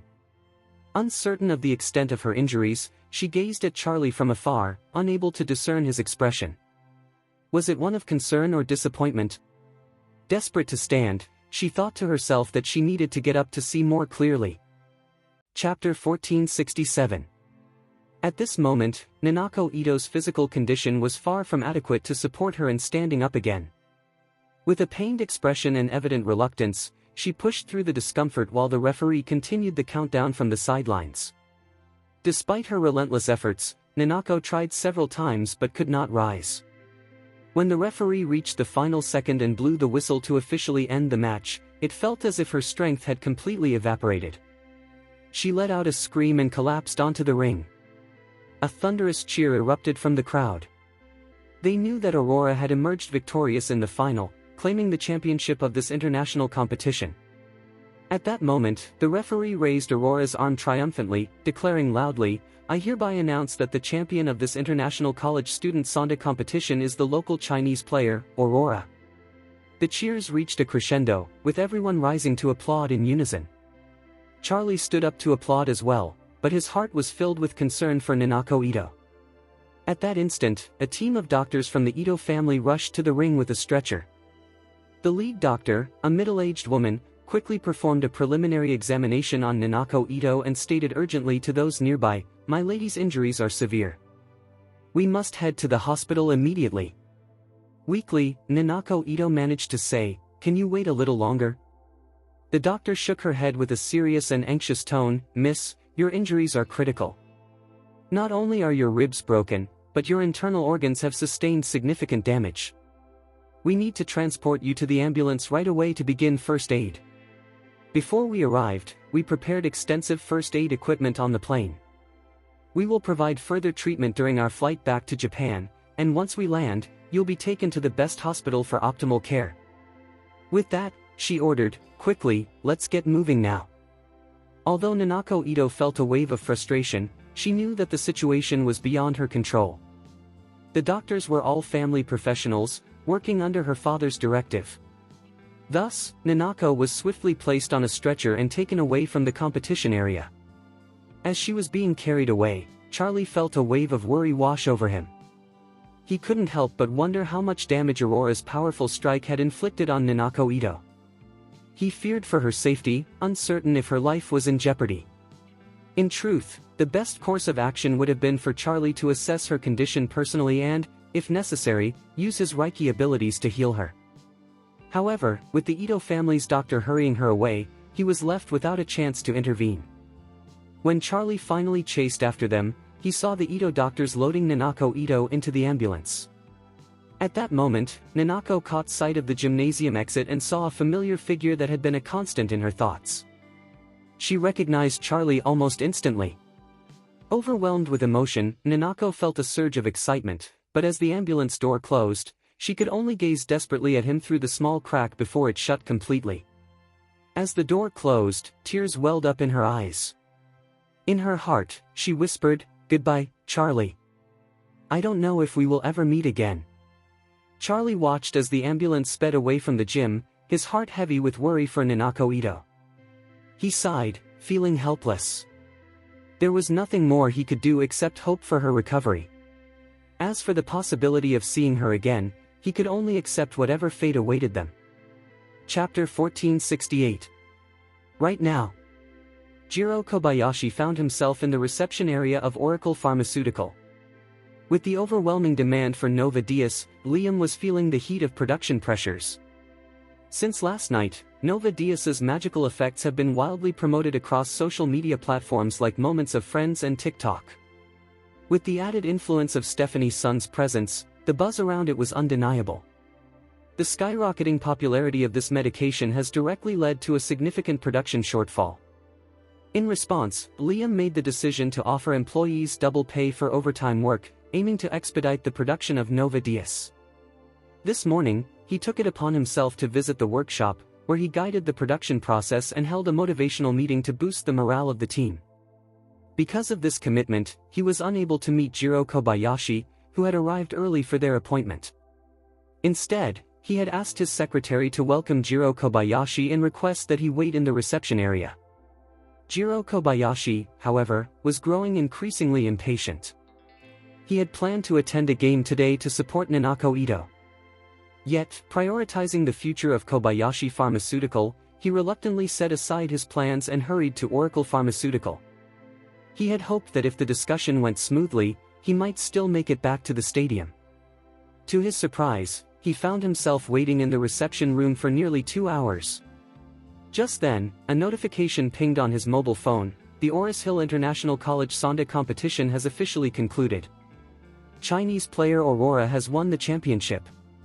He quickly opened the post, bypassing the details of Aurora's victory, and went straight to the section about Nanako Ito. Reading the report that Nanako Ito had suffered a serious injury and was returning to Japan for treatment, he couldn't help but exclaim, "Damn. If only I could be with Nanako Ito right now, I could take advantage of this situation. Would she feel a connection with me?" After all, faced with the dual setbacks of defeat and injury, a woman is likely to feel vulnerable and in need of support. What a missed opportunity, he lamented. Liam finally wrapped up the motivational meeting in the workshop after 10 o'clock and made his way to the reception area. As soon as he entered, Jiro Kobayashi stood up eagerly and said, "You must be Manager Weaver." Liam nodded and responded, "Yes, that's me." "You must be Mr. Jiro Kobayashi." "Indeed, that's correct." Jiro Kobayashi smiled warmly and added, "Manager Weaver, it's a pleasure to finally meet you. I hope to have your support." Liam was aware of the actions of Kobayashi's brother, Ichiro Kobayashi, which made him cautious about Jiro. With a furrowed brow, he asked, "Mr. Kobayashi, may I inquire about the purpose of your visit today?" Jiro Kobayashi replied with a smile, "I've heard that your company has launched Nova Diaz. Our Kobayashi Pharmaceutical has a product called Kobayashi Nirenex that is widely available in Asia. I would like to discuss potential cooperation with you, Manager Weaver." "Cooperation?" Liam said firmly, "I'm sorry, Mr. Kobayashi, but Oracle Pharmaceutical has no interest in collaborating with Kobayashi Pharmaceutical." Chapter 1469. Jiro Kobayashi was taken aback by Liam's straightforward refusal. Shouldn't there be some consideration or at least a show of deliberation in business negotiations? This seemed like a basic principle of respect. Despite his frustration, Jiro Kobayashi chose to keep his composure. With a polite smile, he addressed Liam, "Manager Weaver, I hope you don't mind me being frank. While Oracle Pharmaceuticals may have its merits, it doesn't stand out as a leading pharmaceutical company in China, and it's even less prominent on the global stage. If your goal is to expand into the Asian market or beyond, your current capabilities make it unlikely that you'll achieve meaningful breakthroughs." He then proudly patted his chest and continued, "In contrast, Kobayashi Pharmaceuticals boasts a rich history spanning several decades, and we've already established a significant presence in international markets. Our overall strength surpasses yours, our production lines are more advanced, and our production capacity is far superior. Given these advantages, why not consider a deeper collaboration with Kobayashi Pharmaceuticals? Liam responded with a hint of sarcasm, saying, "Mr. Kobayashi, it's true that Oracle Pharmaceuticals isn't as large as your company, but I firmly believe that with the exceptional effectiveness of our products, we can achieve rapid growth through word of mouth alone. We can easily reach global markets, and even without overseas expansion, international consumers will seek out our offerings. That's the power of quality products." Jiro Kobayashi's expression soured slightly as he acknowledged the truth in Liam's words. He was aware of how impressive Nova Diaz was. Last night, out of curiosity, he tried a pack of Nova Diaz. To his surprise, it completely alleviated his stomach discomfort without any signs of recurrence. Its effectiveness and longevity far surpassed that of Kobayashi's stomach powder. If this trend continued, once Oracle's Nova Diaz was officially launched, Kobayashi's version could face severe market competition. There's a universal truth in the marketplace: when a product excels, it often sparks organic user promotion, leading to rapid viral growth. After all, word of mouth can be more powerful than any advertisement. Thus, he suppressed his anger and maintained a cordial demeanor, saying to Liam, "Manager Weaver, I truly recognize the quality of your products. However, I must admit that there remains a substantial gap in productivity and production processes between our companies. Moreover, attempting to scale up production in a short time frame can be quite challenging. You'll need to find a suitable location for expansion, construct a factory, and introduce new production lines. This process typically spans 1 to 2 years, which means you won't be able to seize the market quickly due to limited production capacity. If you were open to collaborating with Kobayashi Pharmaceuticals, we could significantly help bridge those gaps. Together, we could create a profitable partnership. In that scenario, I could allocate all Kobayashi's production lines to Oracle Nova Diaz. We could establish a cooperative ratio, say, you receive 60%, and I take 40%. We could even rebrand Oracle Nova Diaz as Kobayashi Nova Diaz, symbolizing a partnership between Oracle Pharmaceuticals and Kobayashi Pharmaceuticals. Keep in mind that Kobayashi Pharmaceuticals boasts productivity levels that are at least 8 to 10 times greater than Oracle's. We have multiple production lines in Japan and 3 additional lines in China and Southeast Asia, all equipped with top-tier technology. Building equivalent production lines would take you a minimum of 5 to 8 years. So, why not consider a partnership with us? Jiro Kobayashi presented his case passionately. All Liam could think about was how Oracle Pharmaceuticals needed to bolster its production capabilities. Chapter 1470. Oracle Pharmaceutical, previously known as Weaver's Pharmaceutical, operates on a vastly different scale compared to Kobayashi Pharmaceuticals. For context, Weaver's Pharmaceutical had assets amounting to $2 to $3 billion. In contrast, Charlie alone extracted an impressive $11 billion from Kobayashi Pharmaceuticals. Moreover, the market value of Kobayashi Pharmaceuticals exceeds $100 billion, making it at least tens, if not hundreds, of times more substantial than Weaver's Pharmaceutical. Given this disparity, Oracle Pharmaceuticals plan to enhance the production capacity of Oracle Nova Diaz hinges on 2 strategies: rapidly expanding the production line and maximizing employee overtime. However, as Jiro Kobayashi pointed out, expanding the production line requires substantial investment in manpower, materials, finances, and, above all, time. An old European proverb states that Rome was not built in a day, emphasizing that Oracle Pharmaceuticals' ambitions for expansion cannot be realized overnight. If Oracle Nova Diaz gains global popularity, Oracle Pharmaceutical risks falling short of production capacity to meet the surging demand in the international market. Considering this, Liam found himself in a predicament. He addressed Jiro Kobayashi, saying, "Mr. Kobayashi, I can't make this decision on my own. I'm just the person in charge of pharmaceuticals. Our ability to collaborate with you ultimately depends on our boss's stance." Noticing a hint of flexibility in Liam's tone, Jiro Kobayashi recognized that there was still hope for this venture. He smiled and responded, "In that case, Could you please ask Manager Weaver to contact your boss? If your boss is interested in collaborating, we can arrange a meeting to discuss and finalize the details. Once we establish a partnership, I will promptly allocate all of Kobayashi Pharmaceuticals' production lines to Oracle Nova Dias, which will become the future Kobayashi Nyranex. Sure, Liam replied, nodding in agreement. He took out his mobile phone, exited the reception area, and found a quiet room to call Charlie. At that moment, Charlie was watching Aurora receive her gold medal for winning the championship, feeling a pang of discomfort over Nanako Ito's departure. Suddenly, he received a call from Liam. After answering, Charlie asked, "Liam, what's on your mind?" Liam quickly responded, "Master Wade, a Japanese individual has approached Oracle Pharmaceutical regarding a potential collaboration. He's actually someone you're somewhat acquainted with." Charlie paused for a moment before smiling and asking, "Are you referring to Jiro Kobayashi?" "Yes, that's right," Liam confirmed, quickly outlining Jiro Kobayashi's proposal to Charlie. After presenting the details, Liam added, "Master Wade, I believe our current production capacity is a significant bottleneck. For Oracle Pharmaceutical to thrive, we need to boost our production capacity several times over. Collaborating with Kobayashi Pharmaceutical is essential, and if you find the proposed terms unsatisfactory, I can negotiate further with him." Chapter 1471. Upon hearing the news, Charlie couldn't help but chuckle, remarking, "The Kobayashi family is highly unpredictable.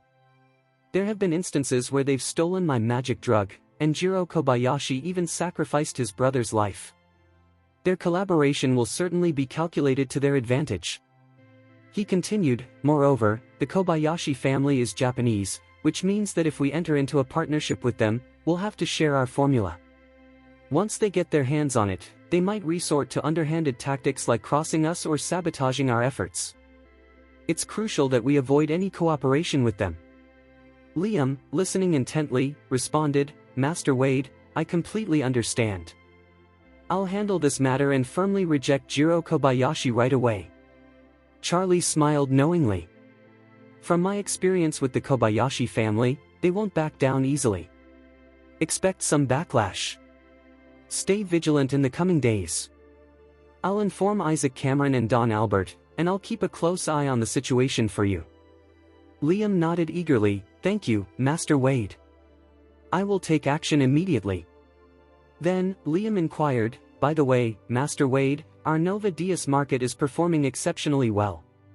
Do you think we should expedite the expansion of our production line? If you're interested, I can quickly apply for industrial land from the relevant authorities." Charlie grinned and replied, "Building a new production line is a slow process, don't you think? There are several existing large-scale production lines available for us." Liam looked surprised.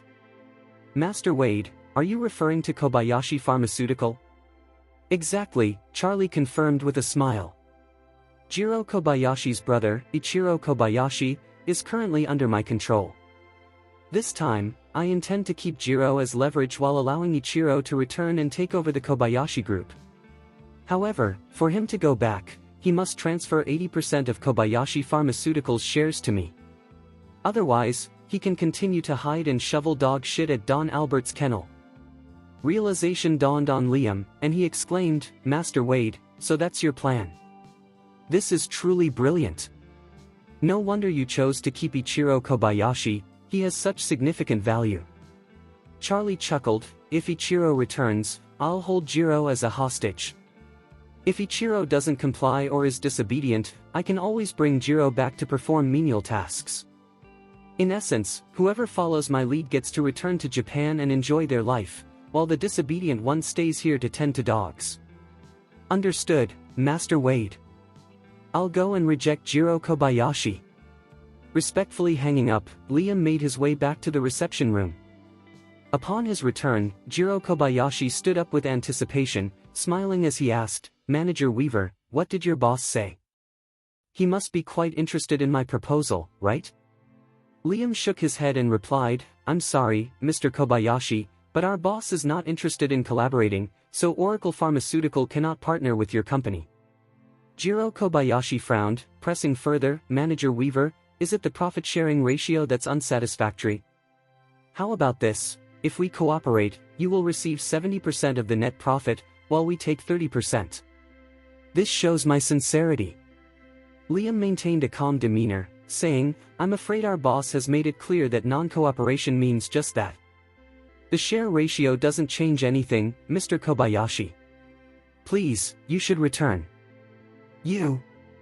Jiro Kobayashi stood up, visibly irritated, and retorted coldly, Manager Weaver, don't assume you can thrive solely on a good product. Let me tell you, if Kobayashi is truly in a bind, we can play hardball too. Starting tomorrow, Kobayashi Nyranex will be sold at a 50% discount. Even if your medicine is effective, what does that matter? Once a price war begins, your profit margins will plummet. Liam responded confidently, Mr. Kobayashi, if you wish to initiate a price war, we won't back down. However, since our boss is unwilling to collaborate, we won't waste time discussing this further. If you have any grievances or strategies, feel free to take them back and use them as you see fit. I must ask you to leave now. He then turned to his secretary and instructed, please escort our guests out. Jiro Kobayashi was deeply frustrated. In truth, he had no desire to engage in a price war with Oracle Nova Dias. Chapter 1472. Ultimately, engaging in a price war should be regarded as a last resort. When the effects of two products are comparable, initiating a price war can feel like inflicting significant damage on oneself while supposedly defeating the competition.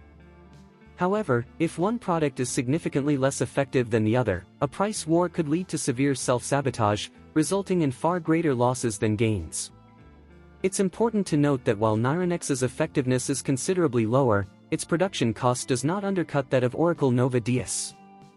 Additionally, Japan's high labor costs along with the substantial expenses associated with export shipping and tariffs make Kobayashi's Nyranex even more expensive compared to the more effective Oracle Nova Dias. If the price were to drop to $100 per box, Nyranex might struggle to break even, whereas Nova Dias could still yield a profit of $10 to $20 per box. Consequently, Jiro Kobayashi is keen to avoid a price war, as he lacks the confidence to compete effectively if it does occur. After some contemplation, he decided that his best course of action would be to steal the prescription. As soon as he got into his car, Jiro Kobayashi eagerly inquired of his assistant, is the Japanese master currently in Oris Hill? The assistant promptly replied, Sir, I have deployed a total of 16 masters for this task. 9 have already been exhausted, and the remaining 7 are expected to arrive before nightfall. Excellent. Jiro Kobayashi responded, instruct them to set up an ambush on this route tonight, capturing Liam and subjecting him to intensive interrogation. We must force him to reveal the prescriptions and formulas. In the realm of Chinese patent medicines, the prescription holds immense significance, as does the formula. The prescription details all the necessary medicinal materials and their specific quantities required for the medicine. Even with the same 10 medicinal materials, varying their proportions can lead to drastically different medicinal effects. In fact, an incorrect quantity of a certain ingredient could transform a life-saving remedy into a harmful poison. Thus, Jiro Kobayashi understood that even if he could identify the ingredients, determining the precise ratios would be quite challenging. Relying on trial and error could take years, and if certain ingredients are rare, it might take decades to access them. As for the formula, it is closely tied to the pharmaceutical process itself. Modern proprietary Chinese medicines are typically processed and extracted using advanced techniques. Some ingredients require fermentation, while others must react with each other or be administered at specific times to be effective, akin to the concept of drug primers in traditional Chinese medicine. This process resembles a complex chemical reaction where, in addition to the core ingredients, catalysts play a crucial role. Knowing when and how much to add is vital, even a slight mistake can lead to catastrophic results. Therefore, the most efficient and safest strategy is to obtain the complete prescription and formula directly. Chapter 1473. The International College Student Sonda competition has come to a close. In a heartfelt moment backstage, Aurora, proudly wearing her gold medal, leaped into Charlie's arms, overwhelmed with emotion as tears streamed down her face. Her tears were a mix of excitement and gratitude. Before this moment, Aurora could hardly imagine that she would ever become a world champion. Her excitement was palpable. She was acutely aware that her remarkable achievement was largely thanks to her cherished mentor, Master Wade, whose support had been invaluable and beyond words. As she embraced Charlie, Mr. Quinton and Stephen Quinton respectfully exited the lounge to give them some privacy. Aurora, dressed only in a sports tube top and shorts, held on to Charlie tightly, momentarily forgetting that she was an inexperienced girl in matters of love. With her face buried in his chest, she choked out, "Master Wade, I can't thank you enough. Without your help, I would never have won this gold medal." Charlie gently patted her back and replied earnestly, "You must remember that with great ability comes great responsibility. Winning this competition is just the beginning. You need to keep training hard for the next Olympics. If you can secure a gold medal there, you will truly bring honor to your country." Aurora quickly responded, "Master Wade, I've never been to the Olympics before. What if our country's Olympic committee doesn't consider me worthy? Each Olympics has its own committee, and athletes are selected by them. Only after being chosen by the Olympic committee can one join the national team and compete." Charlie smiled reassuringly, "Don't worry. I'm confident that the Olympic committee is watching today's event closely. They won't overlook your potential. I believe it won't be long before they reach out to you." "Really?" Aurora asked, her eyes wide with disbelief. "Master Wade, do you truly think I have a chance to represent my country at the Olympics?" Charlie affirmed, "Not only do you have that opportunity, but you also possess the qualifications and the talent." Just then, there was a knock at the door. Mr. Quinton's voice called out, "Aurora, Mr. Lyles, the head of sports in our province, is here to see you." Charlie grinned slightly, "See? Someone has arrived." He then stepped away from Aurora and opened the door. Standing there was a middle-aged man, nearly 50 years old, who entered with enthusiasm and said to Aurora, "Miss Quinton, your performance was absolutely thrilling. Not only did you showcase an incredible level of skill, but you also brought pride to our country. Congratulations." This man was Mr. Lyles, the provincial head of sports. He oversees all sports activities within the province. Aurora responded graciously, "Thank you, Mr. Lyles."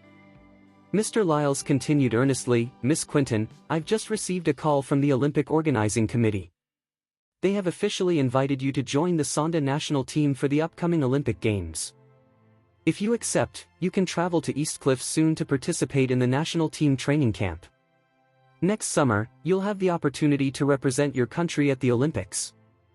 What are your thoughts?" Upon hearing this, Aurora was overcome with tears of joy. Even Mr. Quinton trembled with excitement.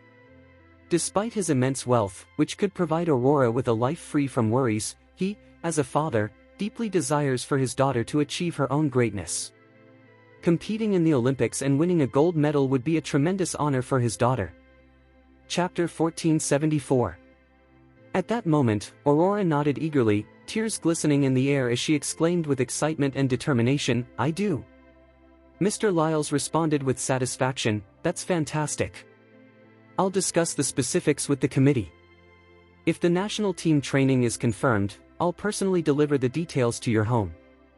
With your talent, I'm confident you'll clinch a gold medal at the Olympics."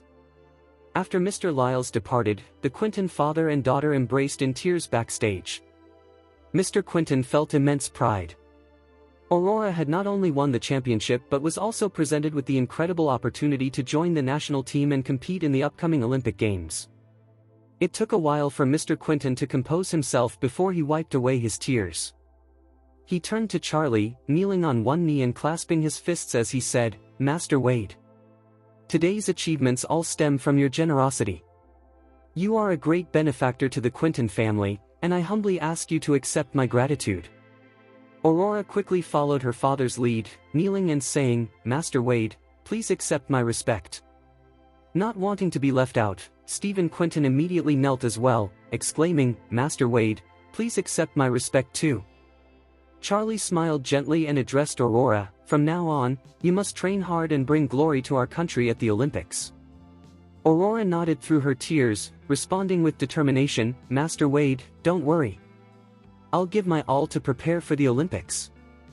Mr. Quinton initially planned to celebrate his daughter's success with a gathering in Heaven Springs and invite Charlie to join them.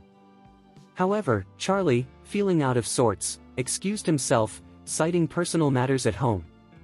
He was indeed thrilled about Aurora's victory, yet thoughts of Nanako Ito weighed heavily on his mind, leaving him concerned. To make matters worse, he realized he didn't even have Nanako Ito's contact information. Reaching out to her felt like a distant dream. Charlie pondered why he felt so unsettled about this Japanese girl. Upon reflection, he recognized her unique charm that captivated him. While he was hesitant to claim he liked her, he certainly held a deep appreciation for her.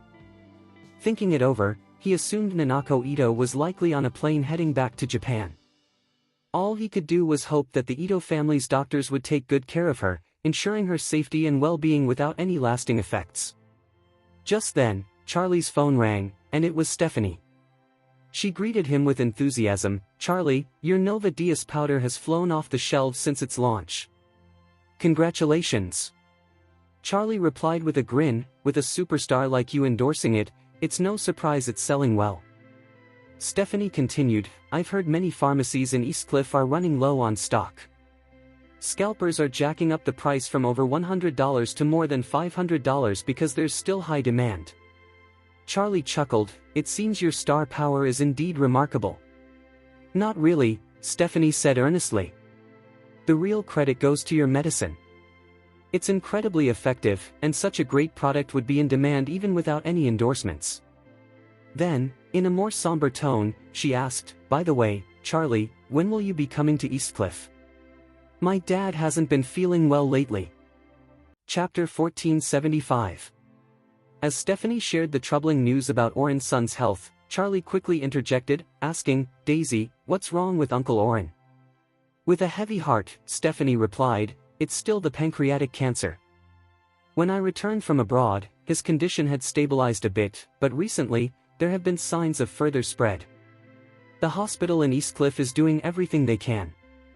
They've tried radiotherapy, chemotherapy, and targeted medications, but the results have been quite disappointing." Stephanie's voice trembled as she continued, "Charlie, the doctor has prepared me mentally. If things don't improve, my father might only have 3 or 4 months left." Charlie quickly tried to reassure her, saying, "Daisy, don't be too upset right now. I'm confident about Uncle Oren's condition. I will do everything I can to help him when you give me the opportunity." With tears in her eyes, Stephanie asked, "Charlie, when will you come?" Charlie paused for a moment, contemplating his situation. With Aurora's game behind him, his focus had shifted entirely to Jiro Kobayashi and Kobayashi Pharmaceutical. If he followed through with his plan to detain Jiro Kobayashi while allowing Ichiro Kobayashi to take over the company, he would need to travel to Japan again to oversee Ichiro and change the ownership of Kobayashi Pharmaceutical to his name. However, with Oren's son's health declining, there was no time to waste.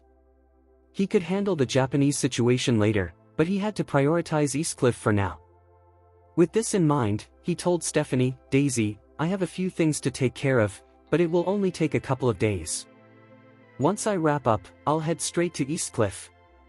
Stephanie sighed in relief, her voice choked with emotion. "Charlie, I'll be waiting for you in Eastcliff. Please hurry, I'm really worried about my father getting worse." Charlie reassured her, "Don't worry, I promise to be there as soon as I can, just 2 days." "Okay. I'll wait for you." As soon as Charlie ended the call with Stephanie, he received a WeChat voice call from Isaac Cameron. Upon answering, Isaac greeted him respectfully, "Master, my informant has reported that many Japanese masters have arrived today. I suspect they're all hired by Jiro Kobayashi, possibly with intentions against you and Oracle Pharmaceutical." Charlie replied thoughtfully, "It's no surprise, the Kobayashi family is full of schemers. They're all alike, always trying to seize opportunities for themselves. It's time to teach them a lesson." He continued, "Make sure your team closely monitors these so-called masters to uncover their plans. We'll work together to deal with these Japanese individuals. And by the way, Jiro Kobayashi is currently in Oris Hill." Isaac grinned, "Master, do you want to capture Jiro Kobayashi? With both sons of the Kobayashi family in our possession, their family will be left without leadership. Charlie smiled back, let's keep Jiro Kobayashi for now and release Ichiro Kobayashi. The Kobayashi family has immense production resources, I can't just let that go. I need a compliant puppet to help navigate this situation. Isaac, being astute, quickly caught on to Charlie's strategy and exclaimed, Master, you're a brilliant strategist. Charlie responded with a slight smile, just keep an eye on things for me, and contact me if there are any updates. Understood, Master. When Charlie arrived home, he found Elaine, his mother-in-law, busy preparing lunch. Jacob, his father-in-law, and Claire had not yet returned. Seeing Charlie, Elaine rushed over with a bright smile, saying, My son-in-law, the caviar skincare product you gave me is amazing. I've never used anything this effective in my life. Chapter 1476. Charlie offered a slight smile and replied, It's effective, that's all. Elaine, beaming with admiration, asked, Good son-in-law, can Mom talk to you about something? Charlie nodded in agreement, saying, Go ahead. Elaine quickly continued, That's right, my dear son-in-law. Even though this large set of caviar skincare products has many items, I'm worried that once they're all used up, I won't be able to maintain the anti-aging effects on my face. Could you please wait until I run out before helping me get another set? Charlie understood her concern immediately. Elaine was essentially anxious that once this set was gone, it wouldn't be possible to keep up the results, so she was hoping to arrange for the next set in advance. Honestly, spending nearly $400,000 on skincare products isn't a big deal for him, but it's still a significant amount, and he couldn't make promises lightly to Elaine. If she behaved well, then it wouldn't be an issue. However, if her behavior faltered, he wouldn't buy her anything expensive, not even a bottle of inexpensive lotion. So, he calmly responded, Mom, let's see how things go. Your current set should last for more than 6 months. When it's almost finished, we can discuss it again. Elaine, being quite perceptive, quickly grasped Charlie's meaning. He wanted to evaluate her performance before making a commitment. With a bright smile, she assured him, Don't worry, my good son-in-law. I will definitely follow your lead in everything at home. If you say go east, I'll never go west. Then she excitedly added, Good son-in-law, I'll be making stewed ribs for you at noon, and later, I'll prepare a delicious braised octopus. Charlie nodded appreciatively and said, Mom, in the future, let's elevate the meals at home. Don't stick to just home-cooked dishes, occasionally, let's enjoy some delicacies from the sea and mountains. You work so hard every day, you deserve to make up for it. Before Elaine could respond, he pulled out his phone and mentioned casually, I'll transfer $30,000 to your WeChat. Moving forward, our family will allocate $30,000 a month for food. Elaine was overjoyed at Charlie's announcement of the $30,000 monthly food budget. It seemed impossible for a family of 4 to eat for just that amount. She thought that perhaps she could save a bit and still manage to get by with $10,000 or $20,000 a month. However, Charlie interrupted her thoughts, saying seriously, Mom, the $30,000 is strictly for food. You can't cut corners, it must be spent on improving our meals each month. Of course, I'll also give you an additional $10,000 as appreciation for your hard work. Elaine was pleasantly surprised by this and felt content rather than angry. If she were to take shortcuts, she feared Charlie would find out and be upset, but if she didn't, she wouldn't have any pocket money left for herself, making life a bit dull. Now, with Charlie offering her $10,000 for her efforts, it felt quite fair. Yet, $10,000 isn't a lot, especially since she wasn't socializing right now. She was just wearing masks and sunglasses while shopping for food at the nearby supermarket, so she really didn't have much to spend. However, once her legs were healed and her dental issues were addressed, she'd definitely want to engage in normal social activities and have associated expenses. So, saving that $10,000 each month would be a good idea. Reflecting on this, Elaine sighed to herself, thinking, $10,000 a month isn't much, and it's hard-earned money. If I want to enjoy a better life in the future, I need to encourage Claire to hurry up and give Charlie a few more children. That way, Charlie would be providing hundreds of thousands each month to help care for them. Wouldn't that be great? Chapter 1477. Charlie followed through on his promise, and within moments, $40,000 was swiftly transferred to Elaine's WeChat account. This generous gesture solidified Elaine's belief that her son-in-law was serious. He wasn't joking at all. If Claire were to have a baby, Charlie would indeed provide the financial support without hesitation. With this thought in mind, Elaine resolved, I must find the right moment to have a serious conversation with Claire this evening. She's not getting any younger, and I don't see why we should delay starting a family. I want her to have more than just one child, ideally a second, even a third. If she waits until after 30 for the first, the chances of having a second or third will diminish significantly. Later that afternoon, Elaine made a conscious effort to visit the supermarket, where she purchased an array of high-quality ingredients.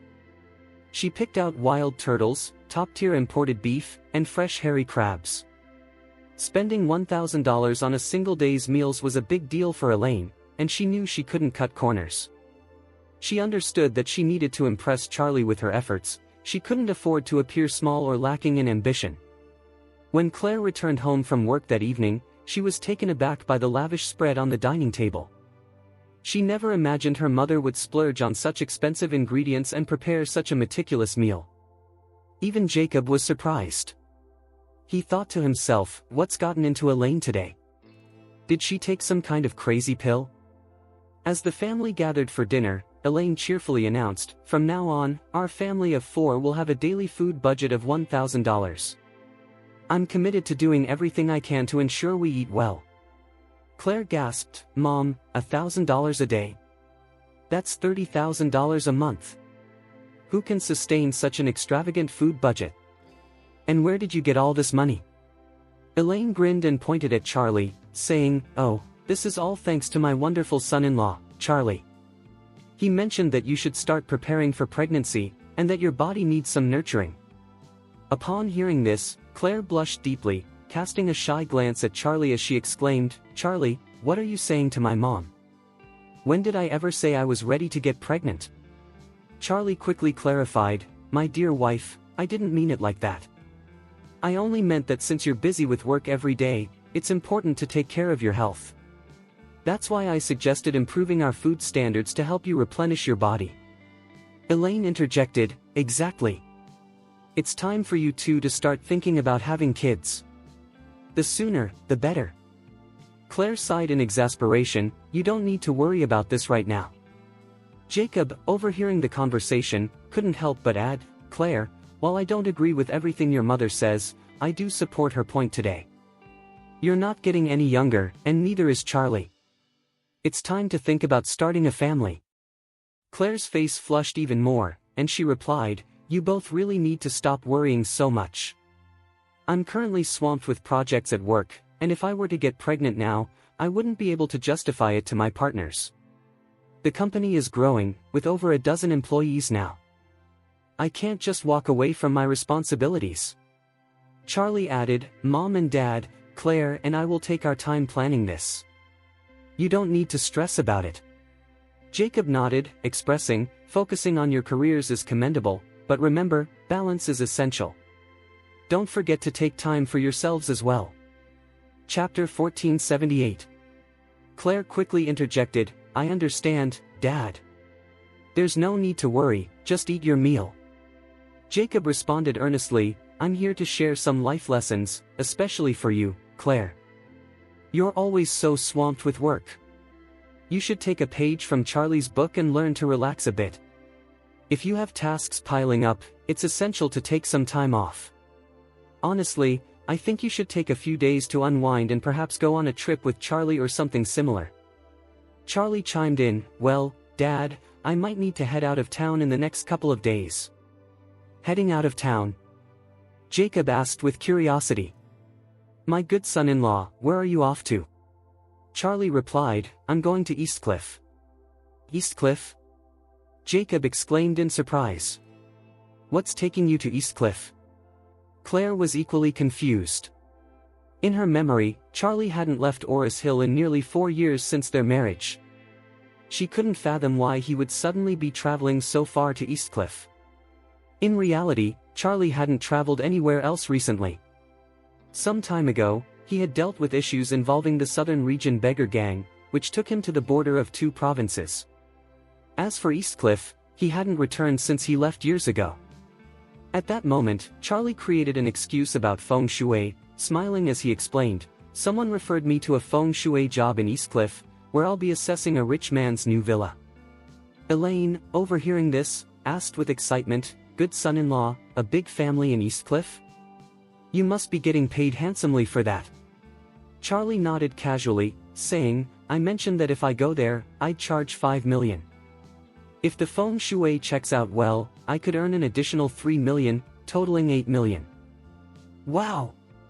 Elaine exclaimed with delight. "You can make 8 million in one trip to Eastcliff?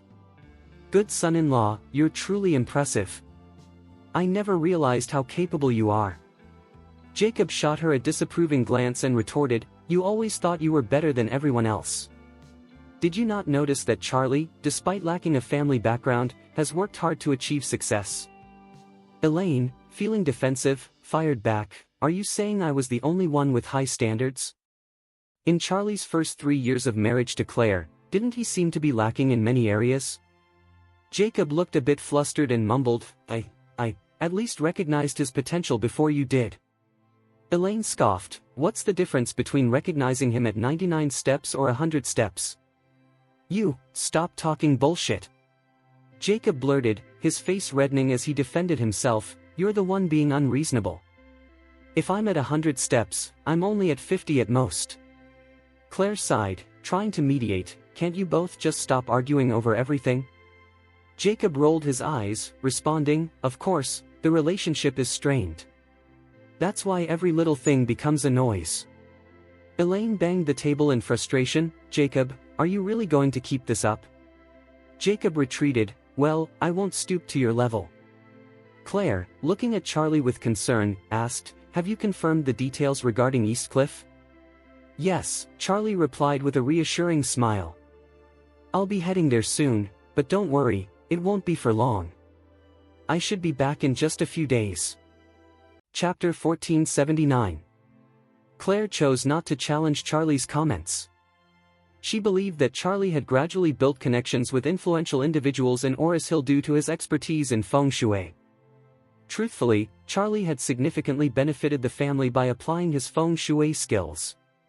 Without his insights, it would have been nearly impossible for them to reside in such an exquisite villa and enjoy a life of luxury. Previously, Claire had been anxious that Charlie might be deceiving people with his feng shui readings, fearing that one day he might face serious repercussions. However, as time passed, she realized that none of the prominent figures Charlie had interacted with regarding feng shui had turned against him. This realization indicated that Charlie's talent in feng shui was indeed genuine, alleviating her worries. Thus, she gently advised, "Eastcliff isn't like Oris Hill. There are many powerful figures in that area where dragons and tigers are hidden. If you go to Eastcliff, please don't behave recklessly as you did in Oris Hill. Avoid conflicts with others, let's just complete our tasks and return promptly." Charlie quickly nodded in agreement, responding, "Dear wife, I understand. You don't need to worry, I will steer clear of conflicts and return as soon as I finish my feng shui work." Claire nodded, saying, "Okay, just make sure to take care of yourself." Charlie contemplated that after returning from Eastcliff, he would need to head to Japan to secure Kobayashi Pharmaceutical, which would expedite the production of Nova Dias. Additionally, once production capacity was sufficient, he could also start preparing for trial production of the liver protection tablets. To prepare Claire for this, he casually mentioned, "By the way, Claire, after I get back from Eastcliff, I might have to go to Japan again." "Japan?" Claire and their family of 3 were taken aback. Claire exclaimed, "Really? Is someone in Japan inviting you to do feng shui?" Charlie smiled and replied, "Do you remember Liam from Weaver's Pharmaceuticals?" Claire nodded, "Yes, you also did feng shui for him, right?" "Exactly," Charlie confirmed. His company, Oracle Pharmaceutical, is looking to acquire a Japanese pharmaceutical firm, and he needs my help to assess whether the feng shui of that company aligns with his headquarters. Claire inquired, confused, "Is feng shui really that detailed?" Charlie explained, "My dear, feng shui is indeed very intricate. If his headquarters has good feng shui, then the Japanese company being acquired should also have strong feng shui. This way, the acquisition will lead to smooth operations.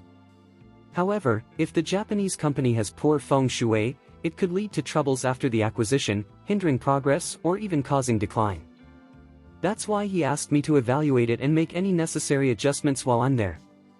Jacob, intrigued, said excitedly, "Oh, good son-in-law, please share more details. I'm eager to hear everything so I can brag about you later." Elaine chimed in, delighted, "Good son-in-law, if your trip to East Cliff is worth 8 million, then going to Japan must be worth tens of millions, right?" Charlie chuckled, "Pretty close." "Wow!" Elaine clapped joyfully, "Good son-in-law, you make money so quickly, it's like you have a money printing machine. If only you had learned feng shui sooner, we wouldn't have faced so much hardship in recent years, don't you think?" Jacob replied seriously, "You're missing the point, it's not a race, good things come to those who wait." Elaine retorted, "Jacob, are you feeling okay today? Why do you always have to argue with everything I say? I'll make sure you get your due recognition when the time comes." Jacob, always looking for a chance to tease Elaine, found himself outmatched when she got truly fired up. Chapter 1480. Charlie stepped in to resolve the tension. "Parents, you both don't need to keep arguing. Remember, you're still family. Let's not make things so unpleasant." Elaine responded to Jacob, saying, "For the sake of my wonderful son-in-law, I won't stoop to your level." After dinner, Jacob relaxed in the living room while Elaine tidied up the kitchen. Claire turned to Charlie and said, "Husband, I'm feeling a bit tired today. I think I'll take a bath first to unwind." Charlie nodded and replied, "My dear wife, please fill the bathtub with water, add some bath salt, and enjoy a nice soak." "All right, I'll head upstairs now," Claire said as she made her way up.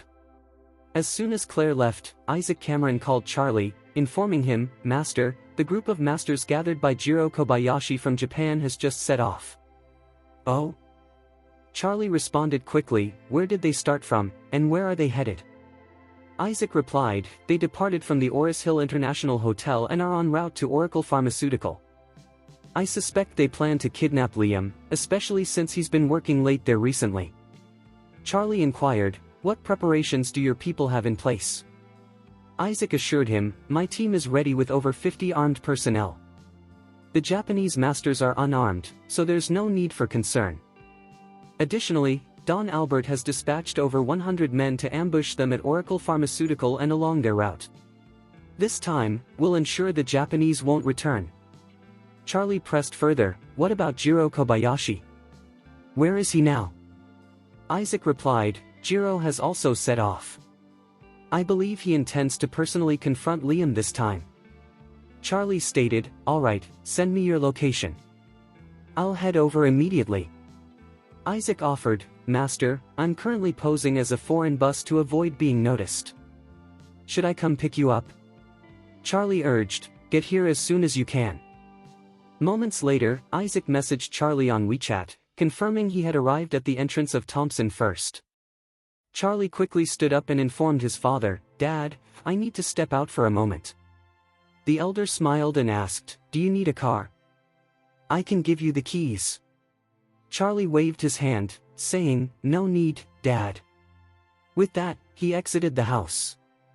Outside Thompson First, a luxury bus with a capacity of over 40 seats was parked at the curb. The bus featured an East Cliff license plate, with Hong Kong to Oris Hill emblazoned across the large windshield. Charlie couldn't help but smile, realizing that Isaac Cameron had indeed devised an ingenious plan. If Jiro Kobayashi was laying an ambush for Liam on his way home, he would likely be focused on Liam's own vehicles and would certainly keep an eye out for any other cars, as Liam might have bodyguards protecting him. However, a long-distance bus with a foreign license plate would probably go unnoticed.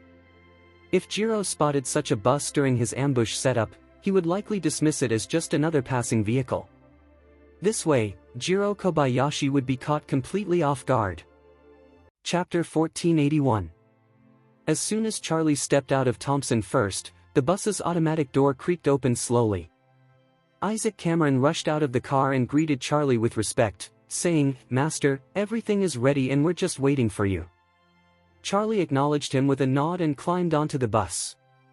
Inside, he noticed that over 40 young adults were packed in, all appearing strong and determined. They clearly belonged to a practicing family. Upon seeing Charlie, the group stood up in unison and bowed, exclaiming, "Hello, Master." Isaac Cameron quickly added, "Master, these are the men I have trained over the years. They are my trusted followers, so you can be assured." Feeling pleased, Charlie responded, "Please take your seats. Everyone must give their all for tonight's mission. We must succeed, failure is not an option." The group responded enthusiastically, "Master, don't worry. We will do our utmost." Charlie then turned to Isaac Cameron, instructing, "Have the driver speed up, we need to get there as soon as possible." "Understood, Master," Isaac replied. The Oracle Pharmaceutical site is situated in an industrial park on the outskirts of Oris Hill City, roughly 20 to 30 kilometers from the city center. The route predominantly consists of expressways, which are typically busy, making it unlikely for Jiro Kobayashi to make a move there. However, after exiting the expressway, there's a stretch of road leading to the pharmaceutical factory that sees fewer vehicles, a prime spot for an ambush. Both Charlie and Isaac Cameron believed that Jiro Kobayashi would certainly opt for this location to execute his plans.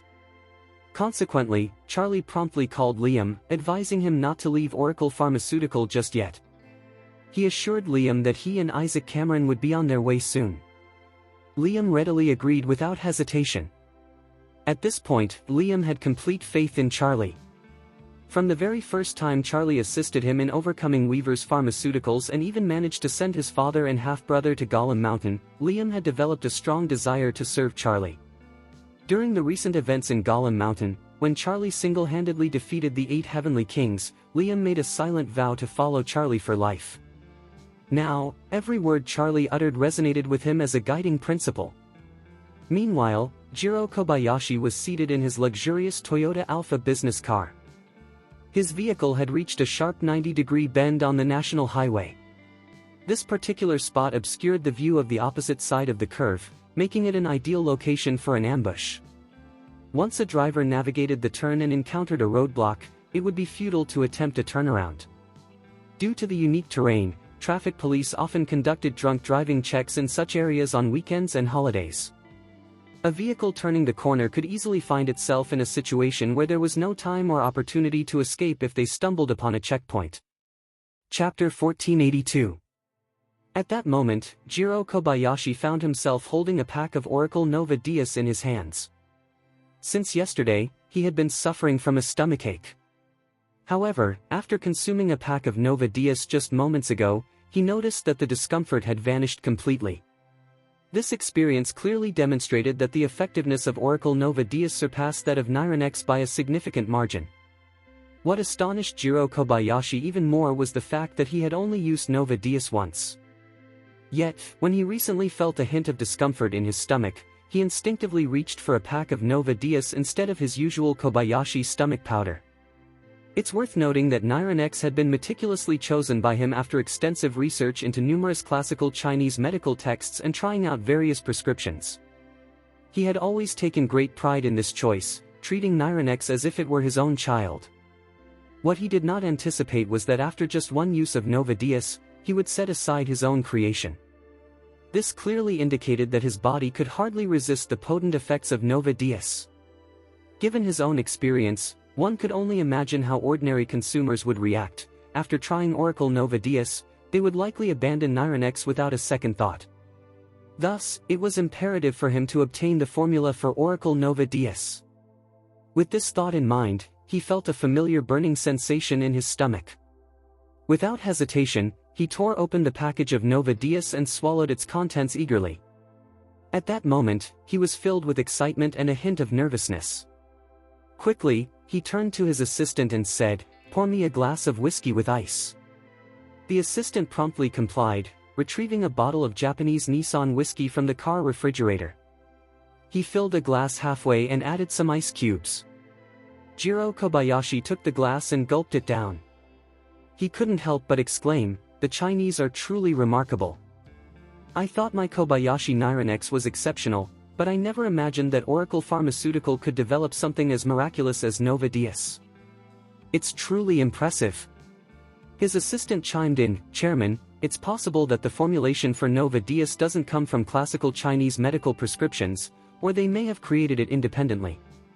"Impossible." Jiro Kobayashi waved his hand dismissively. In recent years, the Chinese have largely neglected traditional medicine. After all this time, Yunnan Baiyao has barely managed to survive. This suggests that the traditional practitioners of Chinese medicine have been declining. There hasn't been a remarkable prescription like Oracle Nova Dias before, and given the current state of affairs, how could such a thing emerge? I am almost certain that Oracle Nova Dias must be an accidental discovery derived from classical medical texts. His assistant quickly offered flattery, saying, "Mr. Kobayashi, your insight is unparalleled." Jiro Kobayashi finished his whiskey in one gulp, then handed the glass back to his assistant while signaling him to refill it. He declared, "When my father was alive, he used to say that Chinese history and culture are an inexhaustible treasure. Now, it seems he was right."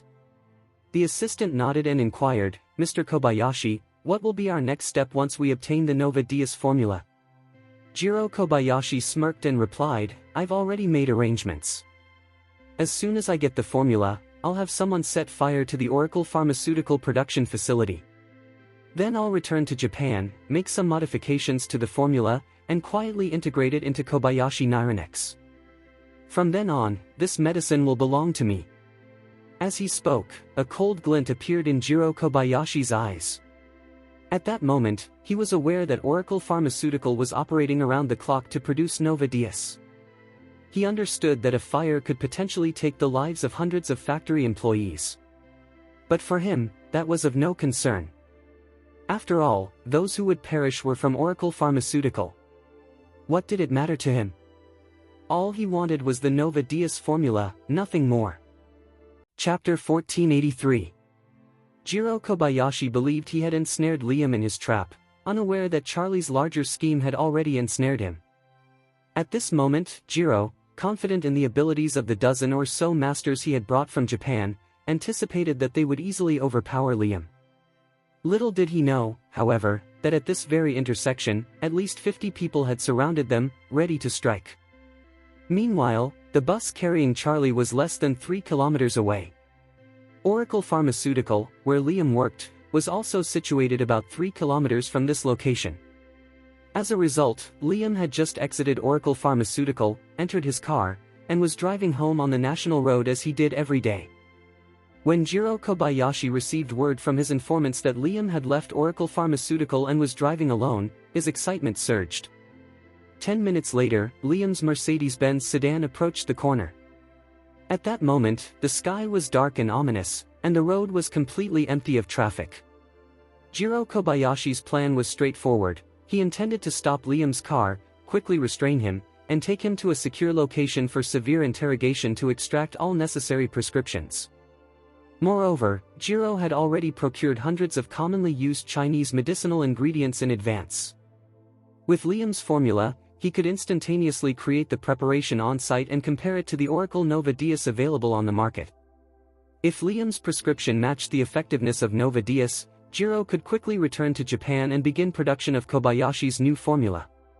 Meanwhile, the masters he had summoned would remain behind to dismantle Oracle Pharmaceutical entirely. As Liam's car rounded the corner, Jiro Kobayashi was so elated that he exited his Toyota Alpha himself. A dozen masters from Japan had positioned their vehicles to block Liam's path ahead, staging a scene that appeared to be a rear-end collision. As Liam approached, 2 additional cars flanked him, effectively closing in from both sides. All escape routes were cut off. At that point, Liam would be trapped like a turtle in a jar. As Liam drove into the curve, he spotted 2 cars parked directly in front of him, with several individuals seemingly arguing on either side. He halted his vehicle, following Charlie's instructions, exited the car, and inquired, "What's going on? Has there been an accident? Can you move the cars to the side to handle this? You're blocking the entire road." As soon as Liam finished speaking, the group surged towards him. 2 of them moved with lightning speed, reaching Liam in an instant and seizing his arms tightly. Liam feigned panic and shouted, "Who are you? What do you want?" From the shadows, Jiro Kobayashi emerged with a grin, saying, "Hello, Manager Weaver, it's nice to see you again." Liam gasped, "Jiro Kobayashi? What is the meaning of this?" Jiro smiled knowingly and replied, "It's quite simple. Our earlier negotiations didn't go as planned, so I'd like to invite you to a different location for further discussion." With that, he commanded his men in black, "Take him away." At that moment, a bus appeared suddenly from the opposite direction. Chapter 1484. The driver shook his headlight and honked his horn loudly.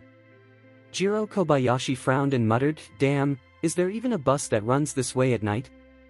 After expressing his frustration, he turned to the men dressed in black and urged, "Get out of the way quickly.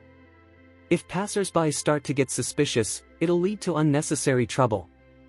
Just as one of the men in black was about to step forward, the bus pulled up right in front of the two vehicles that were staged to look like a car accident. With the window rolled down, the driver shouted, "What's going on here?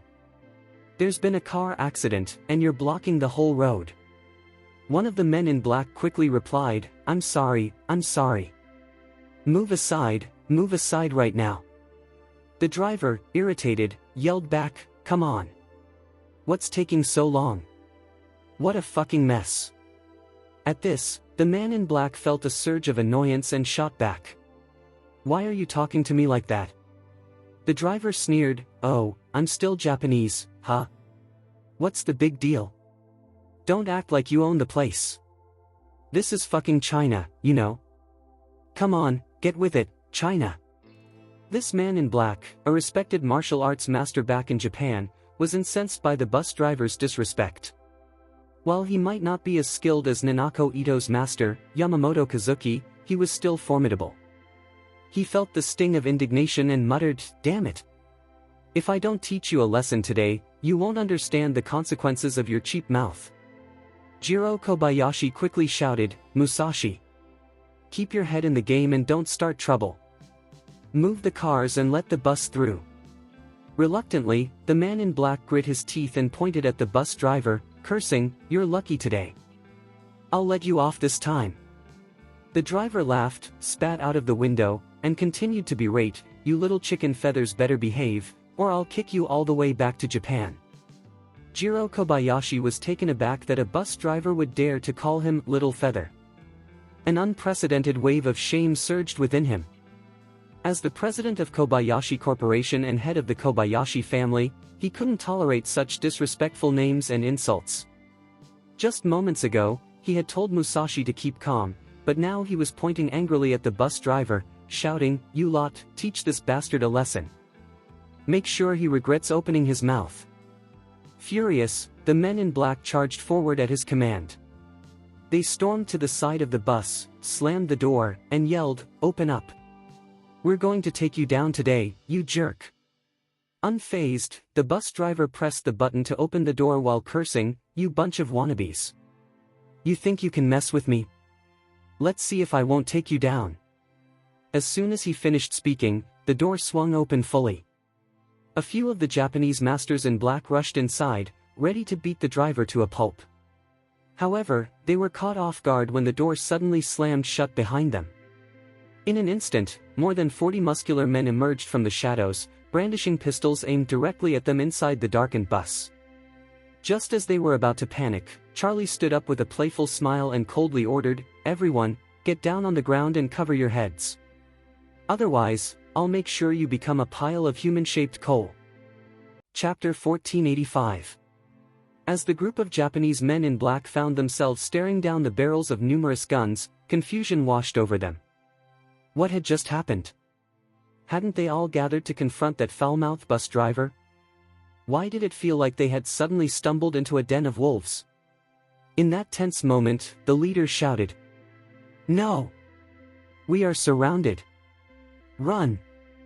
As soon as he finished speaking, he turned to look and felt a wave of despair. Why was the car door shut? Just when he was at a loss for what to do, Charlie let out a mocking laugh and asked playfully, "What's the matter? You got into my car, and you still think you can escape?" "No, no," the man quickly waved his hands and smiled nervously, There must be some misunderstanding. We just wanted to apologize to the driver. Our earlier behavior was quite rude, and we didn't mean to disrupt your driving. Charlie scoffed, cut the crap. If you don't put your hands on your head and squat down, I'll blow your brains out. The man trembled in fear. Don't do anything rash. Big brother, I'll squat. With that, he quickly raised his hands above his head and crouched low. Seeing their leader comply, the others followed suit and squatted down as well. Meanwhile, outside the bus, Jiro Kobayashi was unaware of the chaos unfolding inside. He was directing his men to hurry Liam into the car and make their getaway. Suddenly, a fleet of black cars appeared, racing around the curve. These vehicles swiftly encircled the bus, effectively trapping them. Panic surged through Jiro Kobayashi. He wasn't naive. Witnessing such a setup made it clear that their opponents were not to be underestimated and had come prepared. We can't waste time. We need to break through, he shouted to the Japanese fighters around him. Jiro understood that they were cornered. If he didn't find a way out quickly, they would lose the ability to fight back and be captured. There was still a chance to escape. He believed that as long as he could break free, it wouldn't matter what happened to the others. His loyal men were ready to fight their way out for Jiro Kobayashi, but they were unprepared for the over 40 armed men in black who emerged from the bus. Along with those from the black cars, there were at least 100 of them. In stark contrast, Jiro Kobayashi had fewer than 20 men, several of whom had already been disarmed on the bus. Panic gripped Jiro Kobayashi as he shouted, "Cover me as I make my break. If not, we're all done for today." Chapter 1486. As soon as the voice fell, the sound of gunfire erupted all around. Once the gunfire gradually subsided, Jiro Kobayashi was left in shock, realizing he was completely alone. Charlie had previously made it clear that tonight, apart from Jiro Kobayashi himself, no one else would remain. As a result, Isaac Cameron's men showed no mercy. Jiro Kobayashi's eyes widened in horror as he spotted his assistant, his driver, and the skilled professionals he had brought from Japan, each of them lying in a pool of blood, their fates unknown. Overwhelmed with despair, he broke down and cried out, "Please! Please don't kill me! I am the patriarch of the Kobayashi family in Japan and the chairman of Kobayashi Pharmaceutical Company, Limited. Just spare my life, and I will pay any price." At that moment, a chilling voice cut through the silence. "Jiro Kobayashi, I've realized that your family has a short memory. Why do you always stir up trouble with me?" Hearing this voice, Jiro Kobayashi trembled. Moments later, he was confronted by Charlie's handsome and imposing face. "Wade! Mr. Wade?" Jiro Kobayashi nearly collapsed as he exclaimed, What are you doing here?" Charlie responded, "Liam is one of my people, and Oracle Pharmaceutical is my company. If you intend to kidnap him and steal the formula for Oracle Nova Dias, of course, I would come to confront you. Don't mistake me for an easy target, your deceased brother found that out the hard way." "Ah!" Jiro Kobayashi fell to his knees, sobbing uncontrollably, "Mr. Wade, I'm so sorry. I truly had no idea that Liam was yours, nor that Oracle Pharmaceutical belonged to you. If I had known, I would rather die than defy you." Charlie smirked, saying, "Stop with the bullshit. You've already harmed my people, and your mother claimed you didn't disobey me. Do you really think I'm gullible enough to be tricked like a child?" Jiro Kobayashi, terrified, fainted from fear. He was well aware of who Charlie was and the extent of his power. After all, his brother had fallen victim to Charlie's ruthless methods. Now, he found himself in a precarious situation, fully recognizing that Charlie would not easily let him go.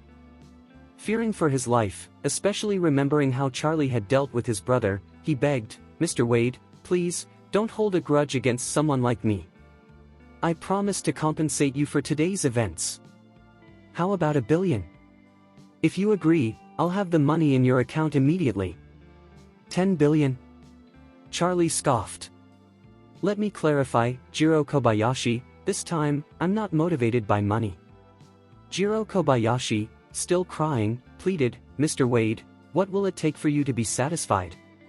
Charlie replied with disdain, "Stay in Japan and mind your own business. If our paths never cross, we'll be at peace. But since you chose to cross me, I'll send you to reunite with your brother." Ah! Jiro Kobayashi, who had always believed his brother was dead at the hands of Charlie's men, was so shocked that he wet himself. His trousers quickly soaked through, leaving a mark on the concrete floor. But in that moment, he couldn't care less. He continued to cry out, "No, Mr. Wade. Please. I'm still young. I don't want to die. Spare my life, and I'll serve you like a dog." Charlie looked at him with contempt, saying, "Jiro Kobayashi, this is quite a sight. A so-called master crying like this, aren't you ashamed?" With tears streaming down his face, Jiro Kobayashi wailed, "Mr. Wade, I don't want to die. I haven't had enough of life yet. I'm not married, there's no one left in the Kobayashi family, you can't let our bloodline end in a foreign land." Seeing him weeping like a child, Charlie said dismissively, "Soaked in your own piss, and you still think you're a tough guy. When did I ever say I was going to kill you? Don't worry, I'll keep you around as my dog." Jiro Kobayashi looked stunned. Didn't you say you wanted to send me to see my brother?" Charlie nodded and replied casually, "I do intend to send you to see your brother, but I forgot to mention that I've kept him alive as my dog." Chapter 1487. When Jiro Kobayashi learned that Charlie claimed he had spared his brother's life, he felt utterly defeated. Fuming, he exclaimed, You charged me $1 billion and promised to kill my brother. Were you lying to me all along?" With a smile, Charlie replied, "Jiro Kobayashi, don't be naive. If you come out, it will be quite the spectacle. Can't you see that?" Jiro Kobayashi seethed. You are completely untrustworthy." Charlie countered, "Untrustworthy? Me? Look at yourself. You came from Japan to China to steal my formula and attempted to kidnap my associates. And you dare lecture me on trust? Your brother came here to snatch my miraculous medicine formula too. Is that how the Kobayashi family operates, by taking what isn't yours?" Jiro Kobayashi was left speechless. Charlie continued, his tone dripping with disdain, "So you say I lack credibility? Fine. Let's settle this, I'll have someone take care of your brother right now." After saying that, he turned to Jiro Kobayashi and added, "And by the way, I already mentioned I wanted to reunite you with your brother. But since you don't want him alive, I guess I'll have to eliminate him first, then take you out too. That way, you can join him in the afterlife. Sounds fair, doesn't it?" Upon hearing this, Jiro Kobayashi trembled in fear, instantly dropping to his knees and bowing to Charlie. "Mr. Wade, I was wrong. I spoke without thinking, please don't follow my foolish words. I owe you my gratitude for sparing my brother's life, and for showing mercy on me too." Charlie sneered, "Now you're talking sense. Come on, Jiro Kobayashi, let's go see your brother." With that, he waved at Isaac Cameron, instructing, "Take him away to Don Albert's dog farm." Isaac Cameron immediately complied, "Understood, Master Wade." Liam, who was nearby, quickly asked, "Master Wade, do you want me to come along as well?" Charlie patted Liam on the shoulder and said, "You've got enough on your plate with the pharmaceutical factory. After what you experienced tonight, it's best you head back and get some rest. You'll need to oversee production tomorrow." Liam nodded eagerly, "Of course, Master Wade. I'll head back now." Isaac Cameron instructed his men to place Ichiro Kobayashi in one of the cars. After that, he left a team behind to handle the aftermath and personally drove Charlie to Don Albert's dog farm. Upon arrival at the kennel, Isaac Cameron brought Jiro Kobayashi into Don Albert's office.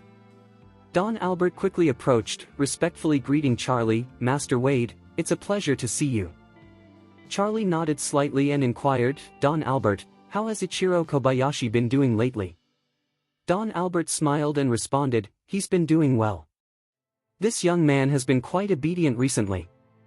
He tends to the dogs, walks them, and keeps the kennel clean every day. In his free time, he's been learning Chinese. Just last month, he asked me to get him 2 dictionaries." Charlie chuckled, he seems to have a good attitude and a thirst for knowledge. Don Albert added, the thing is, he has nowhere else to go. He never dares to step outside the kennel, he's here 24/7, looking for ways to pass the time. Charlie nodded, all right, go fetch him. Sure thing. Don Albert replied promptly, stepping out to fulfill Charlie's request. Chapter 1488. After a short while, a man dressed in a blue-gray labor insurance suit, complete with gloves and sleeves, rushed in with palpable excitement. As he entered the room, his eyes landed on Charlie, and he exclaimed enthusiastically, Mr. Wade, hello. It's been quite a while. Ichiro Kobayashi had been present for some time, often dealing with several of Don Albert's men daily. Unfortunately, most of his interactions were limited to handling dogs. Gradually, he began to feel a profound sense of loneliness. So when he heard that Charlie had come to see him, his heart raced with anticipation.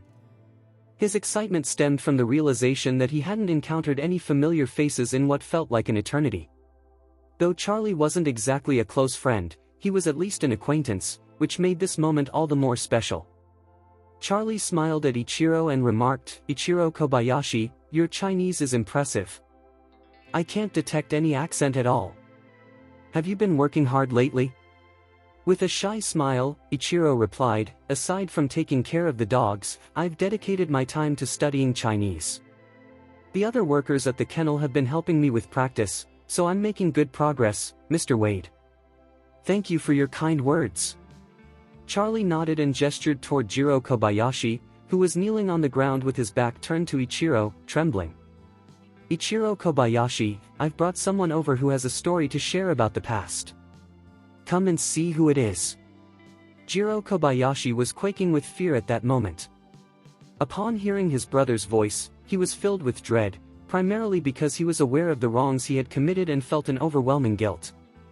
After all, he had spent a considerable amount of money and enlisted several individuals from Japan to hunt down his own brother. Ultimately, he had even paid Charlie $1 billion to secure his brother's life. Never in his wildest dreams did he imagine that Charlie had deceived him and that his brother was still alive. Consequently, he feared that his brother might retaliate fiercely upon seeing him. Ichiro Kobayashi was unaware that the man kneeling in front of Charlie, with his back turned, was his younger brother. When he heard Charlie mention that he had brought an acquaintance to recount the past, curiosity got the better of him, and he leaned closer to find out more. As soon as he looked, he was struck like lightning when he recognized Jiro Kobayashi. In an instant, Ichiro's anger boiled over. Jiro! You scumbag! I've always considered you my brother, yet you plotted to take my life. I will kill you! Terrified, Jiro shouted back, Brother! Please, you can't blame me for this. At first, my father took the medicine you sent back, and he died shortly after. I thought you had deliberately killed him, so I sought revenge. Fuming, Ichiro lunged forward, seizing Jiro by the collar and delivering a punch to his face. Through gritted teeth, he spat, You might deceive the rest of the family, but you won't fool me. Do you really think I'm unaware of your schemes? You know I've been in China, making it impossible for me to have harmed our father while you sat here plotting. As the eldest son, I stand to inherit the family fortune after our father's death. That's why you fabricated the accusation of patricide, hoping to eliminate me and seize control of the entire Kobayashi family. Chapter 1489. After a brief encounter, Jiro Kobayashi found himself bloodied and on the brink of unconsciousness, having almost succumbed several times. But soon enough, he was jolted awake by the furious blows from his brother, Ichiro Kobayashi. Ichiro Kobayashi has transformed into an impressive figure now. In the past, he was merely a wealthy second generation, consumed by a life of excess and alcohol. However, through relentless hard work at Don Albert's kennel, his physical condition has dramatically improved. While I wouldn't claim to be a master, I am certainly stronger than Jiro Kobayashi, who has been weakened by his own vices. Jiro Kobayashi came to a painful realization about his frailty. After just a few punches, he felt as though he had aged a lifetime. With tears streaming down his face, he pleaded, Brother, for the sake of our shared blood and our comrades, please show me mercy. As he spoke, he broke down sobbing. Ichiro Kobayashi, gritting his teeth, shot back, "Do you still believe we are brothers? Do you still see us as compatriots? Jiro, have you forgotten the love I had for you as a child and teenager? Even as adults, despite our rivalry over family status, I never harmed you. Yet you've accused me of killing our father, knowing full well I couldn't have done that. You're the one who put the blame on me, even going so far as to put $1 billion bounty on my head. I don't consider a beast like you to be my brother. Today, I will avenge the Kobayashi family. I will personally end your miserable existence." Jiro Kobayashi whimpered in terror, his voice growing hoarse. But Ichiro Kobayashi felt no compassion. His eyes burned with fury at that moment. Seeing that Ichiro was truly about to kill Jiro, Charlie stepped in, restraining him. "Ichiro, spare your brother. He will take over your role here," he said coldly. Ichiro Kobayashi was taken aback, pleading with Charlie, "Mr. Wade, why would you want to keep such a treacherous bastard alive? He could very well turn against you one day." Charlie replied with a sarcastic chuckle, "If I give him the chance, would he even dare?" When Jiro Kobayashi heard that Charlie intended to let him go and take over his brother's position, he didn't even care what that role entailed. He dropped to his knees, crying, "Mr. Wade, thank you for your immense mercy." "Thank you." Charlie chuckled, and Ichiro Kobayashi quickly asked with respect, "Mr. Wade, if he's taking over my job, what will happen to me?" Charlie turned to Ichiro Kobayashi and asked with a calm demeanor, "Ichiro, do you wish to return to Japan and take over Kobayashi Pharmaceutical?" Ichiro Kobayashi felt a rush of excitement at the thought and exclaimed, "Return to Japan? Take over Kobayashi Pharmaceutical? Mr. Wade, are you serious?" Charlie smiled, "I'm asking your opinion seriously. If I were to send you back, would you want to go?" Overwhelmed with emotion, Ichiro Kobayashi shook with excitement, exclaiming, "I want to go back. Mr. Wade, I want to." Charlie nodded, "You can go back, but there's one condition. You must agree to it first."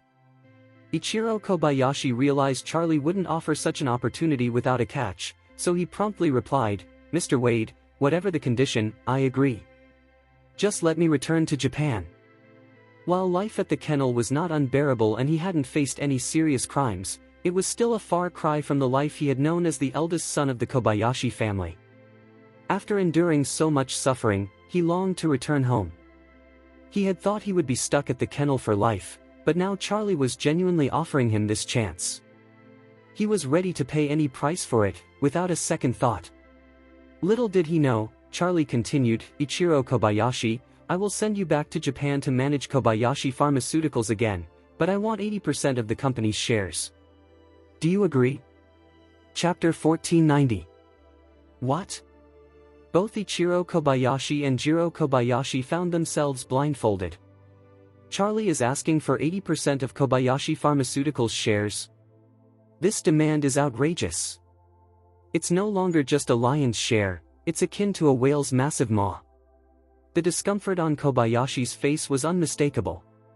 Just moments ago, Ichiro had assumed Charlie might only be after some cash, perhaps a few $1 billion at most.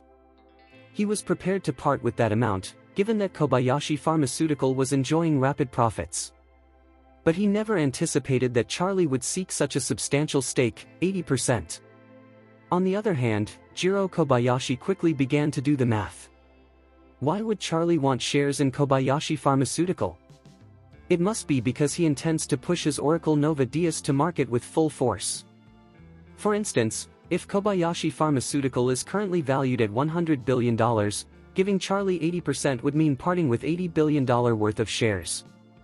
However, Ichiro was trapped in this predicament and likely unaware of the newly launched Oracle Nova Dias. The effectiveness of this new stomach medication was astonishing. Looking at it this way, if Oracle Pharmaceutical continues to advance, Kobayashi Pharmaceutical's revenue could take a significant hit. If revenues decline, so too will the market value. It's possible that in the future, Kobayashi Pharmaceutical's worth could drop to below $20 billion. In such a scenario, owning 100% of the shares wouldn't be advantageous, especially since they would have already spent $80 billion, far exceeding that amount. If Kobayashi Pharmaceutical struggles to compete with Oracle Pharmaceutical, bankruptcy could be on the horizon. However, accepting Charlie's partnership could change everything. By agreeing to cooperate, Kobayashi Pharmaceutical would essentially be selling itself to Charlie. He would undoubtedly leverage Kobayashi's production capabilities to manufacture Nova Diaz, drastically increasing its output and, consequently, profits. Even though the Kobayashi family would retain 20% of the shares, if Charlie's venture thrives, the market value of Kobayashi Pharmaceutical could potentially double or more. If it doubled from $100 billion to $200 billion, that 20% stake would then be worth $40 billion. If the value escalated even further, it might yield more than what they could achieve independently. After all, Kobayashi Pharmaceutical's top products have already been overtaken by Oracle Pharmaceutical, leading to a swift decline in their performance. Realizing this, Jiro Kobayashi quickly spat out the blood in his mouth, raised his hands, and proclaimed loudly, "Mr. Wade, I'm willing. I agree to give you 80% of Kobayashi Pharmaceutical's shares. Please let me go and spare my brother." Ichiro Kobayashi, upon hearing this, immediately interjected, "Mr. Wade, don't listen to this bastard. I accept your proposal. You can have 80% of Kobayashi Pharmaceutical." In a desperate bid, Jiro Kobayashi exclaimed, "Mr. Wade, I'll offer you 85%. At that moment, Jiro understood that if he lost this competition and remained trapped, he would never recover. Seeing this, Ichiro scolded, "Jiro, are you really so callous that you'd try to sabotage me? Have you lost all sense of decency?" With determination, he turned to Charlie, gritting his teeth, and declared, "Mr. Wade, I am ready to offer you 90%. Chapter 1491. At this point, the two brothers had already come to a realization. To them, any money that isn't truly money feels like a foreign object. What they value most right now is their freedom and the identity of the heir to the Kobayashi family. Even with just 10% of the shares in his possession, he can secure a comfortable life. However, being confined in a foreign country for a lifetime would mean he'd have no chance of ever turning things around. When comparing these two options, the difference is like night and day.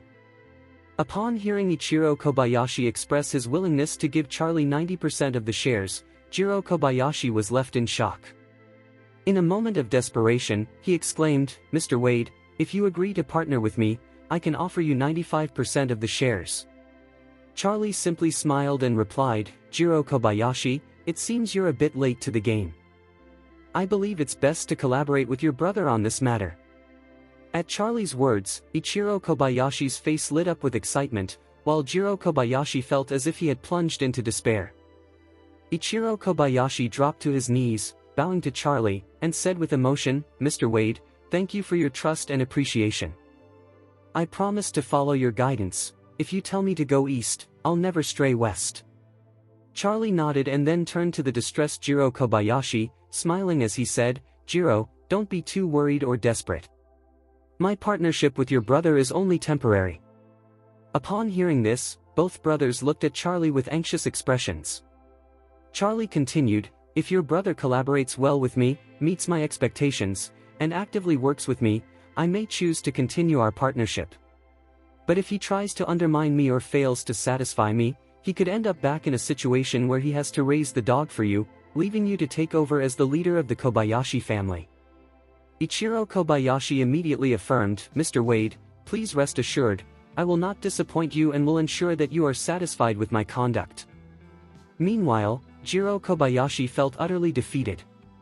From this perspective, it seemed that his sole purpose would be to keep his brother in line, constantly reminding him to heed Charlie's commands. If his brother made no mistakes, then Jiro would have no chance to reclaim his position. Ichiro Kobayashi was fully aware that Charlie's younger brother had the power to control him, and if he disregarded Charlie's directives, he could easily find himself in Jiro's position.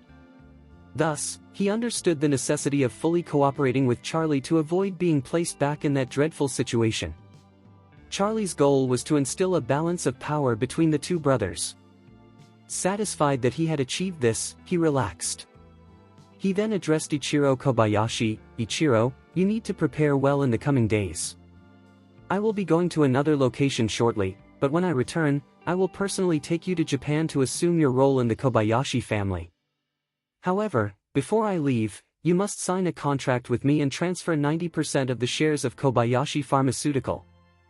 Ichiro Kobayashi eagerly nodded, exclaiming, Mr. Wade, I'm ready to sign and finalize everything at any time.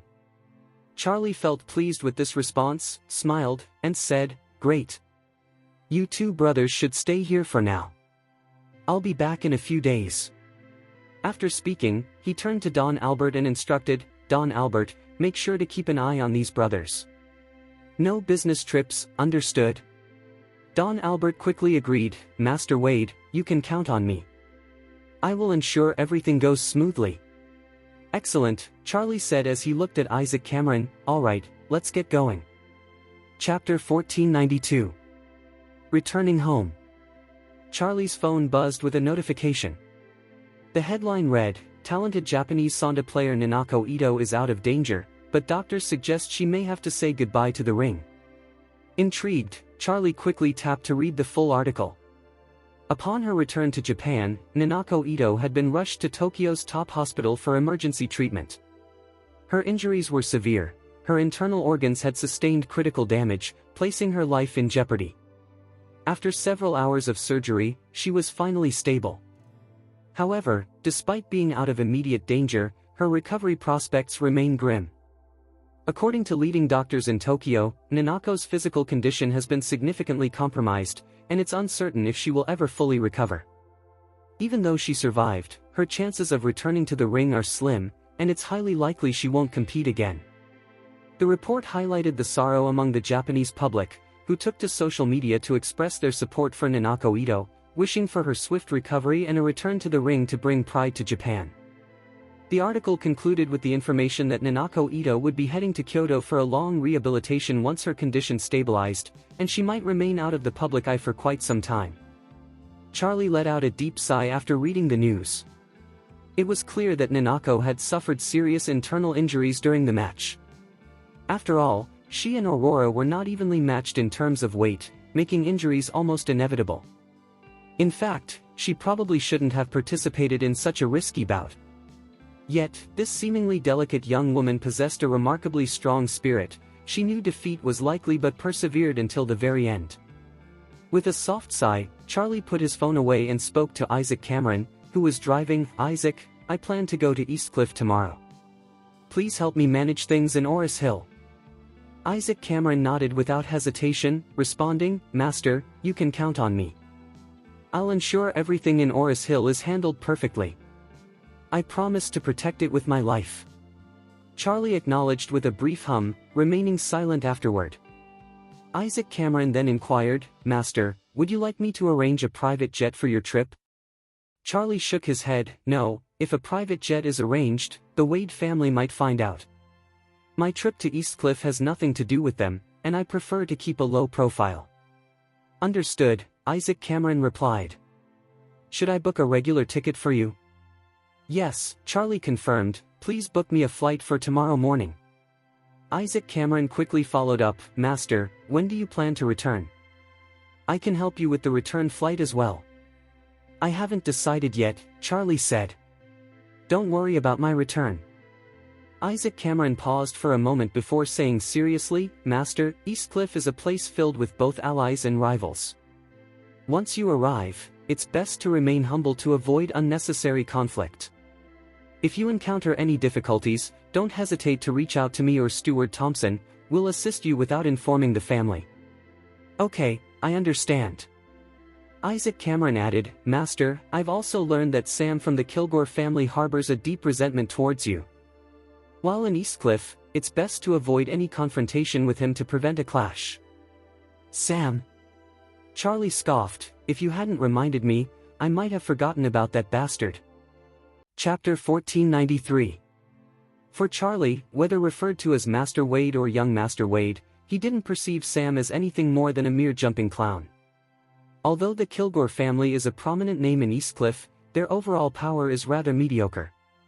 In Charlie's eyes, not only Sam but the entire Kilgore family hardly registered.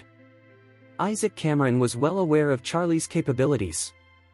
This is the man who single-handedly defeated the 8 heavenly kings of the Webb family. Given such strength, the Kilgore family stood no chance against him. However, Isaac Cameron understood the complexities of Eastcliff. The waters there run deep, hiding many giants beneath a calm surface. One could never tell if a simple carp might leap forth or a true dragon might emerge. Moreover, Charlie was heading to Eastcliff alone this time, and Isaac Cameron feared he might be outnumbered. He advised, "Master, while the Kilgore family isn't among the strongest, they do possess an extensive network and established presence in Eastcliff. Since you're not planning to inform the family of your visit, please exercise caution." Charlie recognized that Isaac Cameron spoke from a place of concern, so he nodded affirmatively. "I understand, Isaac. No need to worry." As they waited for the red light, Isaac Cameron used his phone to book a ticket for Charlie's flight to Eastcliff the following morning. Then, he informed Charlie, "Master, your flight is scheduled for 10 o'clock tomorrow morning, and I've secured a first-class seat for you." "Sounds good," Charlie replied, glancing out the window, feeling a twinge of nervousness at the thought of returning to Eastcliff for the first time in over 10 years. This trip wasn't about reconnecting with the Wade family. Instead, he aimed to visit his parents' grave to pay his respects. As a child, he had neglected to visit for so many years, and it weighed heavily on him. Not visiting while in Eastcliff would be unforgivable. Once back home, Jacob and Elaine had retreated to their respective bedrooms. Claire was also absent from the living room. When Charlie reached the second-floor bedroom, he found Claire standing on the terrace. He approached her gently and said, "My wife, it's late, and it's quite cold outside. You should head back inside." Having seen him arrive earlier, Claire was not surprised by his presence. She smiled and replied, "The weather forecast predicts snow tonight. Oris Hill, being south of the Yangtze River, rarely sees snowfall. I wanted to see if I could catch a glimpse of it this time." Charlie nodded, smiling as he said, "If you enjoy snow, we could plan a trip north to experience it in the future."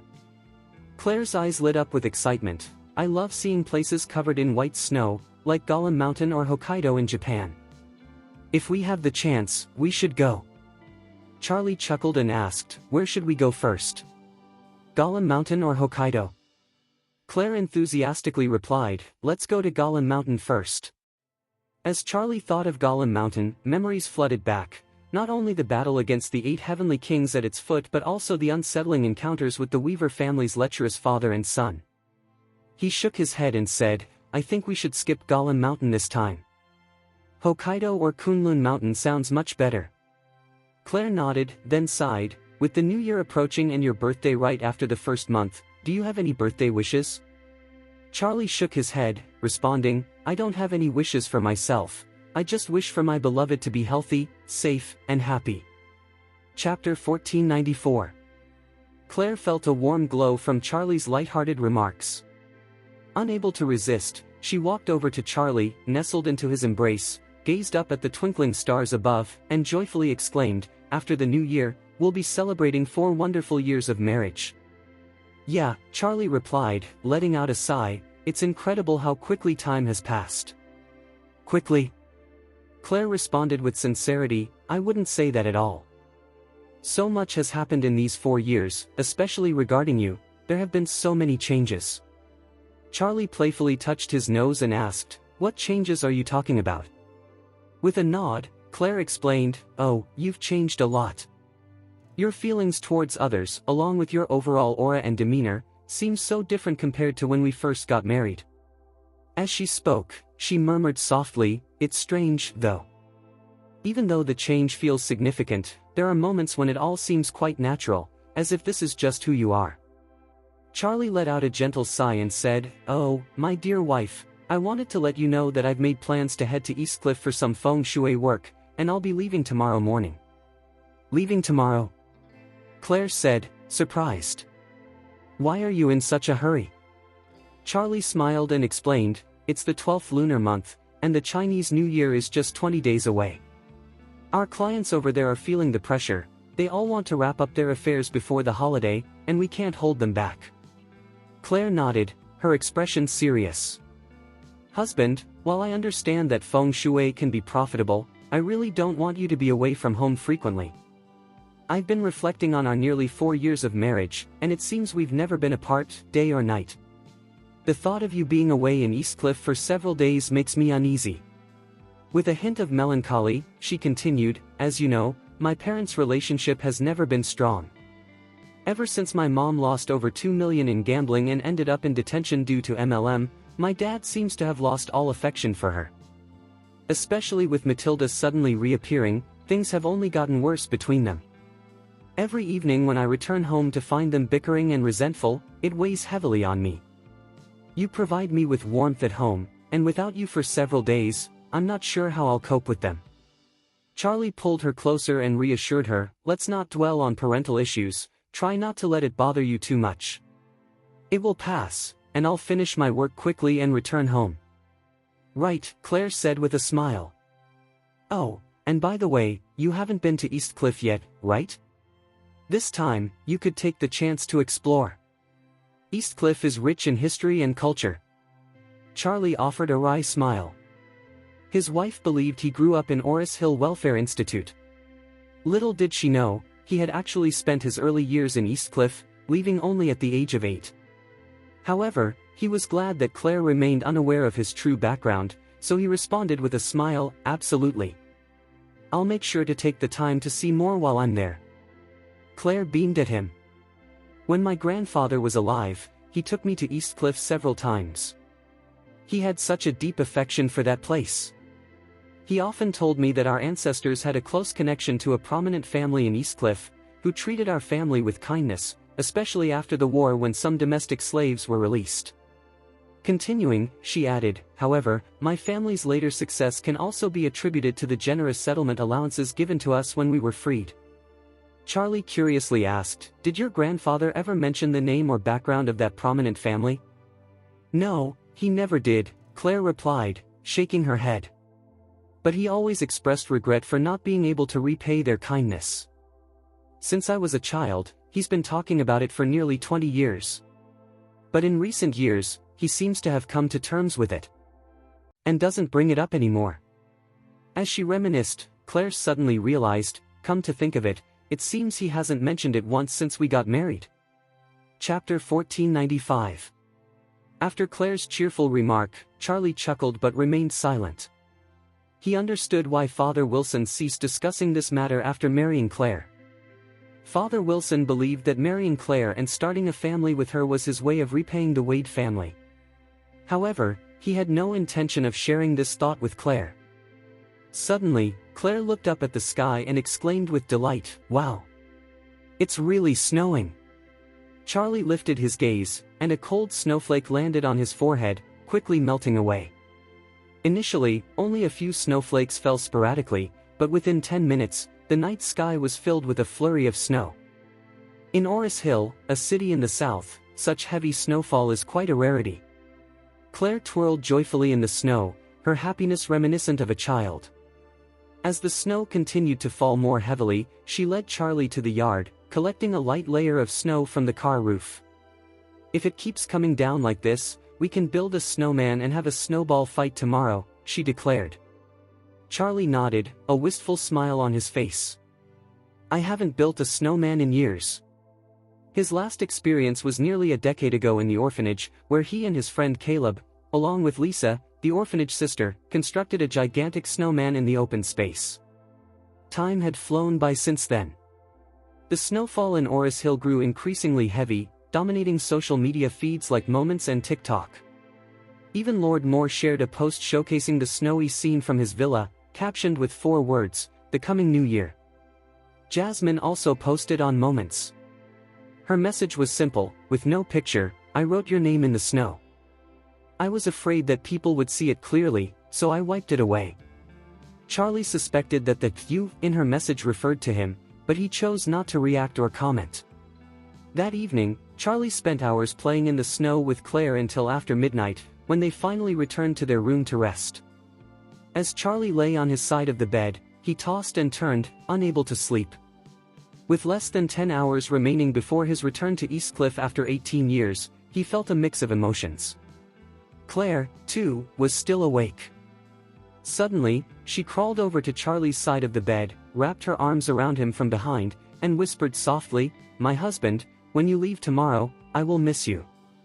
Charlie gently nodded, stroking her delicate hands, feeling a wave of emotion swell within him. That night, Charlie struggled to fall asleep. Fortunately, his body was accustomed to long nights, and he felt no discomfort from staying awake. Knowing he had to arrive at the airport before 9 for his 10 o'clock flight, he woke up early. When he got out of bed, Claire, who had been up late making snowmen, was still fast asleep. Not wanting to disturb her, Charlie left a note on the bedside, "My wife, I'm leaving. Wait for me to come back." Afterward, he got dressed, grabbed his wallet and credentials, tucked a few rejuvenating pills into his pocket, and left the bedroom. Downstairs, Elaine, his mother-in-law, appeared from the kitchen wearing an apron, and affectionately exclaimed, "Oh, my son-in-law, why are you up so early today?" Charlie replied, "I'm heading to Eastcliff today and won't be back for a few days." Elaine quickly responded, "Oh, you're leaving today? Mom made you preserved egg and lean meat porridge. Have a bowl before you go." Charlie waved his hand, saying, "No, I have to leave early to catch my flight." Elaine insisted, "Oh, then I'll pack it for you." She hurriedly followed him to the door. "Good son-in-law, are you driving to the airport?" Charlie shook his head, "No, I'll take a taxi." Elaine blurted out, "Why not let your dad drive you? He's a lazy ass anyway." Chapter 1496. Charlie replied casually, "No, I prefer to go alone." Elaine smiled and nodded, adding, "Just be sure to stay safe on the road." As Charlie stepped outside, she called after him, "Good son-in-law, if you come across anything nice in Eastcliff, be sure to bring something back for Mom." "Sure thing," Charlie answered, taking his leave from home. Oris Hill Airport. Since Charlie didn't have any luggage, he quickly changed his boarding pass and passed through security. Thanks to Isaac Cameron, who had purchased a first-class ticket for him, Charlie headed straight to the VIP lounge after clearing security. The flight was scheduled to depart at 10 a.m., and a staff member in the lounge guided him to board early at 9:20 a.m. Charlie was among the first to board the plane, where a few passengers were already settled in the first-class cabin. This aircraft featured a 2+2 seating arrangement, providing 2 spacious seats on each side of the aisle. The seats could recline fully, making for a very comfortable experience. Charlie chose a window seat, and as he sat down, he gazed out the window, lost in thought. It had been more than a decade since Charlie felt this way, anxious yet filled with anticipation. The ancient saying about being close to one's hometown perfectly captured his feelings at that moment. As the plane continued to board, a faint fragrance caught Charlie's attention, prompting him to turn his head. A young woman was approaching to take her seat beside him. Noticing him, the woman exclaimed, "Charlie? What are you doing here?" Charlie was taken aback. The woman was Laureen, Claire's best friend, who had always had a soft spot for him. Surprised, he asked, "Laureen, what brings you here?" "I'm from Eastcliff." Laureen replied, her eyes wide. "You shouldn't have been surprised." She quickly took her seat and continued, "What about you? Why are you going to Eastcliff? Did Claire come with you?" Charlie shook his head, explaining, "I have some business in Eastcliff. A friend introduced me to a feng shui job that pays well, so I decided to go." Laureen nodded enthusiastically. "What a coincidence. I'm home to celebrate my grandma's birthday. I can't believe we're not only on the same flight but also seated next to each other. It feels like fate." Despite not seeing Charlie for a while, Laureen's feelings for him remained strong. In fact, she had missed him greatly during their time apart. Initially, Laureen had planned to stay with Claire at Thompson first, but with the chaos surrounding the Wilson family, things became complicated. Not long after, Mrs. Wilson had come knocking, desperately seeking a place to stay at Thompson first. Then Elaine vanished again, prompting Claire to search frantically for her. Following that, Jacob entertained his first love at home. And eventually, Elaine returned, throwing the family into disarray. As an outsider amidst such turmoil, Lorene found it difficult to stay at Thompson first, so she moved back to a hotel instead. During this tumultuous period, she had often felt unwell from missing Charlie. Chapter 1497. For Lorene, Charlie has always seemed a bit distant. His feelings for Lorene were minimal, especially considering that she was a close friend of his wife. He felt it was best to maintain some distance. However, it was quite unexpected when they found themselves sitting next to each other on a plane. Lorene was in high spirits and naturally gravitated towards Charlie, asking, "Hey, Charlie, how long are you planning to stay in Eastcliff this time?" Charlie replied, "It's hard to say. It all depends on how quickly the work gets done.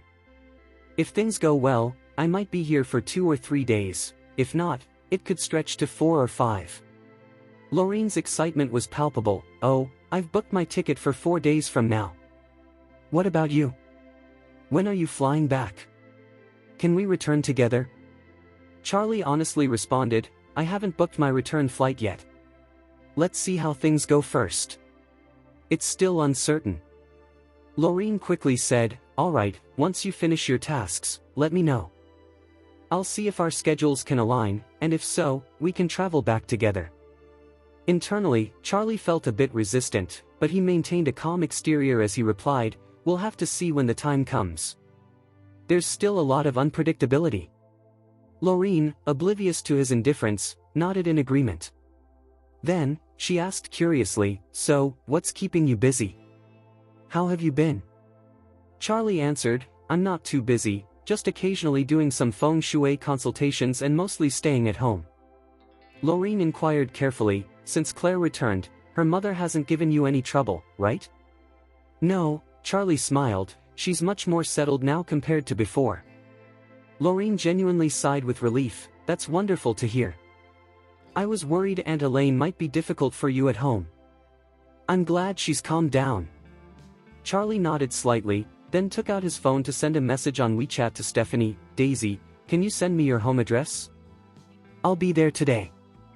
Stephanie promptly responded with a voice message, asking excitedly, "Charlie, are you really coming today?" "Yes," Charlie confirmed. "I wrapped up my work here last night and decided to book a ticket for today." Stephanie quickly replied, "What time do you land?" "I'll come pick you up at the airport." Considering her celebrity status and the potential for paparazzi, Charlie said, "No need to bother. Just send me the location, and I'll manage on my own." Stephanie insisted, "Absolutely not. I'm picking you up.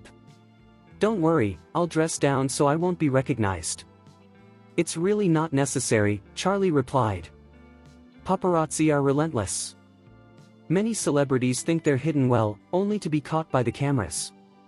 Stephanie sighed in defeat, "Fine, I'll send you the location later. Can you be there around noon? I'll have lunch ready for you." Charlie pondered for a moment, "That should work, so I'll take you up on that." Stephanie smiled warmly, saying, "I won't tell my parents just yet. I'll say an old friend is visiting. They'll be thrilled when they see you." Charlie felt a wave of warmth at her words. Chapter 1498. Reflecting on the declining health of Stephanie's father, Oren's son, Charlie inquired, "Is Uncle Oren doing okay?" Stephanie responded softly, "Not really. It's not good at all. The doctor has suggested that he needs to be hospitalized again. My dad is reluctant to go. I think he might be feeling a bit depressed or has given up. I don't want to push him too hard. He feels like he loses his dignity when undergoing various treatments in the hospital. You might not know him well, but my mother says he's very much like your father and his brothers. They're quite stubborn and won't easily take advice." Charlie understood that many honorable people tend to lose their will to live as they approach death. This phenomenon often stems from their years of integrity. They prioritize their dignity and reputation. They are unwilling to sacrifice what little dignity they have left in order to extend their lives by a short while. Charlie had even heard of prominent individuals signing do not resuscitate orders when facing severe illness, opting not to be intubated, operated on, or placed on a ventilator, all to maintain their dignity at the end of their lives. It seemed that Oren's son was already contemplating his future. Fortunately, Charlie's reunion with Stephanie was well-timed. If they waited until Oren's son succumbed to his illness, it would be too late to help him. He reassured her, saying, "Don't stress too much about this, I'll help you sort it out once I arrive." Stephanie's voice trembled as she replied, "Thank you, Charlie.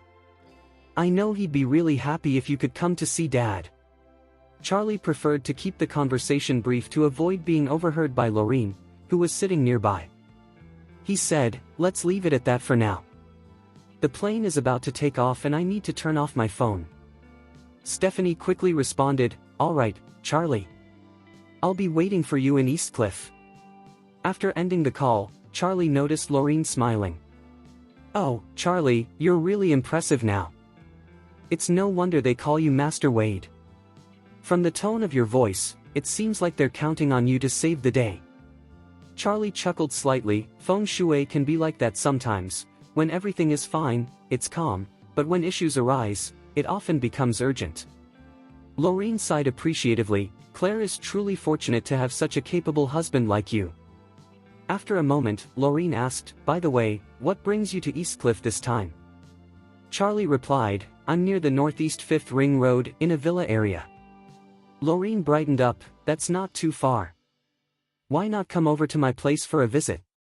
Charlie felt a bit awkward, responding, "I don't think that's appropriate. I have quite a few things to take care of in Eastcliff." Lorene smiled gently, "That's fine. Just see how your schedule goes. If you're busy, I understand, but you have to let me treat you to dinner as a way to thank you for saving me twice, okay?" Since it was just a meal, Charlie didn't hesitate to agree, "All right." At that moment, the attentive flight attendants began reminding passengers to fasten their seatbelts as the plane prepared for takeoff. After the plane taxied and gained sufficient speed on the runway, it ascended into the sky. Throughout the flight, Lorene was quite animated, constantly seeking topics to discuss with Charlie. Meanwhile, Charlie's mind was occupied with thoughts of Eastcliff, a place filled with his childhood memories. After a flight lasting 1 hour and 40 minutes, the plane gradually descended and touched down smoothly at Eastcliff International Airport. At that moment, Charlie felt his heart race, and he silently exclaimed, "Eastcliff, I'm back." Chapter 1499. As the plane touched down, Charlie and Lorene stepped off together. Charlie had no checked luggage, allowing him to bypass the wait at baggage claim. On the other hand, Lorene, being the stunning beauty she was, always brought along a plethora of clothes, cosmetics, and skincare essentials, which meant she typically had to check in her bags. Due to the volume of her cosmetic and skincare products, she found herself stuck at the luggage collection area, unable to leave like Charlie. In a hurry, she asked Charlie, "Charlie, how are you getting out of here?" Charlie replied, "I'll just grab a taxi and head out."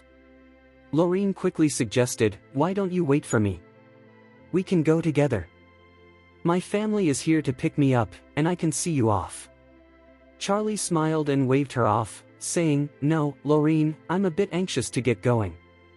You should take your time."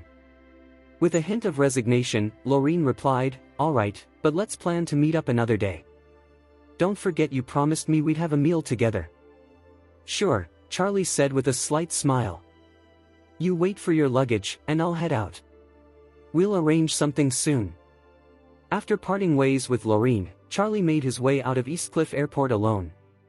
Once outside, he barely had a moment to collect his thoughts before heading straight to the taxi stand.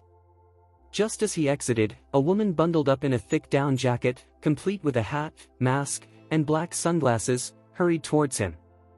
Before he could fully see her, she leaped into his arms, exclaiming joyfully, "Charlie." Recognizing her voice as Stephanie's, Charlie relaxed and embraced her warmly. With a touch of curiosity, he asked, "Didn't I tell you not to come pick me up? What are you doing here?"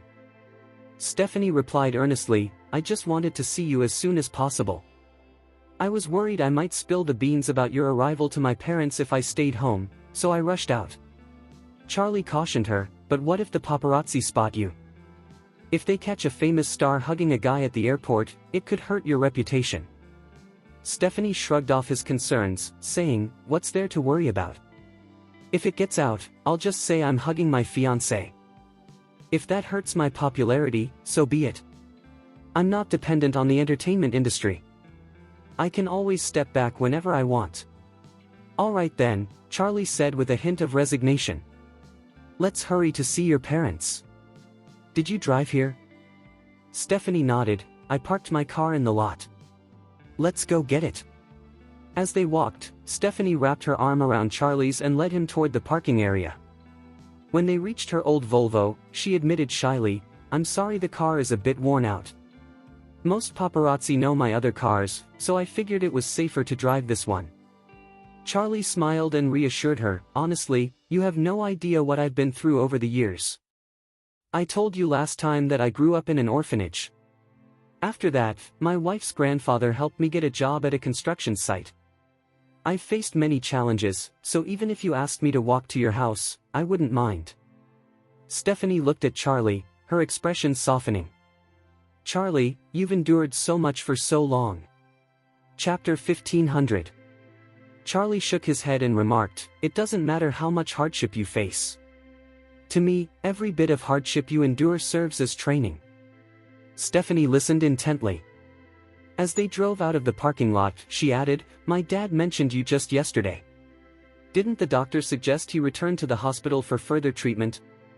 He's aware that his health isn't looking good. It's such a regret for me that I couldn't bring you to him sooner. Moved by her words, Charlie offered a reassuring smile. Daisy, don't worry.